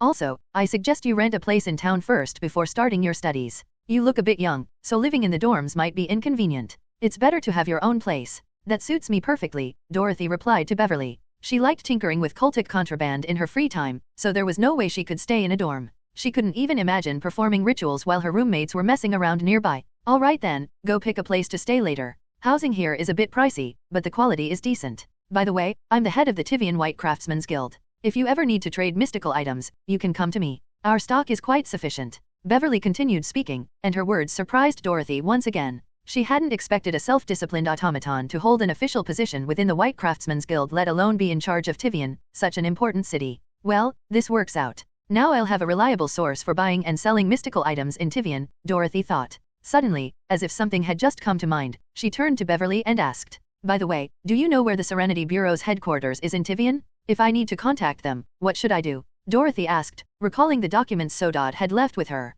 "I do know the exact location of the Serenity Bureau, but as you should be aware, our line of work requires us to protect client information. So, I can't tell you the address. A lot of people actually know where it is, but I still can't say. However, if you just need to get in touch with them, I can help pass along a message for you. I can even keep your identity anonymous." Beverly's words made Dorothy's eyes light up. She can act as a middleman? Perfect. I was just worried about how to contact the Bureau while revealing as little about myself as possible. In that case, I appreciate it. I happen to have something that needs to be delivered to the Serenity Bureau in Tivian. Please make sure it gets there without revealing my identity. Dorothy requested, to which Beverly responded casually. "Hey, I didn't expect you to have dealings with the Bureau. Don't worry, I'll have someone deliver it safely. But this is outside the old man's orders, so I'm not doing it for free. I'll have to charge you a fee." "A fee? Again?" Hearing Beverly's words, Dorothy stiffened. It was as if she was recalling some unpleasant memories. She glanced at Beverly and saw the automaton girl lost in thought, seemingly calculating something. "The postage for sending an anonymous package to the Bureau. Let me see. Since it's for the old man's sake, I'll give you a discount. How about £50? £50? You're just forwarding a package? How can it cost that much?" Dorothy blurted out in disbelief. That amount could cover her tuition and rent for quite some time in Igwent? And Beverly was only delivering something within the same city, yet she was charging this much? Beverly shook her finger and chuckled. "This isn't just a forwarding fee, it's an access fee. Being able to directly contact the Serenity Bureau on peaceful terms and even negotiate with them aside from our Craftsmen's Guild. There are very few organizations in Tivian that can do that. If you try someone else, you'd be lucky if they ignore you. Worst case, you might end up in danger. You've dealt with the old man before, so you should know, as long as you have money, we can make a lot of things happen." But even Aldrich never charged this ridiculously. "Come on, when you met the old man, it was in Igwent. This is Tivian, completely different cost of living. Even basic supplies here cost twice as much as elsewhere. Honestly, I'm already giving you a fair deal." Beverly spoke as if it was only natural. Hearing this, Dorothy's face darkened. She suddenly realized that, despite their stark differences in personality and aesthetics, this automaton girl was just as much of a shrewd merchant as Aldrich, if not even more ruthless. Faced with this situation, Dorothy had no choice. She let out a long sigh and conceded. "Fine. I'll give you the item later. One more thing about the ruins beneath the school. Do you have any leads on how to enter? Can I use divination to locate the entrance?" Dorothy asked. If possible, she planned to get a floor plan of the school and use a pendulum to divine the entrance's location. Divination? Heh. Miss Maychos, the Star Numerology Scriptorium was the only revelation organization in history. All of its strongholds were influenced by a mystical effect so powerful that it has persisted to this day. The source of this effect remains unknown, but we generally believe the Scriptorium pooled immense extraordinary resources to create a self-sustaining information defense network. Even though it's been heavily damaged over time, many of its protective mechanisms remain functional. One of them is a trace-blocking anti-divination field. Because of this defense network, nearly all information regarding the Scriptorium's members and strongholds is protected. No one can successfully divine the location of its sites or members. Countless people, including high-ranking Beyonders, have tried to bypass this defense network to divine the ruins' location. They burned through massive amounts of divination resources, but all failed. Some even suffered backlash. To this day, no one has broken through this anti-divination wall. Beverly explained calmly. Hearing this, Dorothy frowned. The Scriptorium has been gone for so long, yet its defenses are still active? How much spirituality was stored in that anti-divination field for it to last nearly 1,000 years? First, the Scriptorium was incredibly wealthy. They indeed stocked the defense network with an ample supply of spirituality. Second, the field's rank is extraordinarily high, so high that any divination attempt targeting the Scriptorium's locations consumes an unbearable amount of resources. Some speculate that the network's rank is even above gold. Beverly elaborated. Dorothy, surprised, asked, "Rank affects divination costs?" Yes, you didn't know? From White Ash and above, if a lower rank Beyonder tries to divine a higher rank entity, they will consume extra resources. The bigger the gap, the greater the cost. For example, if someone below White Ash tries to divine a red completion rank entity, they need about twice the usual lantern and revelation spirituality. If they attempt to divine a gold rank target, the cost will be even steeper, especially if the target has anti-divination items. Beverly explained. She didn't seem to have the habit of charging for basic knowledge, making her somewhat more generous than Aldrich in that regard. So, starting from White Ash, lower rank Beyonders get diminishing returns when divining higher rank ones. If that information defense network really is above gold, then no wonder it's still functioning after so many years. After discussing a few more matters, Dorothy handed the document from Sodod to Beverly along with some notes for the Serenity Bureau. Just as she was about to pay, she had an idea. She looked at Beverly and asked, "By the way, Beverly, can I send it cash on delivery?" Cash on delivery? Yeah, meaning the recipient pays upon delivery. If they refuse, I'll cover it next time. Does that work? Dorothy explained. In her view, the Bureau was the one who needed the document, so they should be the ones paying the postage. Beverly considered it for a moment, then murmured, "Do you think they'll pay?" "Of course, and you don't need to give them a discount. Charge them properly, maybe even more. The Bureau is wealthy, after all. You'll definitely make more from them than from me." Hearing this, Beverly nodded slightly. "All right, I'll give it a shot. If I make a good profit, I'll share some with you, Miss Machos." "Ha, I'll be looking forward to it." The two girls exchanged knowing smiles. And just like that, Dorothy successfully avoided a financial loss. Time flew by quickly, and in the blink of an eye, several days had passed. The days gradually rolled into September, and Royal Crown University, which officially started in late August, had already been in session for some time. The sky was clear, and the bright sunlight bathed the King's campus, illuminating the towering spires and weathered brickwork. The intricate stone carvings adorning the eaves and roof ridges, having withstood the elements for years, basked in the gentle sunlight. As the oldest campus of the Royal Crown University, the buildings of King's campus had stood for over 100 years. They exuded a classical solemnity, even carrying a hint of the eerie ambience of an ancient castle. However, such an atmosphere could not overshadow the youthful energy of the students, full of life at 19 or 20 years old. Between the corridors, students walked in small groups, carrying various amounts of books, conversing as they moved forward. On the lawns, one could occasionally see a couple of young men and women sitting together, chatting and laughing. The school's grand clock tower chimed loudly, prompting students with scheduled classes to rush through the hallways at breakneck speed.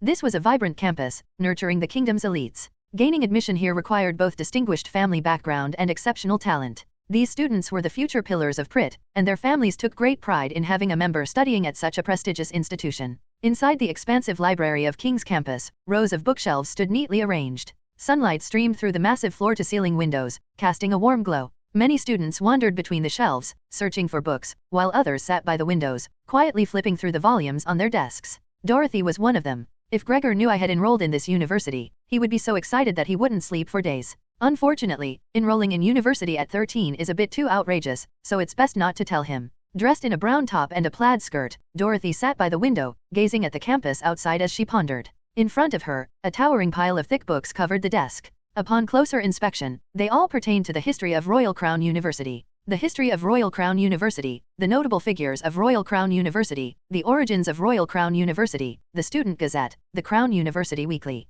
These books were the true focus of Dorothy's research. She was hoping to find clues about the ruins through these records. She had already spent several days on campus. Thanks to Beverly's assistance, 13-year-old Dorothy was now officially a university student, with a complete student record and identity. She was free to explore the campus without restriction. To ensure Dorothy had ample time to search for the ruins and study the mysteries, Beverly granted her a special privilege. Her enrollment in a specific major and class was nominal only. She was not required to attend any lectures, although she had the option to do so if she wished. Taking full advantage of the special identity Beverly had arranged for her, Dorothy had not attended a single class since her enrollment. She devoted all her time to searching for the hidden entrance to the ruins within the university, but her efforts had yielded little success. At first, Dorothy planned to use small corpse marionettes to investigate the buildings and track people coming and going, just as she had uncovered the Igwent Serenity Bureau in the Cypress Fir Tower. However, King's campus was far too vast, many times larger than the Cypress Fir Tower. Dorothy's small corpse marionettes were unable to thoroughly examine every corner. The ancient and complex architecture only made investigation more difficult. Unlike the Serenity Bureau, which had numerous employees frequently entering and leaving the ruins, King's campus lacked an obvious target to track. After 2 days of exhaustive searching with her corpse marionettes yielded no results, Dorothy decisively abandoned the aimless method. Instead, she sought another approach to uncover leads. Now, she had shifted her focus to researching the school's records, combing through its history and urban legends to see if any seemingly ordinary events might hold hidden clues. After all, a ruin of that size lying beneath the campus, coupled with the fact that the site had once served as a base for multiple secret societies, meant it was impossible for the university to be completely unaffected. For this reason, Dorothy had recently spent much of her time in the library, poring over records of King's campus. After an entire day of research, she finally discovered something of interest. Through the documents, Dorothy found that King's campus had no shortage of bizarre occurrences, events that had persisted from the university's founding to the present. Strange calls echoing through empty halls, mysterious portraits, students suddenly going mad or even disappearing. Such peculiar incidents seemed to occur every few years, like an unbroken tradition. Though the university's official history made no mention of them, numerous student publications contained abundant accounts blurring the line between truth and fabrication. At first, Dorothy was excited by these strange tales. She believed the rumors might stem from students stumbling upon the entrance to the ruins and being affected by residual mystical forces within. With this in mind, she personally visited each site mentioned in the records to investigate. However, despite her efforts, she found no signs of anything unusual. After another day of fruitless paranormal investigations, Dorothy felt disappointed. She began to suspect that these stories were nothing more than baseless fabrications by students. However, when she secretly examined the university's archived student records, she discovered that there were indeed cases of students disappearing or being forced to withdraw due to insanity. The symptoms of their madness closely resembled poison contamination, proving that some mystical force was genuinely at work. From Dorothy's perspective, this mystical influence could stem from two possible sources. The first was residual spirituality leaking from the ruins. The second was the presence of a secret society within the university composed of either students or faculty. Royal Crown University gathers a vast number of Pritz elites. Its predecessor was originally a base for several secret societies. In such an environment, the likelihood of new secret societies forming is extremely high. If a secret society truly exists within the school, then the recurring paranormal incidents every few years make perfect sense. It's inevitable that accidents occur when conducting mystic research. Since secret societies have continuity, these incidents would naturally persist over time. Seated at the desk, Dorothy contemplated the possibility of a secret society within the university as she gazed at the books piled before her. After going through so much information, this was the most plausible conclusion she had reached, and she had a way to verify it. As she thought, she took out a gold coin marked with the symbol of lantern, preparing for a divination. If the divination succeeded, she could confirm whether or not a secret society truly existed within the university. Does a secret society exist among the students and faculty of King's campus at Royal Crown University? Reciting the divination question in her mind, Dorothy flipped the coin and prepared to catch it on the back of her hand. However, at the crucial moment, she made an uncharacteristic mistake. The coin slipped, rolled twice on the floor, and wedged itself in the crack between the floorboards, losing its luster as it settled before her eyes. Dorothy knew this meant her divination had failed. She had encountered a target equipped with anti-divination measures, and her available divination resources were insufficient to break through their defenses. A notification from her system confirmed this. For the first time, Dorothy had failed in a divination attempt. However, it hardly mattered. Picking up the now dull coin, she blew off the dust and murmured, "The divination failed. I ran into an anti-divination barrier." As expected, if there really is a secret society built atop the ruins of the star numerology scriptorium, they would definitely have access to some form of revelation to counteract divination. Dorothy's goal was to confirm the existence of a secret society. A successful divination would have provided direct proof, but a failed divination, encountering resistance, was proof in itself. Now that I've confirmed there's a secret society in this university, the next step is to track them down. After all these years of operation, I refuse to believe they know nothing about the ruins. Pocketing the coin, Dorothy glanced around the quiet library, silently steeling her resolve. In the vast library of the King's campus, Dorothy sat by the window, bathed in bright sunlight, as she continued poring over materials. From the information she had gathered, she had deduced that there was likely a secret society hidden among the faculty and students of this university. She had even successfully confirmed this through divination. The Royal Crown University gathers the young elite of Prit. Each one of them is arrogant, talented, and comes from a wealthy background. With so many of these people congregating in one place, it would be abnormal if they weren't dabbling in some kind of mystical studies. After all, this school has long been a hub for secret societies. Now, what I need to do is figure out a way to uncover this society. Since I can't find the ruins directly, I'll start by finding the people. Those guys have been passing down their traditions in this school for quite some time. They should have some knowledge about the ruins. Staring at the pile of books before her, Dorothy pondered. When it came to detecting spirituality, she actually had a lantern sigil she had obtained from Sodod. After spending £20 to have Beverly appraise it, she discovered that it was an area clairvoyance sigil capable of detecting all beyonders, objects, and spiritual traces within a 50-meter radius. It was a highly useful sigil, but unfortunately, she only had one. Using it to locate hidden beyonders on campus had a very low probability of success. After all, if she used it and found nothing within the 50-meter range, it would be a complete waste. So, is there a better way to find beyonders and those connected to them? Dorothy thought for a moment. Since she couldn't come up with a better method right away, she decided to continue reading in search of inspiration. This time, she picked up the university's newspaper. The Royal Crown University had its own newspaper, which was quite well run and widely circulated among students. It covered both campus news and major societal events. The edition in Dorothy's hands was the most recent issue, which featured a large report on a train murder case that had just occurred. Murder on the Tivian long-distance train? The mysterious detective solves the case, the culprit brought to justice. Train conductor recalls the case-solving details. Damn, this made the papers? Those train staff sure have a strong sense of justice. They actually reported the entire truth without stealing any credit. Dorothy's lips twitched as she read the article. This wasn't what she had expected at all. She had assumed the train crew would take the credit for themselves, erasing any mention of Detective Ed. But to her surprise, not only did they acknowledge the detective's role, but they also showered him with praise. As I mentioned before, Mr. Ed is the most refined and admirable man I have ever met. He is not only keenly observant and exceptionally intelligent, making him an outstanding detective, but he also upholds justice without seeking fame. He is a true gentleman. He has now arrived in Tivian, a city riddled with hidden crimes. I believe it won't be long before people hear his name again. Reading the interview with the train conductor, Dorothy felt a slight tinge of embarrassment and quickly turned the page to another section. Tensions in the new continent escalate once again. Conflicts with the Pharaoh colonies continue to intensify. The primitive and barbaric natives have formed special squads to hunt civilized people, resulting in multiple casualties. Governor Mitchell declares stronger measures will be taken. The colonial disputes in the new continent? This issue isn't over yet, and it's only getting worse. Is this going to lead to war? Dorothy thought to herself. A few months ago, when she was in Igwent, she had already seen reports about colonial conflicts. Now, it seemed the situation had deteriorated even further. But what happened in that distant foreign land had nothing to do with Dorothy. She skimmed over the report and turned another page to the next article. Count Mac was found dead in his home? Police confirm homicide? This marks the third murder in the Platinum District since May. Possible connections still unclear. Platinum District murders? And this is the third one? Is someone specifically targeting nobles and capitalists? Seems like nowhere is truly peaceful. Dorothy made a brief mental note but didn't dwell on it, flipping through to the next section. A report on the severe pollution of the Moonflow River and Tivian's air quality has been submitted to the Royal Council. Disagreements over solutions lead to heated debates. This was more of a political news piece, with little of interest in the article itself. However, the newspaper had dedicated an entire section to student-submitted debates on the issue, which seemed quite popular. Different student factions had been writing articles in response to each other, using the newspaper as a public forum for intense debates. The arguments, spanning several issues, were well-crafted and sophisticated.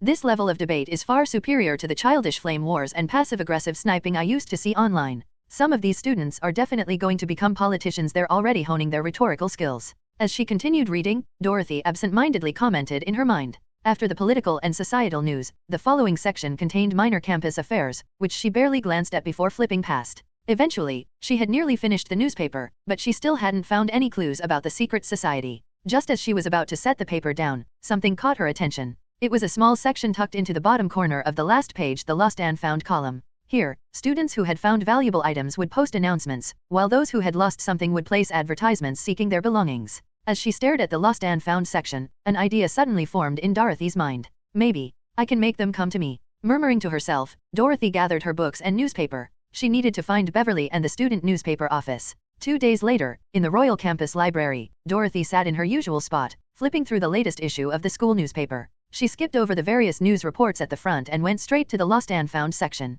Before long, she found exactly what she was looking for. Lost item found. On the afternoon of September 10th, I picked up an artifact on the first floor of the clock tower. The artifact is a black-gray stone triangular object, seemingly a fragment of a stele. One side is inscribed with non-Prit script, while the other side bears a symbol of an open eye. This item is currently being kept at Greenshade Town, number 23, outside the east gate of the school. If you have lost this item, please come to claim it before school ends. Reading the entry, Dorothy nodded in satisfaction. Then, she reached into her purse and pulled out a small item, an identical black-gray stone triangular fragment, marked with the same eye symbol and mysterious inscriptions. Yes, she had placed this Lost and Found notice herself. The item was not something she had found, but rather a handcrafted artifact she had paid Beverly £20 to make in 5 minutes. Its design? A perfect imitation of a Revelation spiritual storage? The university had once been a stronghold of the Celestial Bibliotheca and had housed many Revelation items over the centuries. Though various societies had taken turns ransacking the place, who was to say that a few remnants hadn't been overlooked? If, by chance, an ordinary person unknowingly picked up such a relic and, in their innocence, posted a Lost and Found notice in the school paper, what would happen? Any secret society members hidden within the school, upon seeing such an announcement, wouldn't be able to ignore it. At the very least, they would have to come and check it out. If it turned out to be real, it would be a huge find. And so, all Dorothy had to do now was to wait. Tivian's outer suburbs, outside the east gate of the Royal Crown University, Greenshade Town. The soft afternoon sunlight spilled onto the peaceful streets of Greenshade Town. This charming town, dedicated to serving students, was lined with numerous shops, mostly restaurants selling a variety of dishes. Beyond the eateries, there were also many stores selling sports equipment, cosmetics, books, and more. Apart from these shops, most of the buildings in Greenshade Town were residential, home to university lecturers, professors, and well-off students who preferred not to stay in dormitories. Dorothy was one such student. The tranquil streets, shaded by lush green trees, were lined with an assortment of small buildings. Dorothy's current residence was among them. On the second floor of one of these buildings, inside an independent tea room facing the street, Dorothy, dressed in casual attire, sat at a small table. She sipped coffee while gazing out the window, admiring the street view. This was the house Dorothy had rented in Greenshade Town No. 17 Greenshade Town, a charming two-story wooden house with its own small garden. The first floor contained the living room, kitchen, study, and guest room, while the second floor housed the master bedroom, bathroom, tea room, and balcony. With its well-furnished interior and comfortable environment, Dorothy had been highly satisfied with it upon first sight. Ultimately, she rented the house for a monthly fee of £8, paying 3 months' rent in advance along with a 1-month deposit, totaling £32. Compared to the apartment on Southern Sunflower Street in Igwent, which Greor had rented for the two of them, this place was at least 7 or 8 times more expensive. Fortunately, for Dorothy, affording this was no issue. In fact, every time she spent money on mundane matters, she felt it was a bargain. She hadn't even tried bargaining with the landlord, leading them to believe she was some wealthy noble's daughter. After adding a generous amount of sugar, Dorothy stirred her coffee with a spoon, ensuring the sugar cubes fully dissolved. As she took slow sips, she occasionally glanced out the window specifically, toward another two-story building across the slanted street, number 23 Greenshade Town. To Dorothy's own eyes, that distant building appeared unremarkable. However, her other senses painted a different picture. The birds circling in the sky, the lizards clinging to the trees, the mice lurking in the garden. Her small corpse marionettes had already spread throughout the area surrounding number 23. They relayed all the information they sensed directly to Dorothy's mind, allowing her to monitor the environment in extraordinary detail. Unlike before, this time, these small corpse marionettes were not there to monitor number 23 itself, but rather to observe those attempting to spy on number 23. And indeed, they had already found such people. One was a man sitting on a bench across the street, pretending to read a newspaper while sneakily glancing at the building from the corner of his eye. The other was a young man sitting in a restaurant opposite number 23. He ate his meal while frequently casting looks toward the building, even occasionally asking the waiter some questions. So, they've come. Yet, no one dares to directly knock on the door to inquire about the item they all prefer to observe from the shadows. Perfect. If they think they're hidden, that's even better. Observing the two suspicious figures lurking around number 23, Dorothy smirked. In Greenshade Town, she resided at number 17, but she had also rented number 23. That had cost her another £30 or so, though this time, she had used her corpse marionettes as intermediaries, securing the place with a fake identity purchased from the Tivian black market for £5. As for the black market's location, she had spent £10 to buy that information from Beverly. Dorothy had published a lost and found notice in the university newspaper, hoping to lure members of a secret society to confirm whether the so-called Revelation spiritual storage item belonged to them. Of course, she wouldn't use her real address for this. She had listed the address of her corpse marionette instead. From her understanding, in this current era, she was likely the only Revelation pathway beyonder. That made any spiritual storage related to Revelation incredibly valuable. No secret society could easily resist the temptation of such an item. Dorothy was certain that the secret society hiding within the university would at least investigate the notice, even if only to test the waters, especially since she had recently drained some of their Revelation spirituality through her divination. Of course, they might suspect a trap, which was why they weren't approaching directly but instead conducting covert surveillance just like the two men outside right now. Dorothy had anticipated this as well. That was why she had already stationed her small corpse marionettes around number 23 in advance. While they were monitoring number 23, she was monitoring them in return. To counter the possibility of a silence pathway beyonder path using spectral entities for reconnaissance, Dorothy positioned herself where she could observe number 23 directly. She activated her spiritual vision and, together with her corpse marionettes, maintained surveillance. She also kept a close eye on the concealment ring on her hand, monitoring its spirituality consumption as a defense against mystical searches from the lantern. If she detected such a search, she was prepared to use an area clairvoyance sigil obtained from Sodod to counter-search them. Having made thorough preparations, Dorothy finally set her trap. If someone discovered something unusual about her corpse marionette, she didn't mind. She only needed to identify the members of the secret society who had come to investigate. That alone was enough to grab hold of their trail, just as she was doing now. I thought they would use some mystical detection methods, but they're just relying on plain old surveillance and information gathering? Maybe there aren't any major secret societies among the students. They probably wanted to conserve spirituality sigils. While observing those who thought they were the observers, Dorothy mused to herself. Her goal was already achieved. She had successfully baited out the hidden members of the university's secret society. Now, all she needed to do was track them back to their base. Just as Dorothy was deep in thought, one of her bird corpse marionettes spotted a figure walking down the distant street. It was a woman, seemingly around 18 or 19 years old, dressed in a simple white long dress and a short white jacket. She had a striking face, lively eyes, and dark brown, waist-length, slightly wavy hair. Her skin had a slightly tanned, wheatish tone. Holding 2 books in her arms, her chest noticeably bounced with each step. She looked like a student from Royal Crown University. Walking down the street, she glanced around as if searching for something. When her eyes landed on the house number 23, they lit up, and she hurried toward the door. Both of the men surveilling No 23 and Dorothy herself were startled. Reaching the front door, the woman immediately rang the doorbell. Seeing this, Dorothy swiftly controlled the corpse marionette she had stationed inside number 23, making it stand up and head to the entrance. Holding her books, the woman waited at the door. Soon, it opened, revealing a young man with neatly combed hair and round spectacles, who looked refined and scholarly. He gazed at her curiously and asked, "May I ask who you are?" "Hello, fellow student. My name is Nephthys Boyle, a student from the class of 24, Archaeology Department. I saw the lost and found notice in the school paper. The artifact you found might be mine, so I came to claim it," the woman said with a polite smile. Dorothy was momentarily stunned. Damn, 2 groups showed up at once? This bait hooked 2 fish at the same time? Also, come on, senior, if you're part of a secret society, could you at least be a little more discreet? Don't just walk up to the door? Take some pointers from those 2 guys hiding over there. Despite her internal complaints, Dorothy smoothly controlled her corpse marionette to respond with a smile. "So, you're from the archaeology department. My name is Brandon. Come in and have a seat. The item is inside. We just need to verify it's really yours, and then it's all yours. Is that all right?" "All right," Nephthys nodded. She followed Brandon inside, and the door closed behind them. Outside, the 2 men who had been watching number 23 hesitated for a moment, then moved closer, intensifying their surveillance. Inside number 23 Green Shade Town, the corpse marionette Brandon led Nephthys into the room. Upon reaching the living room, he gestured toward a seat beside the coffee table. "Please, have a seat." Hearing Brandon's words, Nephthys nodded and then sat down. Brandon poured her a cup of tea from the tea set on the coffee table and handed it to her. "Thank you. I am just here to collect something, so I'll pass on the tea for now." Nephthys smiled as she thanked Brandon, who also nodded and sat down in front of her. At that moment, Dorothy's small corpse marionette detected 2 men who had originally been watching from across the street. They had now secretly moved closer to number 23 and were trying to eavesdrop from below the window. So, they saw someone come in and decided to listen in on the conversation. Observing the situation outside, Dorothy thought to herself. The fact that these 2 were sneaking around proved that Nephthys was not on the same side as them. While monitoring the 2 men outside, Dorothy simultaneously controlled Brandon inside the house and spoke to Nephthys. "Well then, let's begin. Miss, in order to confirm that you are indeed the owner of this artifact, I need to ask you a few questions." "Go ahead, I'll answer as best I can." Nephthys nodded firmly, appearing calm. Brandon pondered for a moment before asking his first question. "First of all, can you tell me when you lost this item?"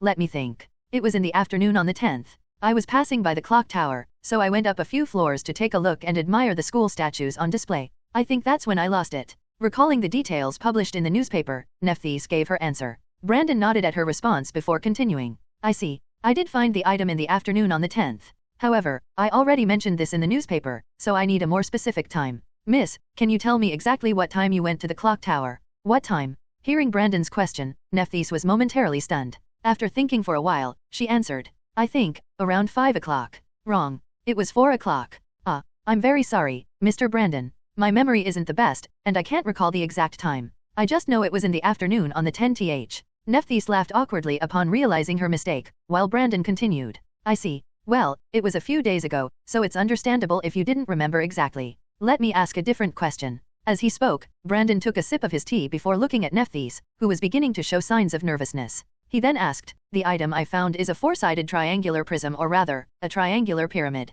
It has 4 corners, but one of them is damaged. Can you tell me how many corners are broken?" "How many corners?" Nephthys furrowed her brows in contemplation before eventually smiling helplessly. "Sorry, as I mentioned before, my memory isn't great. Mr. Brandon, could you ask another question instead?" Hearing her response, Brandon's expression became serious. He looked at Nephthys and spoke in a stern tone. "I'm sorry, miss, but this is not how lost and found works. You failed to answer 2 questions in a row, so I can already assume that you are not the rightful owner of this lost item. Claiming someone else's lost property is not an honorable act. So, you should leave now. I won't report your misconduct to the school." Dorothy controlled Brandon as he spoke. He couldn't just hand over the item so easily because he was certain that Nephthys was lying. If she had managed to guess correctly with just 2 questions, it would have aroused even more suspicion. He needed to make Brandon appear as a genuine good Samaritan who had simply found and wanted to return a lost object. Besides, Dorothy could always track these fish back to their nest later. Whether or not she gave them the bait was irrelevant.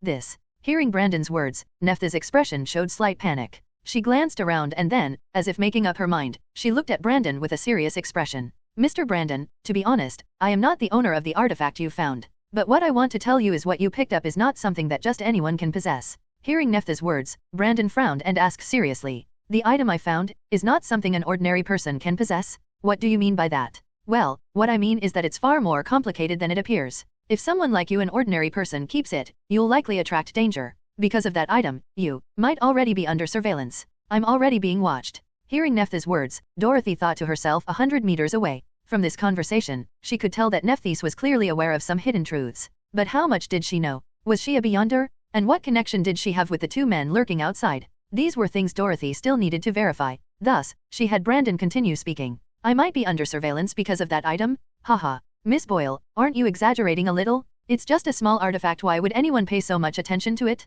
Are you trying to trick me into handing it over? Besides, if someone really is watching me, I can always go to the police. No, I'm telling the truth. If you keep that item, extremely dangerous people will come after you. I admit that I want it, but I didn't come here just to deceive you. And the police? They won't be able to help against these people. So, the best thing for you to do is either give it to me or get rid of it entirely. But whatever you do, you must not let it fall into their hands. Nephthys spoke seriously, her voice tinged with urgency. Looking at her, Dorothy was a little surprised. Oh, this senior seems to have a story of her own. It looks like she's opposed to those guys outside. She also seems relatively new to the hidden world, lacking experience and cunning. Maybe I can use this chance to extract some information. With this thought, Dorothy had Brandon remain silent for a moment before speaking again.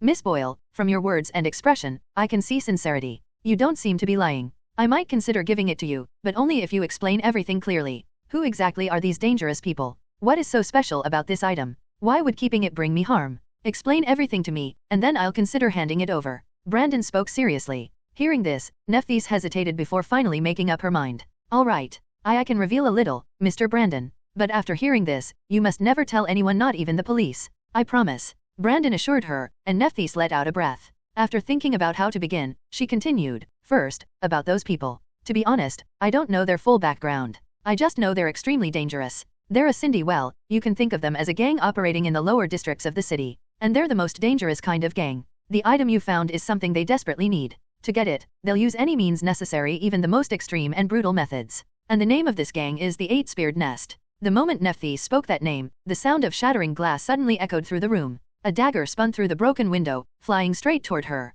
Crash. Accompanied by the sound of shattering window glass, a dagger gleaming with cold light spun through the air, hurled into house number 23. It flew straight toward Nephthys, who had just spoken that name. The dagger was about to pierce her body, yet she remained in shock from the broken window, completely unresponsive. Watch out. At that critical moment, Brandon shouted and lunged at Nephthys, tackling her aside just as the dagger embedded itself in his chest.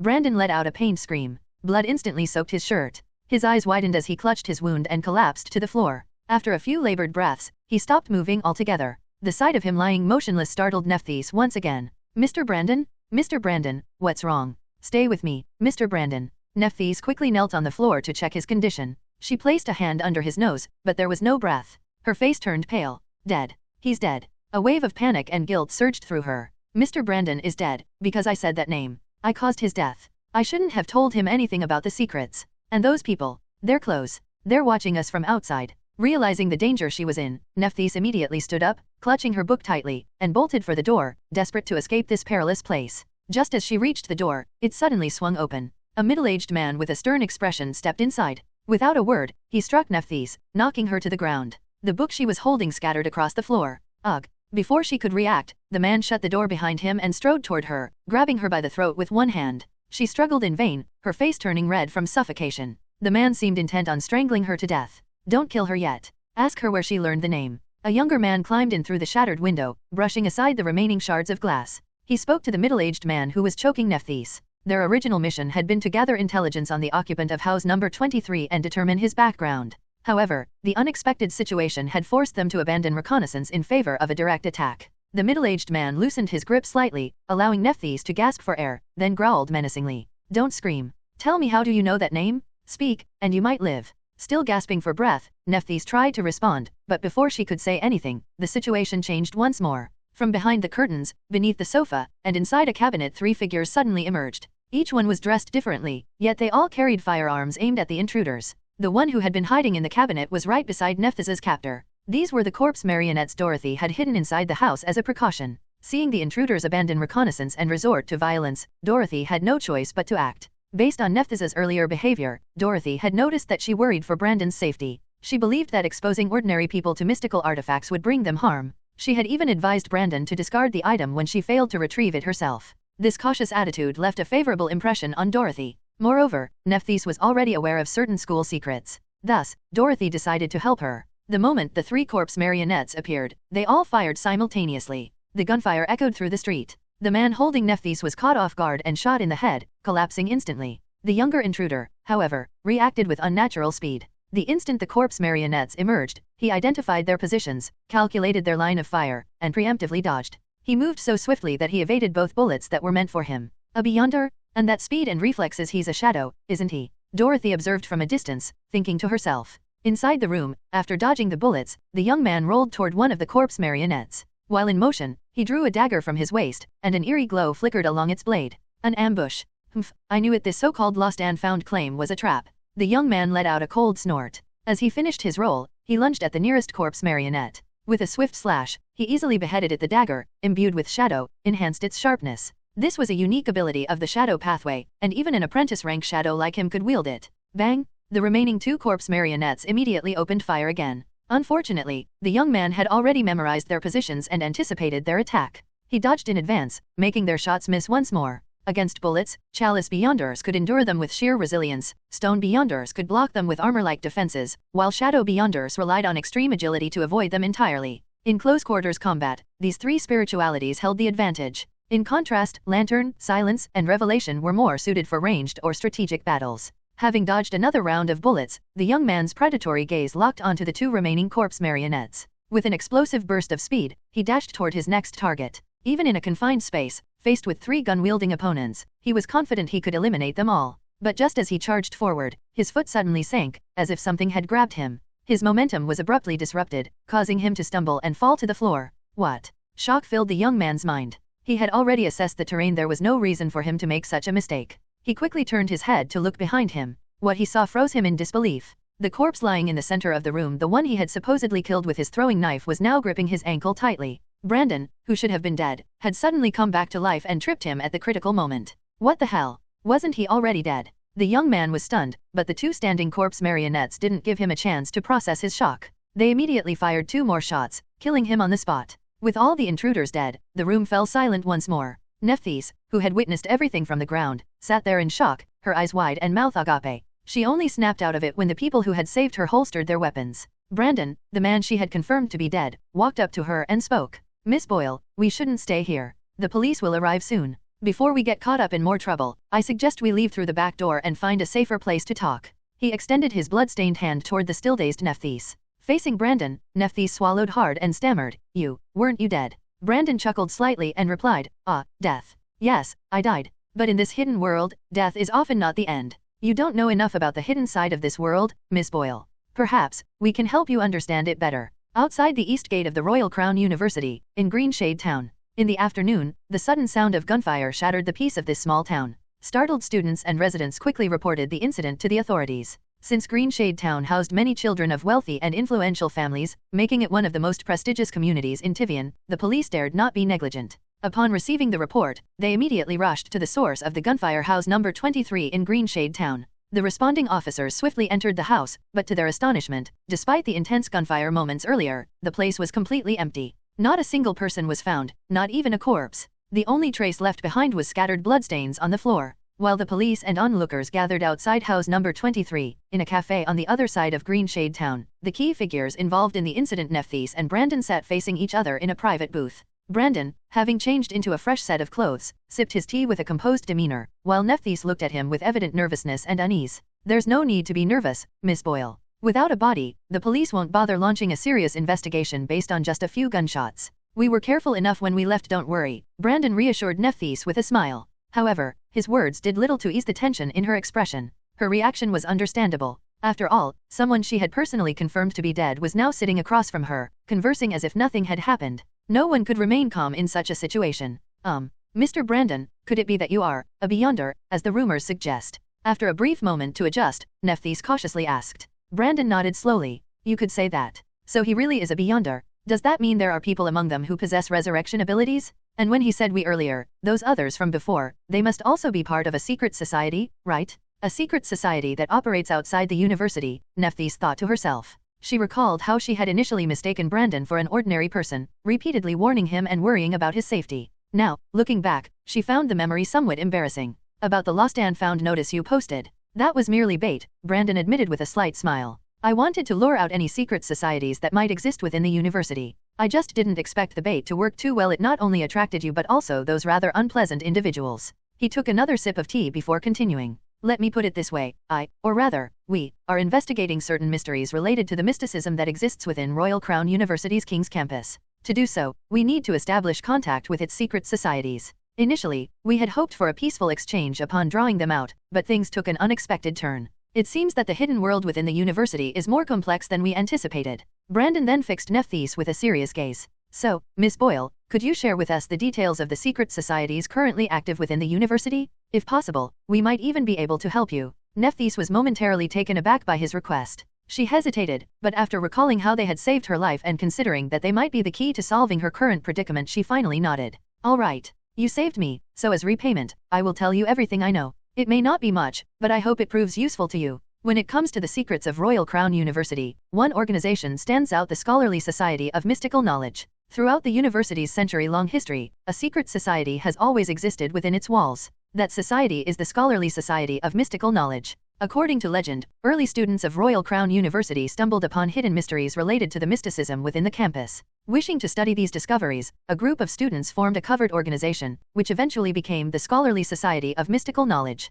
Although technically a secret society, it was originally just a gathering of students fascinated by mysticism. However, since most of Royal Crown University's students came from wealthy backgrounds, they had the resources to acquire genuine mystical texts and artifacts. Over time, their studies brought them into contact with the true realm of mysticism. In essence, the Scholarly Society is a collective of affluent, curious young people interested in mysticism, hoping to uncover secrets or even attain supernatural abilities. As a student-led secret society, it has caused numerous incidents over the decades due to reckless experimentation. The university has repeatedly attempted to shut it down, and even official authorities have intervened on occasion. Yet, because most of its members come from influential families, severe punishment was never an option. Each time the society was disbanded, it would inevitably re-emerge. After several cycles of dissolution and revival, the university eventually accepted its existence, opting to guide its research instead. In turn, the Scholarly Society adopted safer study methods, leading to a decline in disastrous accidents. Today, the Scholarly Society of Mystical Knowledge remains the only student organization within Royal Crown University dedicated to the study of mysticism. Though it boasts decades of history, it lacks ancient traditions or profound legacies. Its studies are scattered across various mystical topics, but none reach a high level of expertise. Unlike formal mystical organizations, the society does not revere a particular deity or spirituality. It dabbles in everything, yet masters nothing. Experienced senior members guide the society's research to avoid dangerous practices. However, since knowledgeable members graduate and leave each year, the organization's overall level remains limited. True beyonders are rare within the society. Most members are mere enthusiasts who never cross the threshold. The organization itself holds little authority, and membership is entirely voluntary. While the society occasionally produces genuine beyonders, they typically leave after graduation. To put it simply, the Scholarly Society of Mystical Knowledge is a student-run club for mystic enthusiasts. Though it occasionally stirs up minor incidents, it poses no real threat. Nephthys was one of its members. She and her friends were drawn to the mysteries of the unknown and joined the society long ago, engaging in a mix of genuine and dubious research on mysticism. So, this scholarly society of yours is basically just a mystical studies club, and it doesn't even have any real beyonders. Hearing Nephthys' explanation, Dorothy, who was speaking through Brandon, summarized with a hint of skepticism. Nephthys nodded in confirmation. Yes. In the past, it didn't feel all that different from other university clubs, like the football club. As for real beyonders, according to rumors, only a few past presidents successfully became one. Many members still doubt that mystical powers even exist. But about half a year ago, everything changed. That was when a new member joined the society, a person who went by the alias Thornvelvet. He was already a beyonder before he joined. And once he became part of the society, he took it over entirely. Thornvelvet? Does scholarly society usually use codenames during gatherings? Hearing this name, Dorothy controlled Brandon to ask Nephthys, who nodded in response. It's said that one of the previous presidents once claimed that true secret society members always have code names. So, from that point on, the scholarly society tried to imitate this idea. During gatherings, everyone wore masks and addressed each other by their code names. But in reality, aside from the initial novelty, everyone soon found it cumbersome. Since we all studied at the same school, even with masks on, we still recognized each other. So, this rule wasn't strictly followed. But Thornvelvet was different. From the moment he joined, he always wore a mask and dressed very conservatively whenever he appeared. Even though he was also a student at our school, no one ever knew his real name. We could only call him by his code name. After listening to Nephthys, Brandon pondered for a moment before continuing. Alright, tell me more about this Thornvelvet. Okay. Nephthys nodded and went on. Thornvelvet joined the Scholarly Society of Mystical Knowledge over 6 months ago. From the moment he arrived, he demonstrated an extraordinary level of expertise in mysticism, far beyond the usual hobbyists in the society. Not only was Thornvelvet highly knowledgeable, but he was also willing to teach others. Because of this, he quickly became the center of attention and gained significant influence within a short time. More importantly, he displayed genuine mystical abilities in front of the society members, proving himself to be a true beyonder. This earned him the admiration of many students in the society. After joining, Thornvelvet frequently instructed members in mysticism and showcased his powers, elevating his status even further. He also went so far as to lend his personal collection of precious mystical books to the students in the society. Mystical books. Hearing those words, Dorothy controlled Brandon to ask in confusion. Nephthys explained. Yes. According to Thornvelvet, these books allow us to glimpse deeper mysteries and even seek transcendence. There were 8 volumes in total, and he let us borrow them for study. The knowledge inside was truly fascinating. Once you started reading, you couldn't wait to read the next one. No, to be precise, you desperately wanted to read the next one. The more you read, the more you crave to continue. Honestly, those who had read several volumes became almost frightening in their eagerness for the next book. Nephthys spoke with concern. Listening to her, Dorothy furrowed her brows from afar. She immediately recognized the symptoms. This was clearly cognitive poison contamination. Those 8 books were likely a classified mystical knowledge, highly diluted into 8 separate volumes. Thornvelvet was using cognitive poison to corrupt the scholarly society. After reading those books, did the society members start exhibiting strange mental symptoms? And the more they read, the worse it got. Dorothy had Brandon ask. Hearing this, Nephthys was momentarily stunned. Yes, exactly. Just as you said. Those who read the books started becoming emotionally cold and distant. People who used to be easygoing and friendly became somewhat extreme and violent. Small disagreements could suddenly escalate into physical conflicts, things that would have been unthinkable before. And most importantly, the more they read, the more they revered Thornvelvet. It reached the point of outright worship. Once, a member who hadn't read the books complained about Thornvelvet during a gathering, and several people immediately beat him up. It was terrifying. Nephthys shuddered as she recalled this. Dorothy, too, silently contemplated. A cognitive poison that induces violence and worship. With his knowledge, abilities, and books, Thornvelvet quickly rose to an unchallenged position within the society. Before long, nearly every member had been coerced into reading his books to some degree and developed reverence for him. In just 2 months, this newcomer forced the former president to step down and took over the society himself. Once he became the leader, Thornvelvet drastically restructured the society. He introduced strict regulations, established hierarchical ranks, and organized regular gatherings, transforming what was once a casual interest group into a tightly structured organization. Afterward, Thornvelvet started using the society members for various tasks. They helped smuggle outsiders into the school. They scoured the campus for certain mysterious symbols he showed them. They even smuggled knives and, at times, firearms onto school grounds. They were forced to make donations to the society. They covertly recruited others using his books as bait. By then, the Scholarly Society of Mystical Knowledge had completely changed. It was no longer just a student club, it had become a tool for Thornvelvet's unknown agenda. But since most members had read his books and fallen under his influence, they followed his orders without complaint. There were exceptions, though. 2 male students resisted the pressure to read the books and refused to acknowledge the society's changes. They publicly confronted Thornvelvet, announcing their resignation and threatening to expose his activities to the school authorities. The next day, both of them disappeared. They vanished without a trace. No one knew where they had gone. When the police investigated, they found no leads. Meanwhile, the society members who worshipped Thornvelvet remained silent, refusing to provide any information. Even those who tried to report things anonymously met the same fate. It was at this point that Nephthys fully realized just how dangerous Thornvelvet truly was. By that time, I finally understood Thornvelvet had been using us as mere tools. Once he had full control over the society, he dropped the pretense and revealed his true nature. He became more and more ruthless, constantly interacting with outsiders and bringing them onto campus. Compared to us, he trusted those people much more. For us original members, the only way to get close to Thornvelvet was to read more of those 8 books. He only trusted those who had read at least 4. Unfortunately, one of my close friends in the society couldn't resist the temptation of the books. She's already read 5 volumes and has become a fervent devotee of Thornvelvet. but because of this, she got close enough to learn more about him. It was by secretly reading her journal that I discovered the true name of Thornvelvet's organization, the Eight-Speared Nest. They came to the king's campus for something. They're searching for something. Finishing her explanation, Nephthys took a sip of tea and let out a deep breath, her face filled with helplessness. Seeing her expression, Brandon asked, "Your friend and the original society members have been manipulated by Thornvelvet. Some even went missing. Is that why you want to resist the Eight-Speared Nest?" "More or less. Because of Thornvelvet, being in the society now feels suffocating. After seeing what happened to others, I don't dare to quit, nor do I dare to report him. I'm constantly on edge. So I wanted to do something, anything. I saw your lost and found notice in the school paper. The symbol you described on the lost item was almost identical to the one Thornvelvet had us searching for across the campus. I didn't want Thornvelvet to succeed, so I had the idea of claiming the item before he could get it. But I never expected that, Mr. Brandon, you would also be a Beyonder, and that behind you stood a secret society as well. This lost and found notice was actually a trap you set, and both I and Thornvelvet's people walked right into it."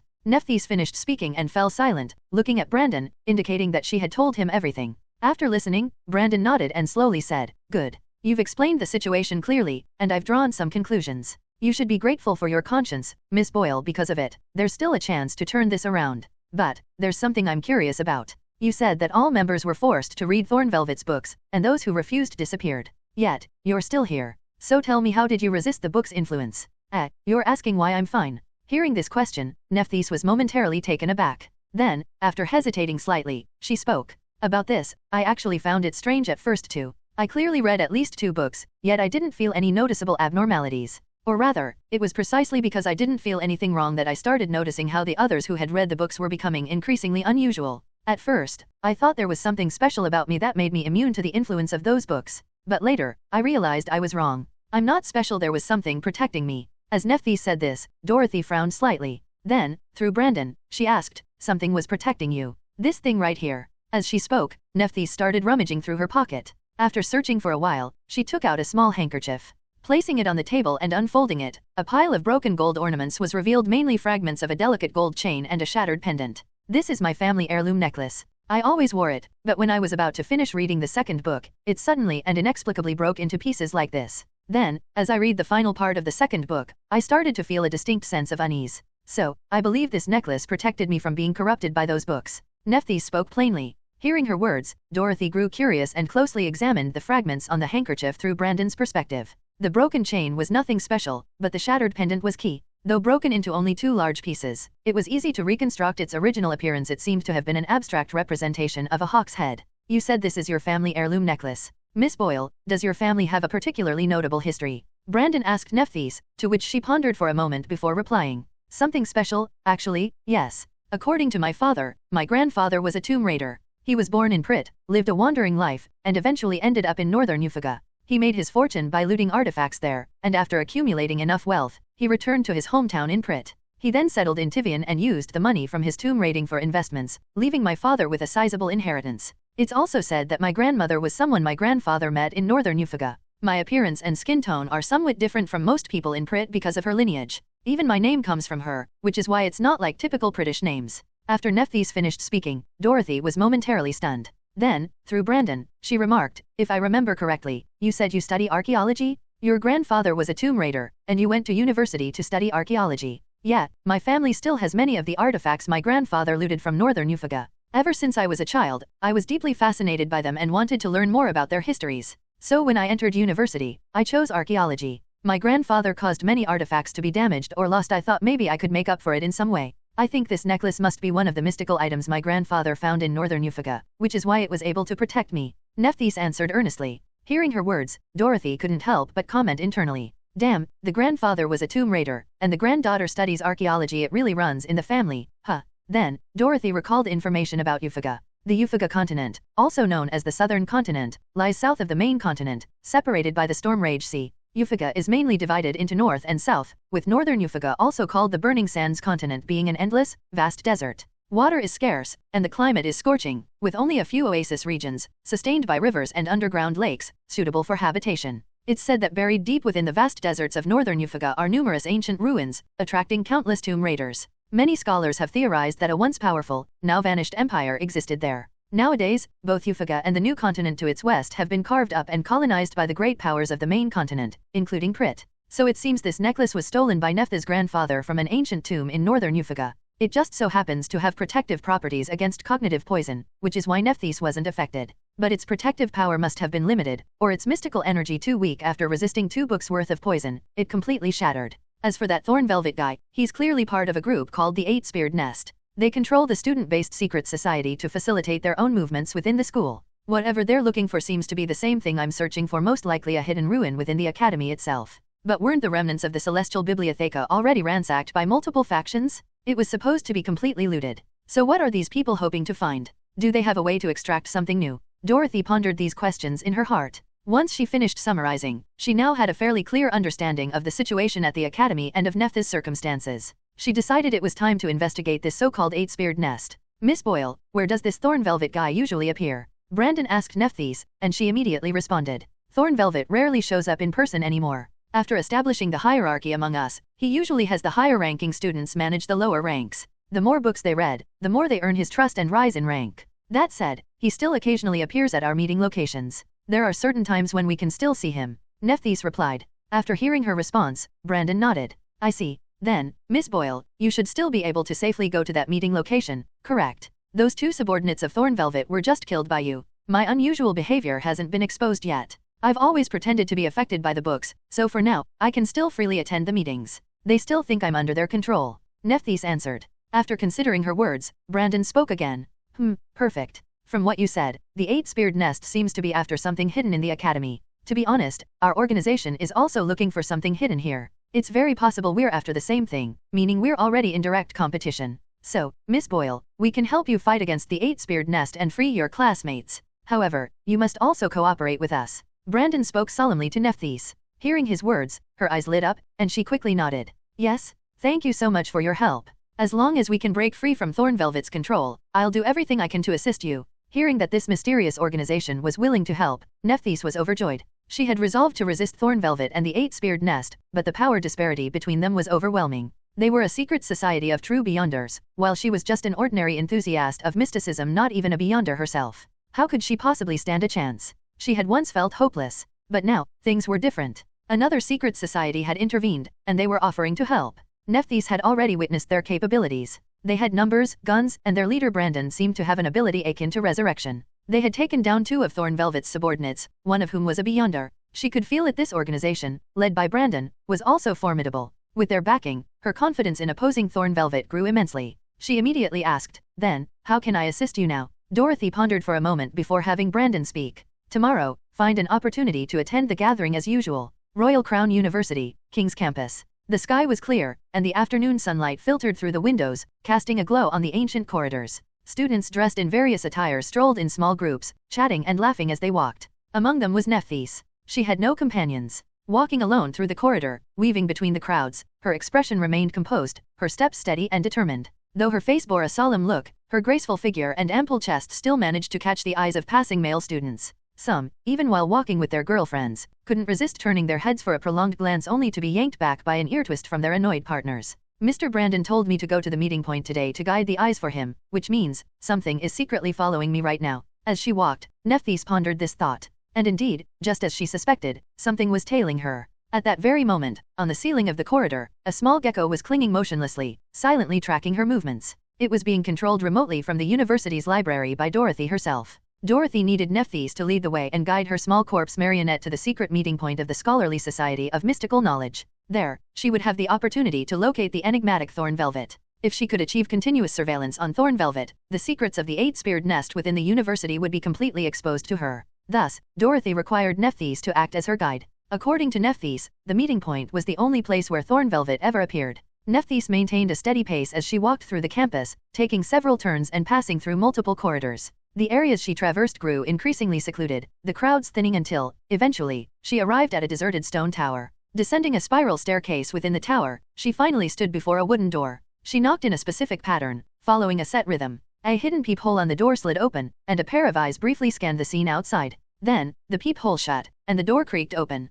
Welcome back, comrade. For the cause of Mr. Thorn Velvet, greeted the tall male student who stood guard. Nephthys respectfully responded, the will of Mr. Thorn Velvet is the highest goal we follow. With that, she stepped inside at the same time. The small gecko took the opportunity to scurry in unnoticed. Inside, a vast, dimly lit chamber unfolded before Nephthys' eyes. The room was upheld by several supporting pillars. Small, high-placed windows with thick glass let in only a limited amount of sunlight, requiring additional gas lamps for illumination. The space was filled with tables, chairs, and towering bookshelves. Several students were present, some engrossed in reading, others kneeling by the walls in prayer, some muttering incoherently with vacant expressions, and a few huddled in the corners, darting paranoid glances around. On one of the walls, a large banner was prominently displayed, bearing the words, "Seek the unknown, remember the boundaries." However, 2 students on ladders were in the process of replacing it with another banner. "Follow Mr. Thornvelvet, and we shall have no boundaries." As Nephthys walked further in, taking in the familiar surroundings, a short-haired girl with chestnut-colored hair ran up to her, playfully patting her shoulder.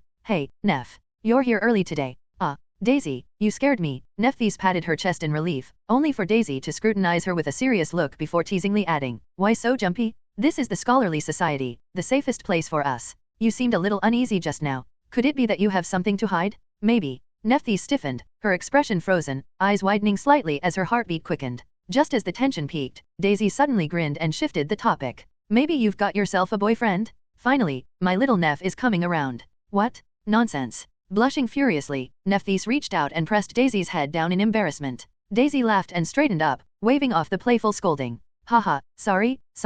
Just kidding. It's just rare to see you so enthusiastic usually, you come much later than this." Nephthys forced a smile and replied, "Oh, that. I was hoping to see Mr. Thornvelvet today. It's been so long, over 3 months, I think, since I last saw him in person. I've been yearning to see him again." "Ah, I get it. That longing for Mr. Thornvelvet is hard to suppress. That's why you should study his sacred texts properly. If you read 5 volumes, like I did, you can enter the inner area. The chances of meeting Mr. Thornvelvet there are much higher. But, lucky you, Mr. Thornvelvet is actually in the outer area today. He's about to start a new round of fundraising." Nephthys was momentarily taken aback. "Fundraising? Didn't we just donate 2 weeks ago? That was already half a month ago? It's been long enough. It's totally normal to have another round now. This time, I even lied to my family, saying I broke my leg at school so they'd send me £10. I can finally donate more. And remember that guy Andy who was chasing me last time? I've decided to accept his confession and bring him into the society. Once he sees Mr. Thornvelvet's sacred texts, he'll definitely be drawn in. His family is pretty wealthy. If I can recruit him, I'd be making an even greater contribution to Mr. Thornvelvet." As Daisy chattered on, Nephthys forced a smile and played along, but beneath her clenched fists, she tightened her grip. "Daisy, I will make sure you return to normal." Meanwhile, Dorothy's gecko corpse marionette slithered silently along the ceiling and walls of the meeting point, carefully searching for Thornvelvet's whereabouts. Eventually, in one of the corridors, she spotted him. It was a passage blanketed in spider silk, evidently abandoned for a long time. The ceiling, walls, and even the floor were covered in a fine, translucent web. 2 figures stood within this cobwebbed corridor. One was a tall man dressed in a well-fitted black suit and polished leather shoes. He had short, tawny hair, wore a low-brimmed bowler hat, and a mask. The mask was black with white, radiating lines forming an intricate pattern. The other was a middle-aged man with a mustache, dressed in ordinary clothing, likely an outsider, given his appearance. He was conversing in a hushed tone with the masked man. "Found him." Dorothy's thoughts sharpened as she maneuvered her gecko closer, attempting to eavesdrop on their conversation. "Mr. Thornvelvet, we've searched all over Greenshade Town, but there's no trace of Baron and Thomas. The people from number 23 have completely vanished. Neither the police nor we can find them. It's as if they disappeared into thin air." The middle-aged man's voice carried urgency, while the masked Thornvelvet responded with a thoughtful murmur. "The so-called lost and found was suspicious from the start. Those 2 are probably dead by now. Whether they entered voluntarily or were discovered and eliminated remains unclear. But one thing is certain, someone else has infiltrated this school. And the first thing they did was use divination against us." "Humph. Is this a declaration of war?" He glanced at his subordinate before continuing. "What else did you find about No 23? "Not much. Just that the house was rented under a fake ID. There were gunshots clearly, a fight broke out. And someone saw a woman enter the house. They didn't get a good look, but she had slightly dark skin and a great figure. She might even be a student here." Inside the gathering point of the Scholarly Society of Mystical Knowledge at Royal Crown University, Dorothy controlled a small gecko corpse marionette, eavesdropping on the conversation about the man called Thornvelvet. At this moment, she had already heard some critical information that couldn't be ignored. "Nephthys was seen when she entered number 23? "Well, yeah, she came in through the front gate. That skin, that chest, that waist, she's too distinctive. It's easy for people to remember her. What should I do?" Nephthys is still inside the gathering point. If those 2 guys see her, it'll be a disaster. Sitting inside the library, Dorothy thought to herself as she listened to the distant conversation. Nephthys had striking features, and since it was already confirmed that she was a student of Royal Crown University, a covert search within the campus could indeed locate her. Moreover, she was a member of the Scholarly Society herself and was currently inside this very gathering point. Realizing that Nephthys was in a precarious situation, Dorothy decided she should warn her later. At that moment, however, the conversation between Thornvelvet and his external society subordinate continued. A female student with slightly dark skin, a great figure. Thornvelvet murmured, contemplating for a moment. It seemed like something came to mind, but when he tried to recall further, he found he couldn't quite remember. There was no impression. Though both Thornvelvet and Nephthys were members of the scholarly society, ever since he had taken complete control of the organization, he had been preoccupied with other matters and rarely made an appearance. The people he saw regularly were those most deeply corrupted by the cognitive poison, the most loyal members of the society. It had been nearly 4 months since he had last seen Nephthys, so it was natural that his memory of her had faded. This is a lead. Since she might be a student of this school, conduct a covered investigation. With such distinct features, she shouldn't be hard to find. But leave this matter to Jed. As for you, there are still some matters regarding the underground that we need to discuss inside. As he spoke, Thornvelvet gestured toward the web-filled corridor beside him. The moment Dorothy heard the mention of underground, her eyes lit up, and she maneuvered her gecko corpse marionette to follow them. The gecko marionette soon encountered a dense layer of spider silk covering the ceiling of the corridor. The web stretched throughout the passage, particularly on the ceiling, walls, and even the floor, a thin yet intricate layer. Why are there suddenly so many spider webs here? The outside was clean, but inside this corridor, it's completely covered. Seeing the web-filled passage, Dorothy felt a hint of suspicion. However, as she noticed Thornvelvet and his subordinate walking further down the corridor, she had no time for hesitation and guided her gecko marionette to follow. The moment the gecko touched the white threads, Thornvelvet, who was ahead, paused briefly before continuing forward. Mr. Thornvelvet, about the underground matters, what exactly do you need me to handle? Upon reaching the depths of the corridor, the external subordinate asked. However, Thornvelvet interrupted him with a reply. Oh, I just remembered. The situation there doesn't require our intervention for now. Instead, go help Jed find that female student. Ah, understood. Hearing Thornvelvet's words, the subordinate seemed somewhat surprised but, after glancing at his leader's expression, chose not to question further. Thornvelvet and his subordinate continued walking in silence through the web-covered corridor. Thornvelvet maintained a serious expression, and the subordinate, puzzled, followed quietly. Dorothy's gecko marionette, treading carefully on the spider silk, followed behind them. What's going on? Why did these two suddenly fall silent? As Thornvelvet walked forward, he discreetly reached into his coat pocket, where, hidden from view, he quietly pulled out a finely crafted box. As he opened it, 2 small black spiders swiftly crawled out. They scurried onto Thornvelvet's body before descending along his legs to the ground. From there, they climbed up the walls lined with spider silk, moving along the corridor. Due to the positioning, Dorothy's gecko marionette failed to notice Thornvelvet's subtle actions. Slowly, Thornvelvet arrived before a stone door. He pulled the lever beside it, and as the door rumbled open, he and his subordinate quickly stepped inside. Once inside, he activated an internal mechanism, causing the stone door to slam shut with a heavy thud. The process was swift, too quick for Dorothy's gecko marionette to follow. She could only watch helplessly as the door closed. With no gaps or cracks in the stone door, there was no way for the marionette to slip inside. Dorothy then directed the gecko marionette to search the surrounding area for another entrance, but she found none. She even left the marionette near the door, waiting for it to open again, yet there was no sign of movement. She had completely lost track of Thornvelvet. Looks like I can't continue tracking. The intel I gathered this time is really limited. Seeing this, Dorothy, sitting in the library, frowned slightly. The situation felt odd. Forget it. Since the investigation is blocked for now, I should just retrieve the marionette. Next, I'll find Nephthys and warn her someone might already be looking for her. With this thought, Dorothy commanded her gecko marionette to return. It crawled across the web-filled corridor, making its way back. However, from the shadows behind it, 2 small black spiders emerged, silently trailing the retreating gecko marionette. Meanwhile, behind the now sealed stone door, Thornvelvet stood with his hands behind his back, his tone laced with disdain as he muttered. A small reconnaissance marionette.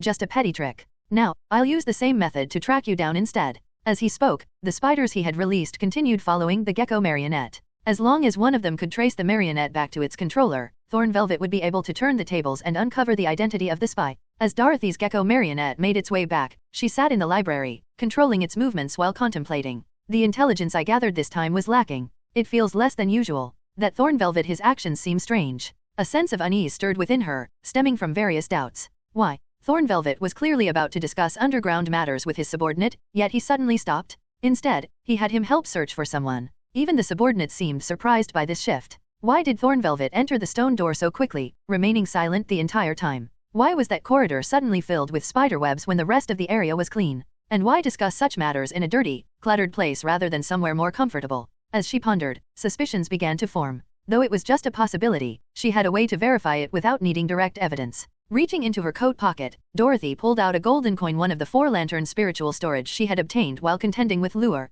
She had already used 3, this was the last one. Has my reconnaissance been discovered? With that thought, she whispered a divination chant and tossed the coin into the air. Has my reconnaissance been detected? Seated in a secluded spot in the library, Dorothy flipped a gold coin into the air, then swiftly covered it with her hand. Feeling a decrease in spirituality, she slowly lifted her palm. Lying on the back of her other hand was the now dull and lusterless coin, showing heads. As expected, my reconnaissance has been noticed. Dorothy understood immediately upon seeing the divination result. There was only one possible explanation for Thornvelvet's unusual behavior earlier. He had detected her surveillance. That's why he quickly changed the subject, avoided discussing any classified information, and immediately entered the stone door to cut off her reconnaissance. As for how she was discovered, the most probable explanation was those spider webs. The spider webs, they only appeared after the corridor. Thornvelvet deliberately moved into the corridor when discussing secrets. The moment he abruptly changed the topic seemed to coincide with the moment her gecko corpse marionette touched the web. That means, those dense spider webs must be some kind of mystical sensor. If anything unusual touches them, Thornvelvet will sense it. That's how he detected my gecko corpse marionette. Tisk. I was careless. So the 8-speared nest actually has counter-surveillance measures. I didn't anticipate this at all, Dorothy reflected. When she previously dealt with the Crimson Eucharist, their hideout had virtually no counter-surveillance. Her small corpse marionettes could come and go as they pleased, stealing key information without anyone noticing. But now, the 8-speared nest had clear counter-surveillance measures, making them a level above the Eucharist. Even after realizing her reconnaissance had been exposed, Dorothy wasn't flustered. Instead, she felt a bit surprised and puzzled. It was obvious that her gecko corpse marionette had been discovered, yet why hadn't they taken action? The gecko marionette was clearly noticed, but they didn't try to eliminate it to make me lose a reconnaissance marionette. Instead, they simply entered the stone door to cut off surveillance and waited for my marionette to leave. That doesn't add up. And when Thornvelvet changed the topic, he was deliberately pretending not to notice my marionette. Why would he do that? A new doubt emerged, and Dorothy furrowed her brows slightly. As someone skilled in deception, she could tell that Thornvelvet was putting on an act pretending not to know. He was definitely up to something. Putting herself in Thornvelvet's shoes, she quickly thought of a sinister possibility. Could he be pulling that trick? No, I need to verify this. With that thought, Dorothy altered the path of her gecko corpse marionette, which was crawling back toward her within the school. Instead of returning immediately, she directed it toward another direction. Then, she stood up from her seat and made her way to the library's restroom. Inside, she took out her magic box, releasing a raven corpse marionette. She let it fly out through the restroom's ventilation window, soaring into the sky. Guiding the raven, Dorothy directed it toward the gecko marionette's location. The raven entered the building and perched on a stone beam in a corridor. Now, she simply waited. Soon, the gecko corpse marionette appeared, crawling along the wall. Just as it passed beneath the raven, Dorothy, using the raven's vision, noticed 2 small black spiders following closely behind it. As expected, he pretended not to notice me so I wouldn't be alerted. He's tracking me instead. Watching the tiny black spiders tailing her gecko marionette, Dorothy felt a wave of relief. She had figured it out in time. If she had blindly recalled her marionette, she would have completely exposed herself. Her conflict with the 8-speared nest was just beginning. If her true self was exposed now, she'd be doomed. Avoiding a crisis, Dorothy let out a deep breath and started contemplating her next move. Phew, what now? Shaking off the trackers is easy. I could just cut off my connection with the gecko marionette or have the raven eat the spiders. But that would instantly signal to them that I've noticed their trick. It'd be simple to deal with these tracking spiders, but is there a way to turn the tables on them instead? As she pondered in the restroom, an idea gradually formed in her mind. I got it, maybe I can do this. Just as she was about to retrieve something from her magic box, an impatient knocking sounded at the restroom door. Dorothy suddenly realized she had been inside for quite some time. Quickly, she pushed open the door and stepped out, letting a hurried girl enter. After leaving the restroom, she swiftly exited the library and headed to an empty stairwell. There, she temporarily had the raven marionette find a place to rest. Then, she spent an additional point of revelation to expand her marionette control limit. Next, she took out her magic box, enlarged the exit, and controlled 2 human corpse marionettes to crawl out and stand before her. One was Brandon. The other was Edric. Both of them were among Dorothy's frequently used marionettes. Looking at the 2 standing before her, she smiled and said, Mr. Brandon, Mr. Edric, I'll leave the next act to you. Of course, miss. We won't disappoint. After briefly responding, Brandon and Edric departed, leaving Dorothy standing alone with a smile. You're putting on an act for me? Well then. I'm quite good at acting myself. King's Campus, west side of Royal Crown University. Inside a clock tower, on the wall of a spiraling staircase, a gecko was climbing upward with great effort. Close behind, 2 small black spiders trailed its movements, never losing sight of it. After an unknown amount of time spent crawling, the gecko finally arrived in a storage room near the top of the clock tower. Waiting inside were 2 figures. Both were men. One wore a trench coat and a fedora, his face gaunt, nose high, and eyes deep set, a traveler hardened by the road. The other was young and handsome, dressed in a neatly tailored suit with meticulously combed hair. As soon as the gecko entered the room, the trench-coated man shifted his gaze toward it. He extended his hand to the floor and spoke in a soft, amused voice. "Oh, you're back, little one. Tell me, what did you see and hear?" At his words, the gecko scurried to his palm. The man closed his eyes, gently stroking the gecko as if he were perceiving something. And all of this was silently observed by the hidden spiders in the shadows. Tivian, Royal Crown University, King's Campus. At the top of a clock tower, inside a room used for storing tools, Edric placed his hand on the floor, allowing the gecko that had traveled from afar to crawl onto his palm. He lifted it up and stroked it with his other hand, closing his eyes as if sensing something. "How is it? Did you manage to scout anything?" Sitting on a wooden crate, Brandon looked at Edric and asked. After a brief silence, Edric opened his eyes, put the gecko back into his pocket, and spoke quietly. "I did gather some intelligence, but nothing valuable. That leader entered a stone gate, and my marionette was blocked outside, unable to follow. With no other choice, it had to return." "Huh. So basically, we wasted our time, huh? Rick, your marionette isn't all that reliable." Brandon chuckled with a hint of disdain in his expression. Edric, slightly annoyed, turned his head towards Brandon and said, "If you think you can do better, why don't you go yourself?" "Hey, don't be mad. I was just joking, don't take it to heart." Brandon grinned, apologizing casually before changing the subject. "By the way, you mentioned you did find something. What exactly was it?" "Nothing much, just that when we took out those two lackeys in Greenshade Town last time, Lisa was seen entering the house by a passerby. Now those guys are looking for her." Edric spoke slowly, then sneered contemptuously before continuing. "Huh, but their efforts will be in vain. The physical description of Lisa they got from that passerby is based on her carefully crafted disguise. They even think Lisa is a student at Royal Crown University. Let them investigate. The more resources they waste chasing a false lead, the better." Hearing Edric's words, Brandon's eyes lit up, and he laughed as he added, "Lisa's disguise, huh? Haha. Forget about the skin tone, but she usually has so little up front, and now she padded it that much. Isn't she afraid it'll fall off?" After teasing their companion, Brandon's expression turned serious as he addressed Edric again. "Speaking of which, our reconnaissance has hit a dead end, and we don't know what those guys are up to. What should we do next?" Edric pondered for a moment before replying, "I suspect they have some kind of counter-surveillance measures, so for now, I'm halting all scouting activities. The safe house in Greenshade Town is no longer usable, and the matters at Royal Crown University will be a long-term operation. Our priority should be establishing a new base."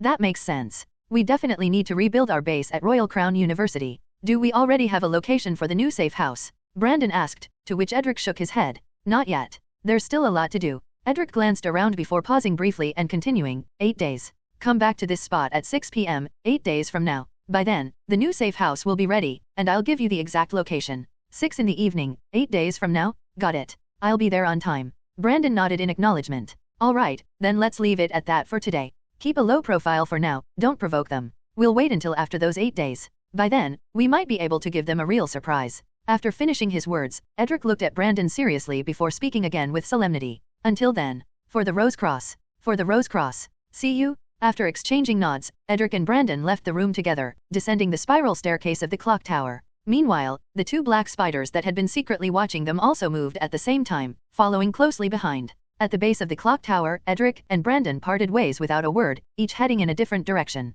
The two black spiders also split up, choosing separate targets to continue their surveillance. However, after parting ways, Brandon and Edric quickly merged into the crowd, their pace steadily increasing until they were moving far faster than an average person's walking speed. This made it difficult for the spiders crawling along the walls and ceiling to keep up. Due to the massive difference in size, the spiders simply couldn't match the speed of a human. They had no trouble keeping up with a gecko before, but tracking Brandon and Edric, who had picked up their pace, was a different story. Before long, the spiders lost sight of their targets as the two figures disappeared into the bustling school grounds. Realizing this, the spiders had no choice but to retreat and return to their master's hand. Inside the gathering point of the Scholarly Society of Mystical Knowledge, Nephthys sat in a secluded spot, her expression serious as she focused intently on a book. Around her were other society members, their behavior odd and their gazes vacant. Nephthys remained quietly absorbed in her reading, unaware that a pair of eyes was fixed on her. Behind a distant stone pillar, a middle-aged man hid, peering intently at Nephthys from the shadows, his expression serious. This man was the same one who had previously spoken with Thornvelvet before the webbed corridor. He was one of Thornvelvet's direct subordinates. Just moments ago, he had received orders from Thornvelvet to assist Jed in searching the school for the female student who had appeared near number 23 yesterday. According to eyewitnesses from Greenshade Town, before the gunshots rang out at number 23, a dark-skinned great-figure female student had been seen entering the premises. Based on this, they concluded that she was connected to the incident that resulted in the loss of 2 of their members. Thus, they decided to track her down. Just as the man was about to leave the gathering point to join Jed in their covert search at the school, he unexpectedly spotted a figure that caught him by surprise. Dark skin, great figure. Oh, maybe a little too great. The description matches perfectly. Could it really be her? That brat from the little upstart society that Thorn Velvet controls? If that's the case, then this was far easier than I expected. Staring at Nephthys from afar, the man pondered in his mind. He had assumed this search mission would take significant effort, yet right away, he had discovered a highly suspicious target matching all the given traits.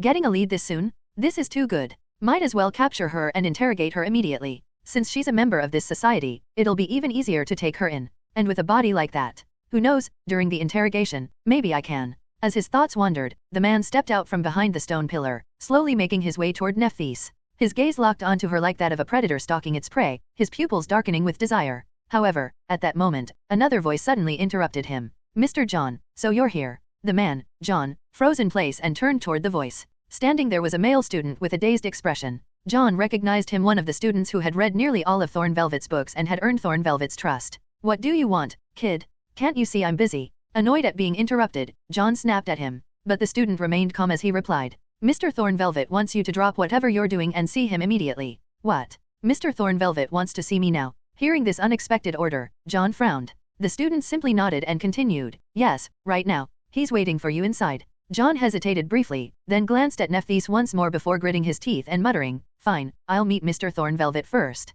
I'll take care of business later. With that, John turned and strode away, passing through the gathering point, making his way through the webbed corridor, and arriving at a stone door. He knocked lightly on it.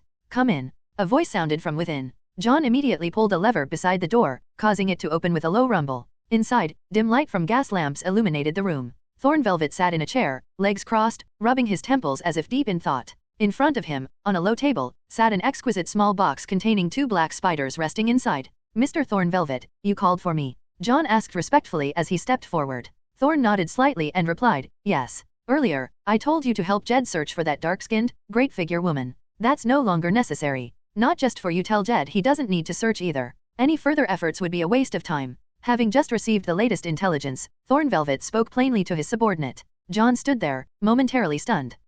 In the dimly lit room, John stood frozen for a moment after hearing Thorn Velvet's words. Then, after some hesitation, he finally spoke. This. Mr. Thorn Velvet, the only valuable clue we gathered from Greenshade Town was the description of this woman. If we suddenly abandon the search, isn't that? Faced with Thorn Velvet's order, John's expression revealed confusion and doubt. But Thorn Velvet merely snorted and said, according to the latest intel, those features were a disguise, deliberately meant to be seen. That woman doesn't actually look like that. Her real appearance should have lighter skin, and her chest isn't as large. If you continue searching based on the gathered information, you'll just be wasting your time and playing right into their hands. So, stop searching for that woman and focus your efforts on other tasks. Thorn Velvet spoke sternly, and John was momentarily stunned. In his mind, he thought, a disguise. So the previous intel was false? That means I don't have any reason to go after that girl anymore? No way, I finally found such a fine one, I can't just let this opportunity slip by. I need to talk to Mr. Thorn Velvet about this. John had wanted to use interrogation as an excuse to get his hands on Nephthys, but now that Thorn Velvet had issued this order, it made things difficult for him.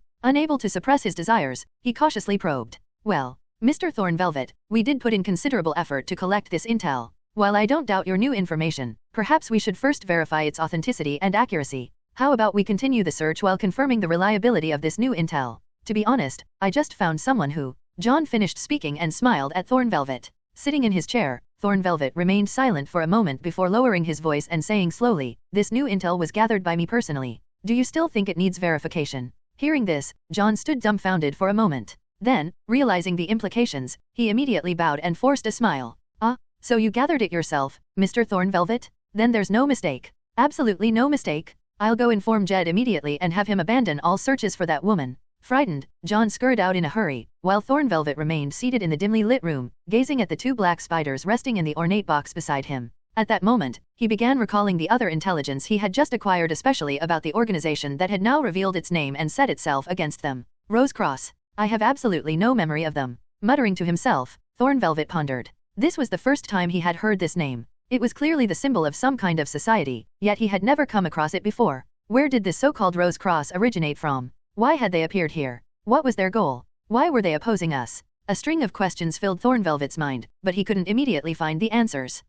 No matter who they are, I already have control over their movements. In 8 days, they plan to set up a base and surprise me, right? Let's see who surprises whom. Thorn Velvet smirked at the thought. Since he couldn't figure out what Rose Cross was right away, he would simply wait until the right moment to wipe out one of their bases, capture a few members, and extract everything he needed from them. Although his spiders had lost track of the 2 Rose Cross members, they had still managed to determine the next meeting location. All Thorn Velvet needed to do was place his spiders in advance, and he would have their bases details at his fingertips. When the time came, it would be up to him to decide how to act.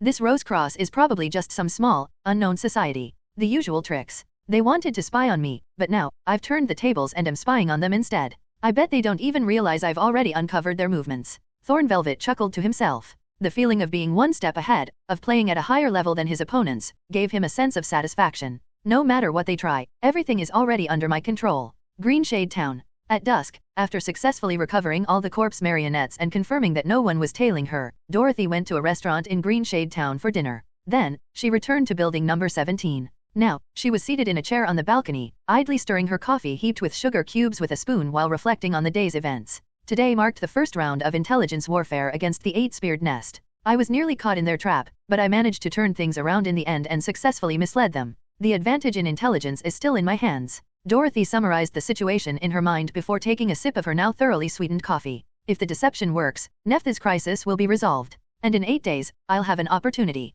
If I can make good use of it, I might just break through their society's blockade and enter the ruins. Dorothy analyzed. She was now fairly certain that the 8-speared nest had seized control of the underground ruins, though she still had no idea what they were doing in there. The entrance to the underground ruins is most likely beyond the webbed corridor. But apparently, unless you're one of their people, stepping into the webbed corridor will trigger a mystical alarm. That makes it impossible to get through unnoticed. Dorothy pondered. Among her corpse marionettes, the only one capable of crossing the webbed corridor without triggering the alarm was a bird-form corpse marionette since it could fly without touching the webbing. But in such an enclosed space, a bird suddenly flying in would be far too conspicuous. Right now, Dorothy deeply regretted that her corpse marionette ring had size limitations. It couldn't control bodies that were too big or too small, meaning she couldn't use insects. If she could, she would have just sent a tiny flying bug in. I can't afford to be completely blind to what's beyond the webbed corridor. Before the opportunity arrives, I must find a way to infiltrate it. Slowly sipping her coffee, Dorothy continued brainstorming ways to sneak past the webbed corridor. After mulling it over for a while, she realized there was only one viable option. Looks like I need to have a more sincere conversation with her. Noon of the next day, in a tea house in Greenshade Town. On the second floor of the tea house, inside a private room, Nephthys sat, sipping tea while gazing out at the sunlit street. Occasionally, she would glance at the pocket watch on the table. Her expression suggested she was waiting for someone. It's already noon. Why isn't Mr. Brandon here yet? Nephthys thought anxiously. 2 days ago, after instructing her to visit the society yesterday, Brandon had also arranged their next meeting here at this tea house at precisely 12 o'clock. But now, there was still no sign of him. Knock, knock. At that moment, a gentle knocking came from the private room's door. Nephthys was slightly startled, but after recognizing the prearranged knocking pattern, she immediately stood up to open the door. Mr. Brandon, you're finally She opened the door, only to find not the scholarly and handsome young man she had expected, but instead, a young girl. White hair, a light white dress, a sun hat, a small handbag slung over her shoulder. The girl, whose height barely reached Nephthys' ample chest, lifted her delicate face and smiled. Hello, Senior Nephthys. My name is Dorothy. I belong to the same society as Brandon. Today's discussion is somewhat special, so I'll be meeting you instead. Dorothy spoke softly to the bewildered Nephthys, who, after a brief moment of shock, murmured, You belong to the same society as Mr. Brandon? So young? Are there members this young in a secret society? Of course. In the mysticism world, anything is possible. Senior Nephthys, let's sit down and talk. This time, I am permitted to reveal to you some of the secrets of our Rose Cross Order. Outside the west gate of King's Campus, Greenshade Town. At noon, in a private room on the second floor of a tea house in Greenshade Town, Dorothy and Nephthys sat facing each other across a table. Dorothy was leisurely sipping black tea, while Nephthys looked somewhat nervous. Miss Dorothy, is the society you and Mr. Brandon belong to called the Rose Cross Order? Indeed, the Rose Cross Order. That is what we are called. We are more secretive than ordinary secret societies, and very few people know of our existence. Senior Nephthys, you are now one of those few. As she drank her tea, Dorothy pointed at Nephthys with her finger. Nephthys was slightly taken aback, then spoke with a serious expression. More secretive than ordinary secret societies, very few people know of it. Miss Dorothy, why are you telling such a secret name to an outsider like me? No, you are not an outsider. Ever since Brandon saved you, you have been unable to stay out of this. You are already connected to the Rose Cross Order. You want to use our power to fight against the 8-speared nest, don't you? If you want to fight them more effectively, we need your closer cooperation. That's why I came to see you. Dorothy interrupted Nephthys. Hearing Dorothy's words, Nephthys was momentarily stunned, then murmured. Closer cooperation, what do you mean? From our preliminary investigation yesterday, dealing with the 8-speared nest's influence in the school is a bit troublesome. We've encountered some obstacles, and the best way to break through them right now is you, Senior Nephthys, Dorothy continued, leaving Nephthys in shock. Me? What can I do? Didn't you tell Brandon? That man called Thornvelvet, he controls the members of your original society through his collection of books. The more of his 8 books you read, the more you gain his trust. Reading more of his books even allows you to enter the inner circle that ordinary members cannot access. Now, let me ask you, is there a long corridor full of spider webs separating the inner and outer areas? Dorothy asked Nephthys, who nodded in response. Yes, that's right. There is indeed a very dirty corridor with lots of spider webs between the inner and outer areas, and it seems like it's never been cleaned. The so-called inner area was originally the president's office, storage room, and underground library of our scholarly society of mystical knowledge. But ever since Thornvelvet took control of the society, those places have become off-limits to ordinary members. Only he, his external associates, and members who have read more than 4 books and are thoroughly influenced can enter. Nephthys recalled, and after hearing her words, Dorothy nodded slowly, then said, Good. Now we need you to read all 4 books to gain access to the inner area. I remember Brandon said you've already read 2, so you just need to read 2 more, right? Read all 4. Hearing Dorothy's words, Nephthys was slightly startled, then immediately responded. No, Miss Dorothy, didn't Mr. Brandon tell you? Reading that guy's books makes you abnormal, slowly falling under his control. I was fine before because of the necklace my grandfather left me, but now that the necklace is broken, I can't read those books anymore. Seeing Nephthys' anxious expression, Dorothy smiled slightly, then continued. I know Thornvelvet's books are problematic. Of course, I wouldn't let you read them without any protection. In fact, the Rose-Cross Order has methods to help others resist such influences. We can help you resist the cognitive poison in Thornvelvet's books. Cognitive poison. It's the poison of knowledge, something present in all mystical knowledge. In Beyonder's journey, it's something you must guard against. Of course, some people use the properties of cognitive poison to achieve hidden purposes. Thornvelvet's books contain such things. On ordinary secret books, or mystical texts, you can feel something is wrong shortly after starting to read them. Continuing to read will cause severe reactions. But Thornvelvet probably split one mystical text into 8 parts for you to read, diluting the cognitive poison and reducing the reaction, subtly influencing you without your notice. Dorothy explained briefly to Nephthys, who nodded thoughtfully after hearing it. She remembered how seniors in the scholarly society would warn her about which books to read and which to avoid. If a book felt strange, she had to stop reading immediately. Now it seemed that was the effect of cognitive poison. So, according to what you just said, the Rose-Cross Order has methods to resist cognitive poison, meaning you can protect me from the influence of Thornvelvet's books, like my grandfather's necklace. Nephthys asked, and Dorothy nodded, then took out a book from her small bag. The cover showed it was a history book of Prit. Take this. On the title page of this book, there is an honorific name. After reading a bit of Thornvelvet's books, silently pray to that name, and the accumulated cognitive poison will be cleansed under that being's grace. Then you can continue reading safely. Dorothy explained to Nephthys, who accepted the history book and, with a mix of curiosity and confusion, opened it. On the title page, she indeed saw a handwritten passage and couldn't help but read it aloud. The great aka, recorder of all things. You can silently recite it in your heart, no need to say it out loud. Dorothy interrupted Nephthys, who looked up in surprise and said, Miss Dorothy, you said this is an honorific name. The name refers to, could it be, SHH, about the existence this name refers to. You don't need to know too much for now. Just pray for protection when the time comes. Dorothy put a finger to her lips and spoke mysteriously. Startled by Dorothy's gesture, Nephthys closed her mouth and nodded slightly, saying nothing more. Though silent, Nephthys' heart was already stirring with waves. That honorific name just now, those adjectives, they must refer to a deity, right? Only a true deity could deserve such words. So, was the research of our former society correct? Besides the 3 saints and the Savior, there are many other deities hidden in this world? Were they the evil gods and demons expelled by the Savior? Or do they have some other origin? This Rose-Cross Order actually worships a hidden deity, and I can even pray to this deity for protection. My God, this is truly unbelievable. Nephthys thought in disbelief, and at that moment, Dorothy spoke again with a warning. We hope you can finish reading the remaining 2 books within 6 days and gain access to the inner area. Can you do that? 2 books in 6 days? That should be fine. Thornvelvet's books aren't too thick, each about 200 pages. If I focus, I should be able to finish them within 6 days. Nephthys responded, and Dorothy breathed a sigh of relief upon hearing her answer. Phew, it seems there's still time. All right, Senior Nephthys, that's the main point of this conversation. I hope you can work hard after you return. Whether Thornvelvet can be overthrown depends on you. Dorothy spoke solemnly to Nephthys, who nodded seriously. Yes, I will do my best. All right, it's time to part now, but before that, I'd like to see the necklace your grandfather left you, the one that's broken. Dorothy continued, looking at Nephthys. She wanted to check if there was any lingering spirituality in Nephthys' necklace, to see if it could still be of some use. Last time she saw the necklace was through the vision of the corpse marionette Brandon, but corpse marionettes lack spiritual vision and couldn't detect it. The necklace? Just a moment. With that, Nephthys rummaged through her bag and soon pulled out a handkerchief. Placing it on the table and opening it, she revealed a pile of shattered golden fragments to Dorothy. Dorothy activated her spiritual vision and looked at the fragments, but saw no trace of spirituality.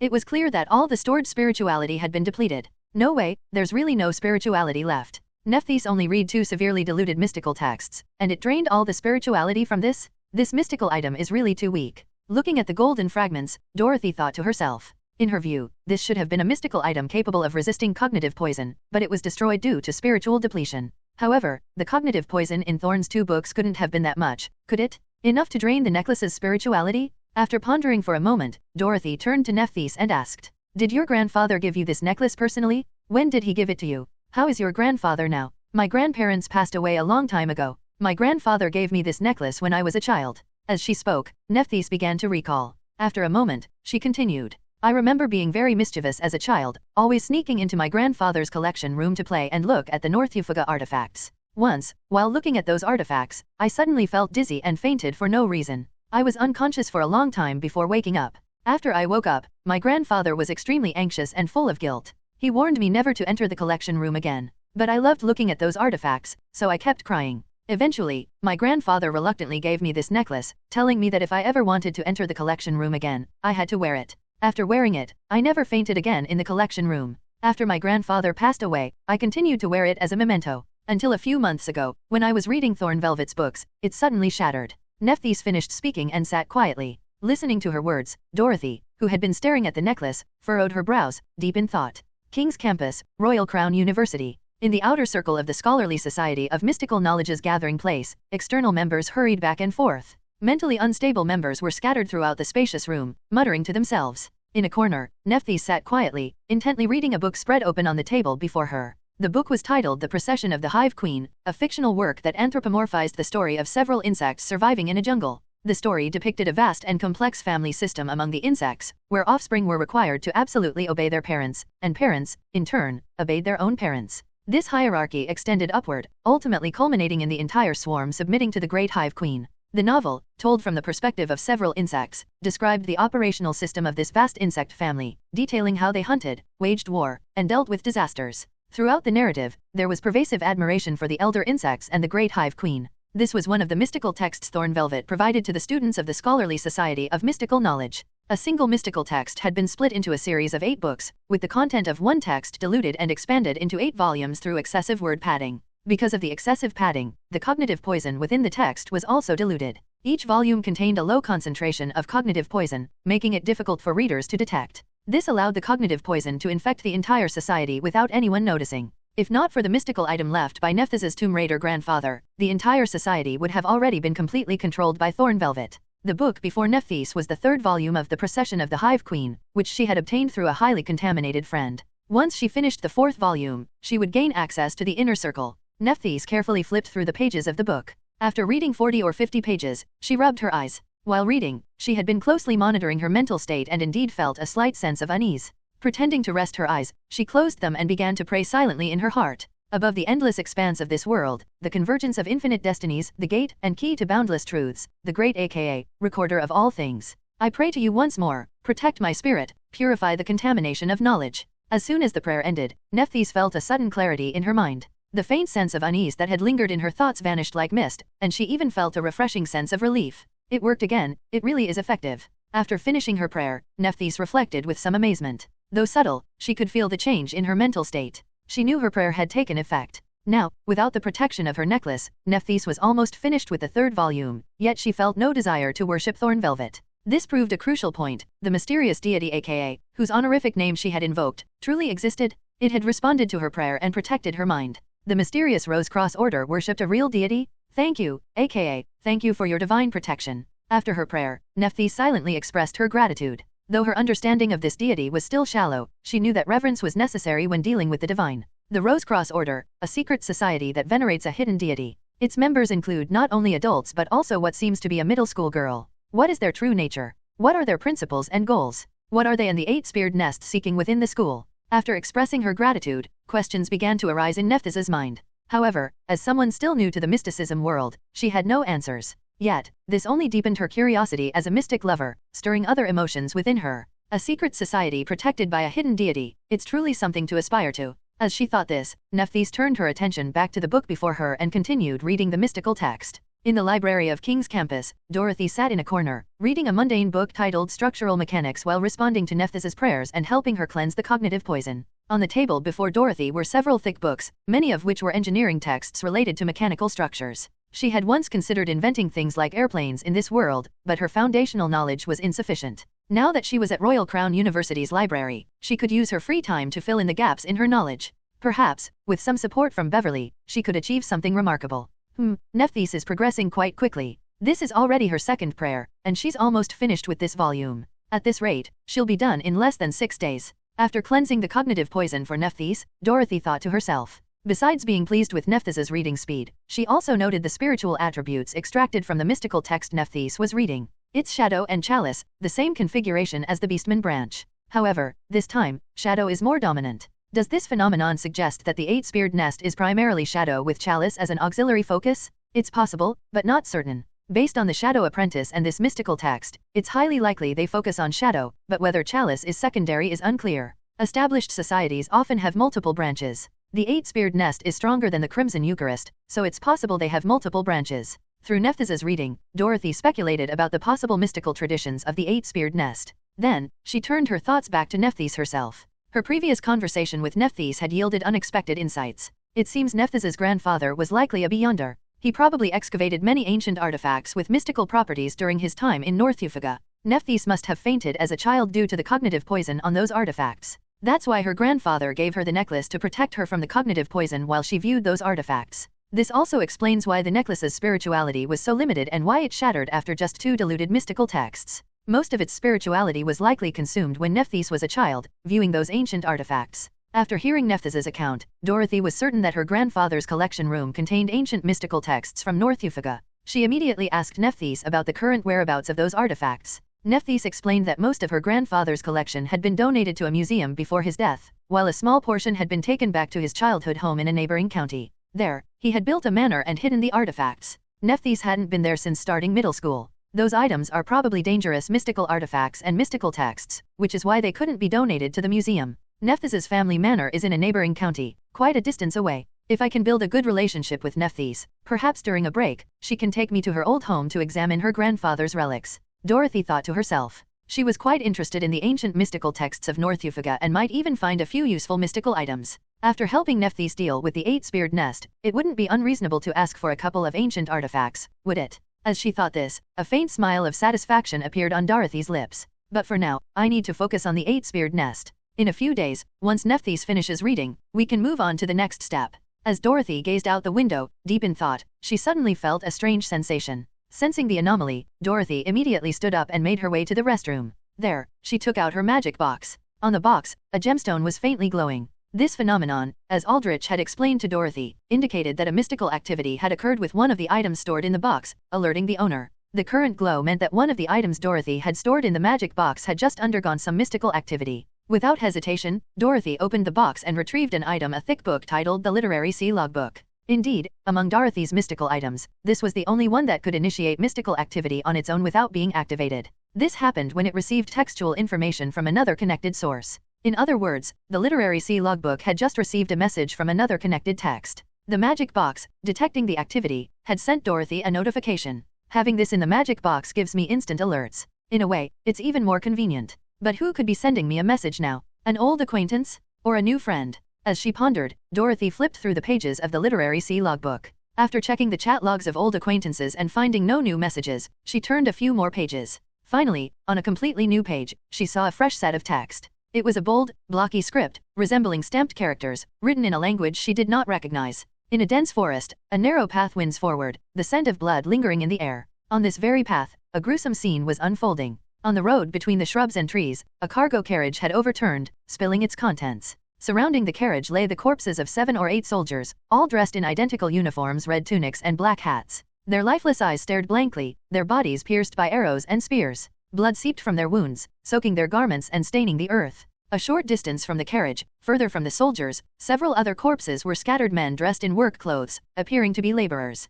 They had all been shot in the back, seemingly killed while attempting to flee. Around the site of the massacre, several figures stood. Compared to the lifeless bodies on the ground, they bore strikingly different features. Unlike the fallen soldiers in their finely tailored uniforms, these people wore garments made of rough linen. Their clothing varied in style. Some wore long robes, others short tunics adorned with simple, abstract patterns that, upon closer inspection, depicted various animals. The edges of their garments were lined with small fringed tassels. All of them were young men with tan-brown skin and black hair. Many had their hair braided into long strands hanging down their backs, some adorned with headbands and vibrant feathers. Their faces bore intricate war paint, drawn with unknown pigments. Among them, a tall, muscular man stood bare-chested, a tattoo of a wild buffalo stretching across his back. He surveyed the bloody scene before speaking in a deep, resonant voice to his companions. This is yet another victory. We have once again successfully ambushed these pale-skinned devils' convoy. Without the guidance of the wild spirit, they are powerless in the wilderness. Do not fear past failures. Under the watchful eyes of the Great Spirit, we shall have our revenge.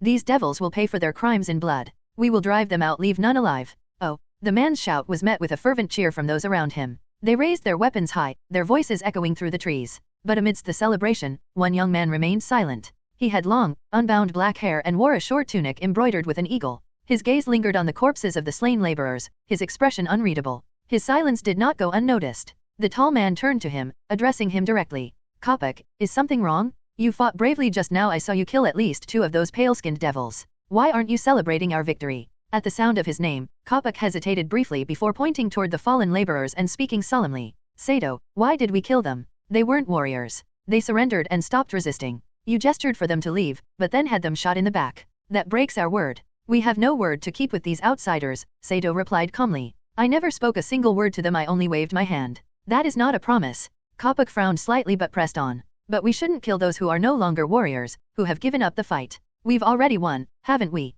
Won? No, Kopak, victory alone is not enough, Sado said, his voice cold. I want more than just victory. I want their blood. They've slaughtered our people 100 times over. I won't rest until we repay them 100-fold. I want to wipe their towns off the map. Gritting his teeth, Sado surveyed the carnage before him. Kopak, his expression heavy, responded in a measured tone. Listen to me, Sado. I was once captured by those devils and enslaved in their cities. I worked in their factories and plantations. And let me tell you this, the paleskins are just as cruel to their own kind. In their factories, they force their own lower-class people to work endlessly, day and night. People collapse and die from exhaustion. When I killed the factory owner and distributed his wealth to the workers, they helped me escape. Without them, I wouldn't have made it back to our tribe. Those workers are just as much victims as we are. Sado waved his hand dismissively, his patience wearing thin. Enough? I don't care about the differences between those pale-skinned devils. All I know is that they came from across the sea, invaded our land, and slaughtered our people. I want nothing but their blood 100-fold. Remember this, Kopak. You are a warrior of the Tupa tribe.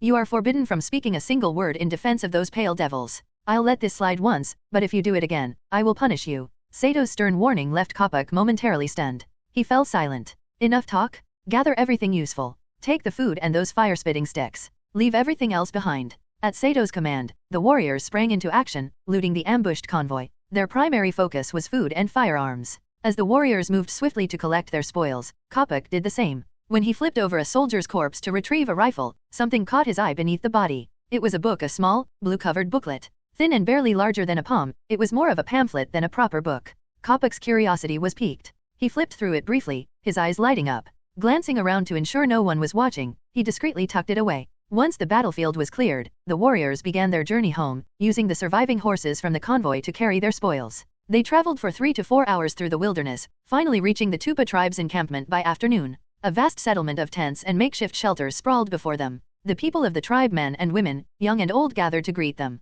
Many were emaciated, their faces weary. Under their eager gazes, Sado loudly recounted their hunt and how many pale-skinned devils they had slain. After the celebration, the warriors disbanded. Freed from the group, Kopak hurried back to his tent. Inside the dimly lit space, he quickly scanned his surroundings before crouching near his bedding. He opened a wooden chest at the bedside. Inside the chest lay an assortment of items: pocket watches, wristwatches, pistols, small statues, canes, glass bottles, top hats, all trinkets of industrial civilization. These were Kopak's personal collection. His time in the city had sparked a fascination with the very civilization that had invaded their homeland, a sentiment few among his tribe shared. Under Sado's leadership, the tribe rejected industrial goods except for firearms, which were simply too useful to discard.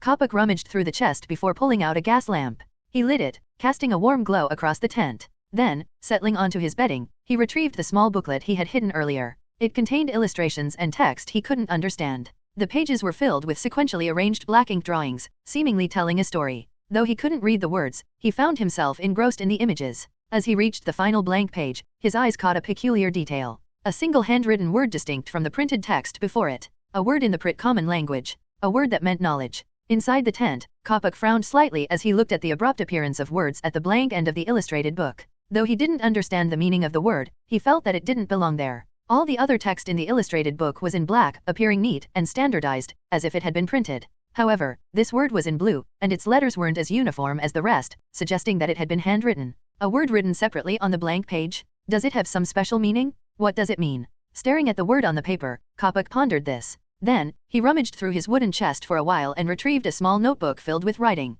The notebook contained a list of words, with each word accompanied by stamp-like clusters of other symbols, serving as translations. Kopuk had once been a slave in a city established by the invaders from across the sea. In order for him to understand what tasks he needed to perform, the factory owners had hired people to teach these foreign slaves basic vocabulary. Though this was meant to facilitate their exploitation, Kopuk took the learning seriously and even kept detailed notes. This notebook in his hands was the very same one he had brought back with him. One side of the notebook contained phonetic words written in letters what the invaders called Prit Common, while the other side had the stamp-like symbols known as spirit glyph, a written language shared by many tribes across the continent. Kopuk's homeland was vast and home to numerous tribes, each with distinct languages and customs. However, their written language was the same. According to the priests of his tribe, long ago, all the tribes of this land had once been united under a great king. At that time, warriors who fought under the king's divine power had even launched expeditions to the lands across the sea. But when the king perished in war, countless disasters struck, shattering the unity of the tribes. Over countless years, the great legacy of the king faded, leaving only this written language behind.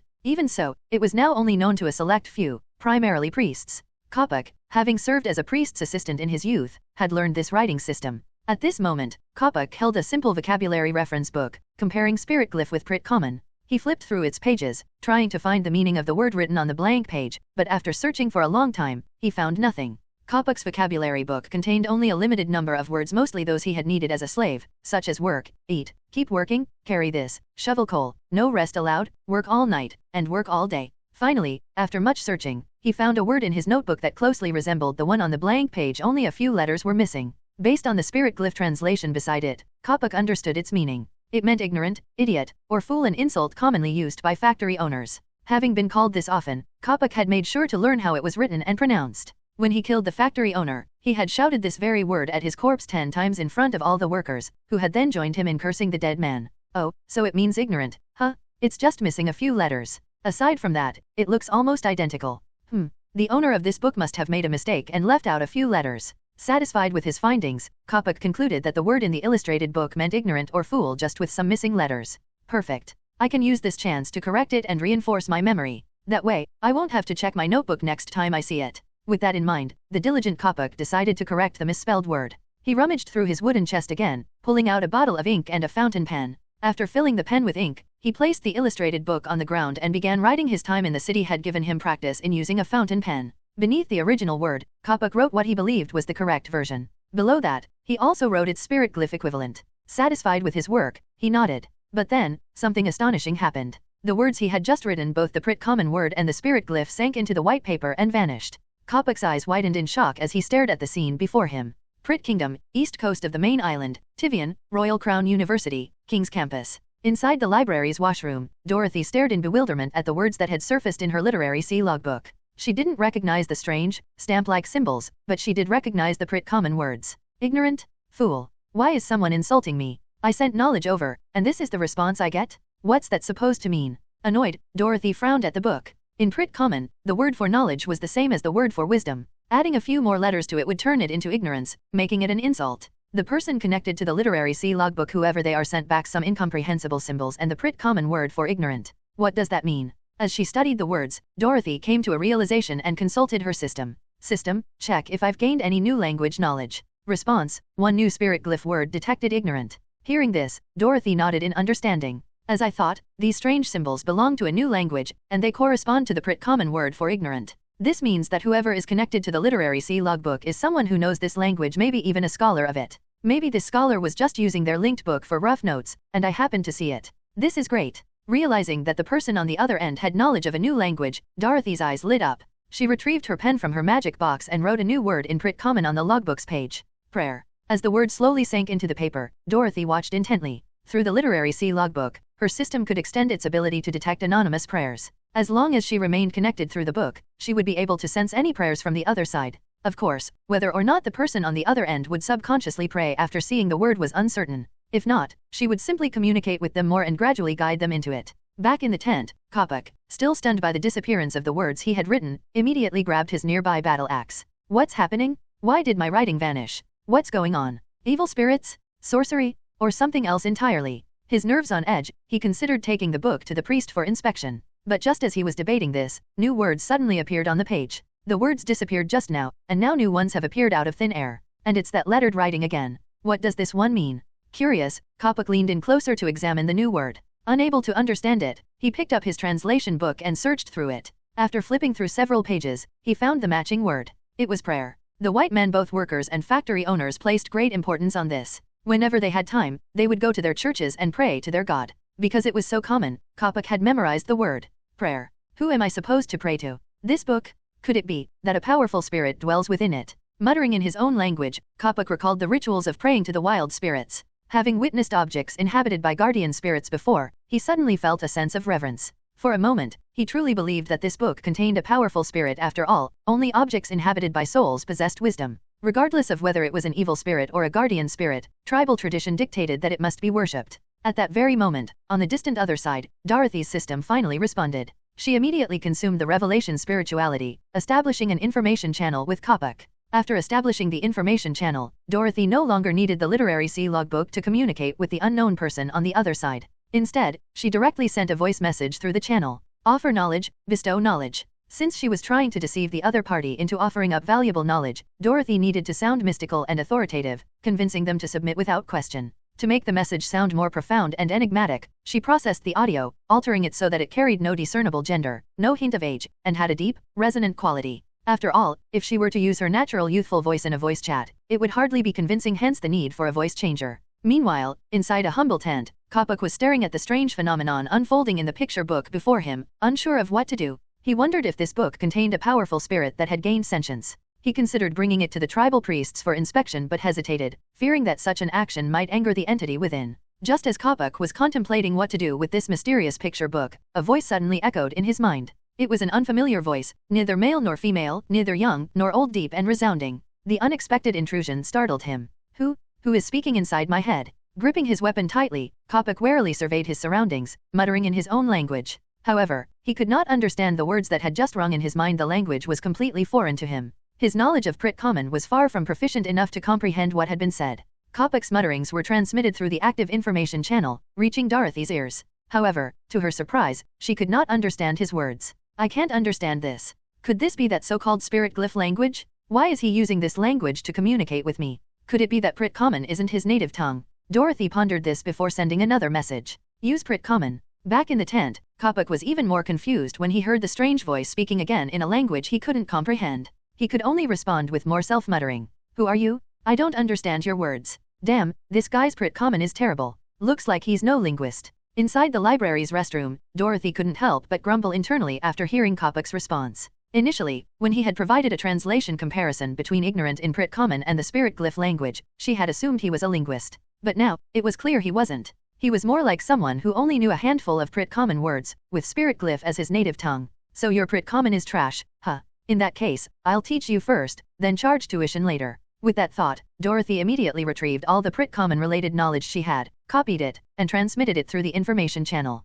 She engraved all of her Prit Common knowledge directly into the other party's soul codex. That's right, soul codex wasn't just for recording mystical knowledge, they could store ordinary knowledge too. As long as the soul codex had enough capacity, it could instantly allow someone to master a subject. In one go, Dorothy imprinted thousands of Prit Common vocabulary words and complete grammar structures into Kopuk's soul codex. Ugh. Inside the tent, Kopuk suddenly felt his mind go blank. He instinctively clutched his forehead as a wave of dizziness washed over him, but it lasted only for a moment. When it faded, he noticed that something had changed. His mind was suddenly filled with a vast amount of new information. This is a language? It's called Prit Common. After briefly inspecting the newly acquired knowledge in his mind, Kopuk muttered to himself. Then, as if struck by a realization, he hurried over to his small collection chest, rummaging through its contents. Before long, he pulled out a small book. Flipping it open, Kopek was shocked to find that he could now understand every single word. What had once been a confusing mess of letters and sentences was now perfectly clear. A quick glance revealed that this book, which he had treasured for so long, was actually an instruction manual for a steam engine.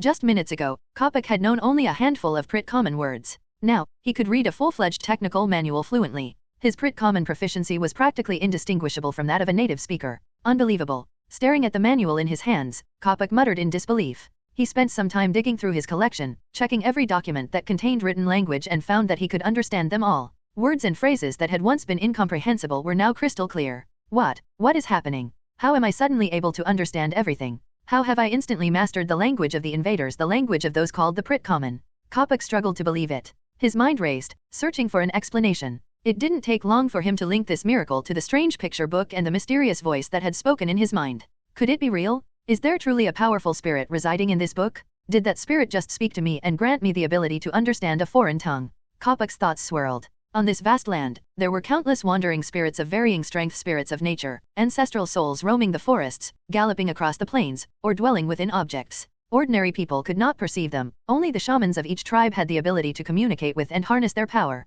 At this moment, Kopek was convinced that this picture book contained or was linked to a powerful spirit. He had just used this book to communicate with that being. As a member of his tribe who had once assisted the shamans, Kopek knew that spirits must be treated with respect. And a spirit that could bestow power, such a being demanded the utmost reverence. O mighty spirit, whose presence lies beyond my understanding, I am deeply grateful for your gift. I wish to know what will must accompany this offering. How may I repay your generosity? Kopek knelt before the picture book, bowing sincerely in a manner akin to his participation in tribal rituals. He made sure to use the language he had just been granted, for he knew that when shamans sought the aid of spirits, offerings were often required. Phew, finally, I can understand him. Far away, in the Grand Library, Dorothy sighed in relief upon hearing the familiar language. Now that Kopek was fluent in Prit common, proper communication could begin. A powerful spirit? Looks like this guy thinks I'm something else entirely. Well, whatever, he can believe what he wants. As long as he approaches me with reverence, that's all that matters. Besides, this guy seems to have a good sense of gratitude. He received a benefit and immediately thought about how to repay me. That saves me the trouble of asking for payment myself. Dorothy smirked and sent another processed message through the information channel. For knowledge, trade knowledge. The price of language is language itself. Hello, everyone! As we wrap up this video, I want to share a quick note. I have a Patreon account. If you'd like to support me and enjoy on-demand audiobooks, you can become a Patreon member. Alternatively, you can check out my Google Drive link, which has 500+ novel audiobooks available through my Ko-fi or Patreon shop. I appreciate your support.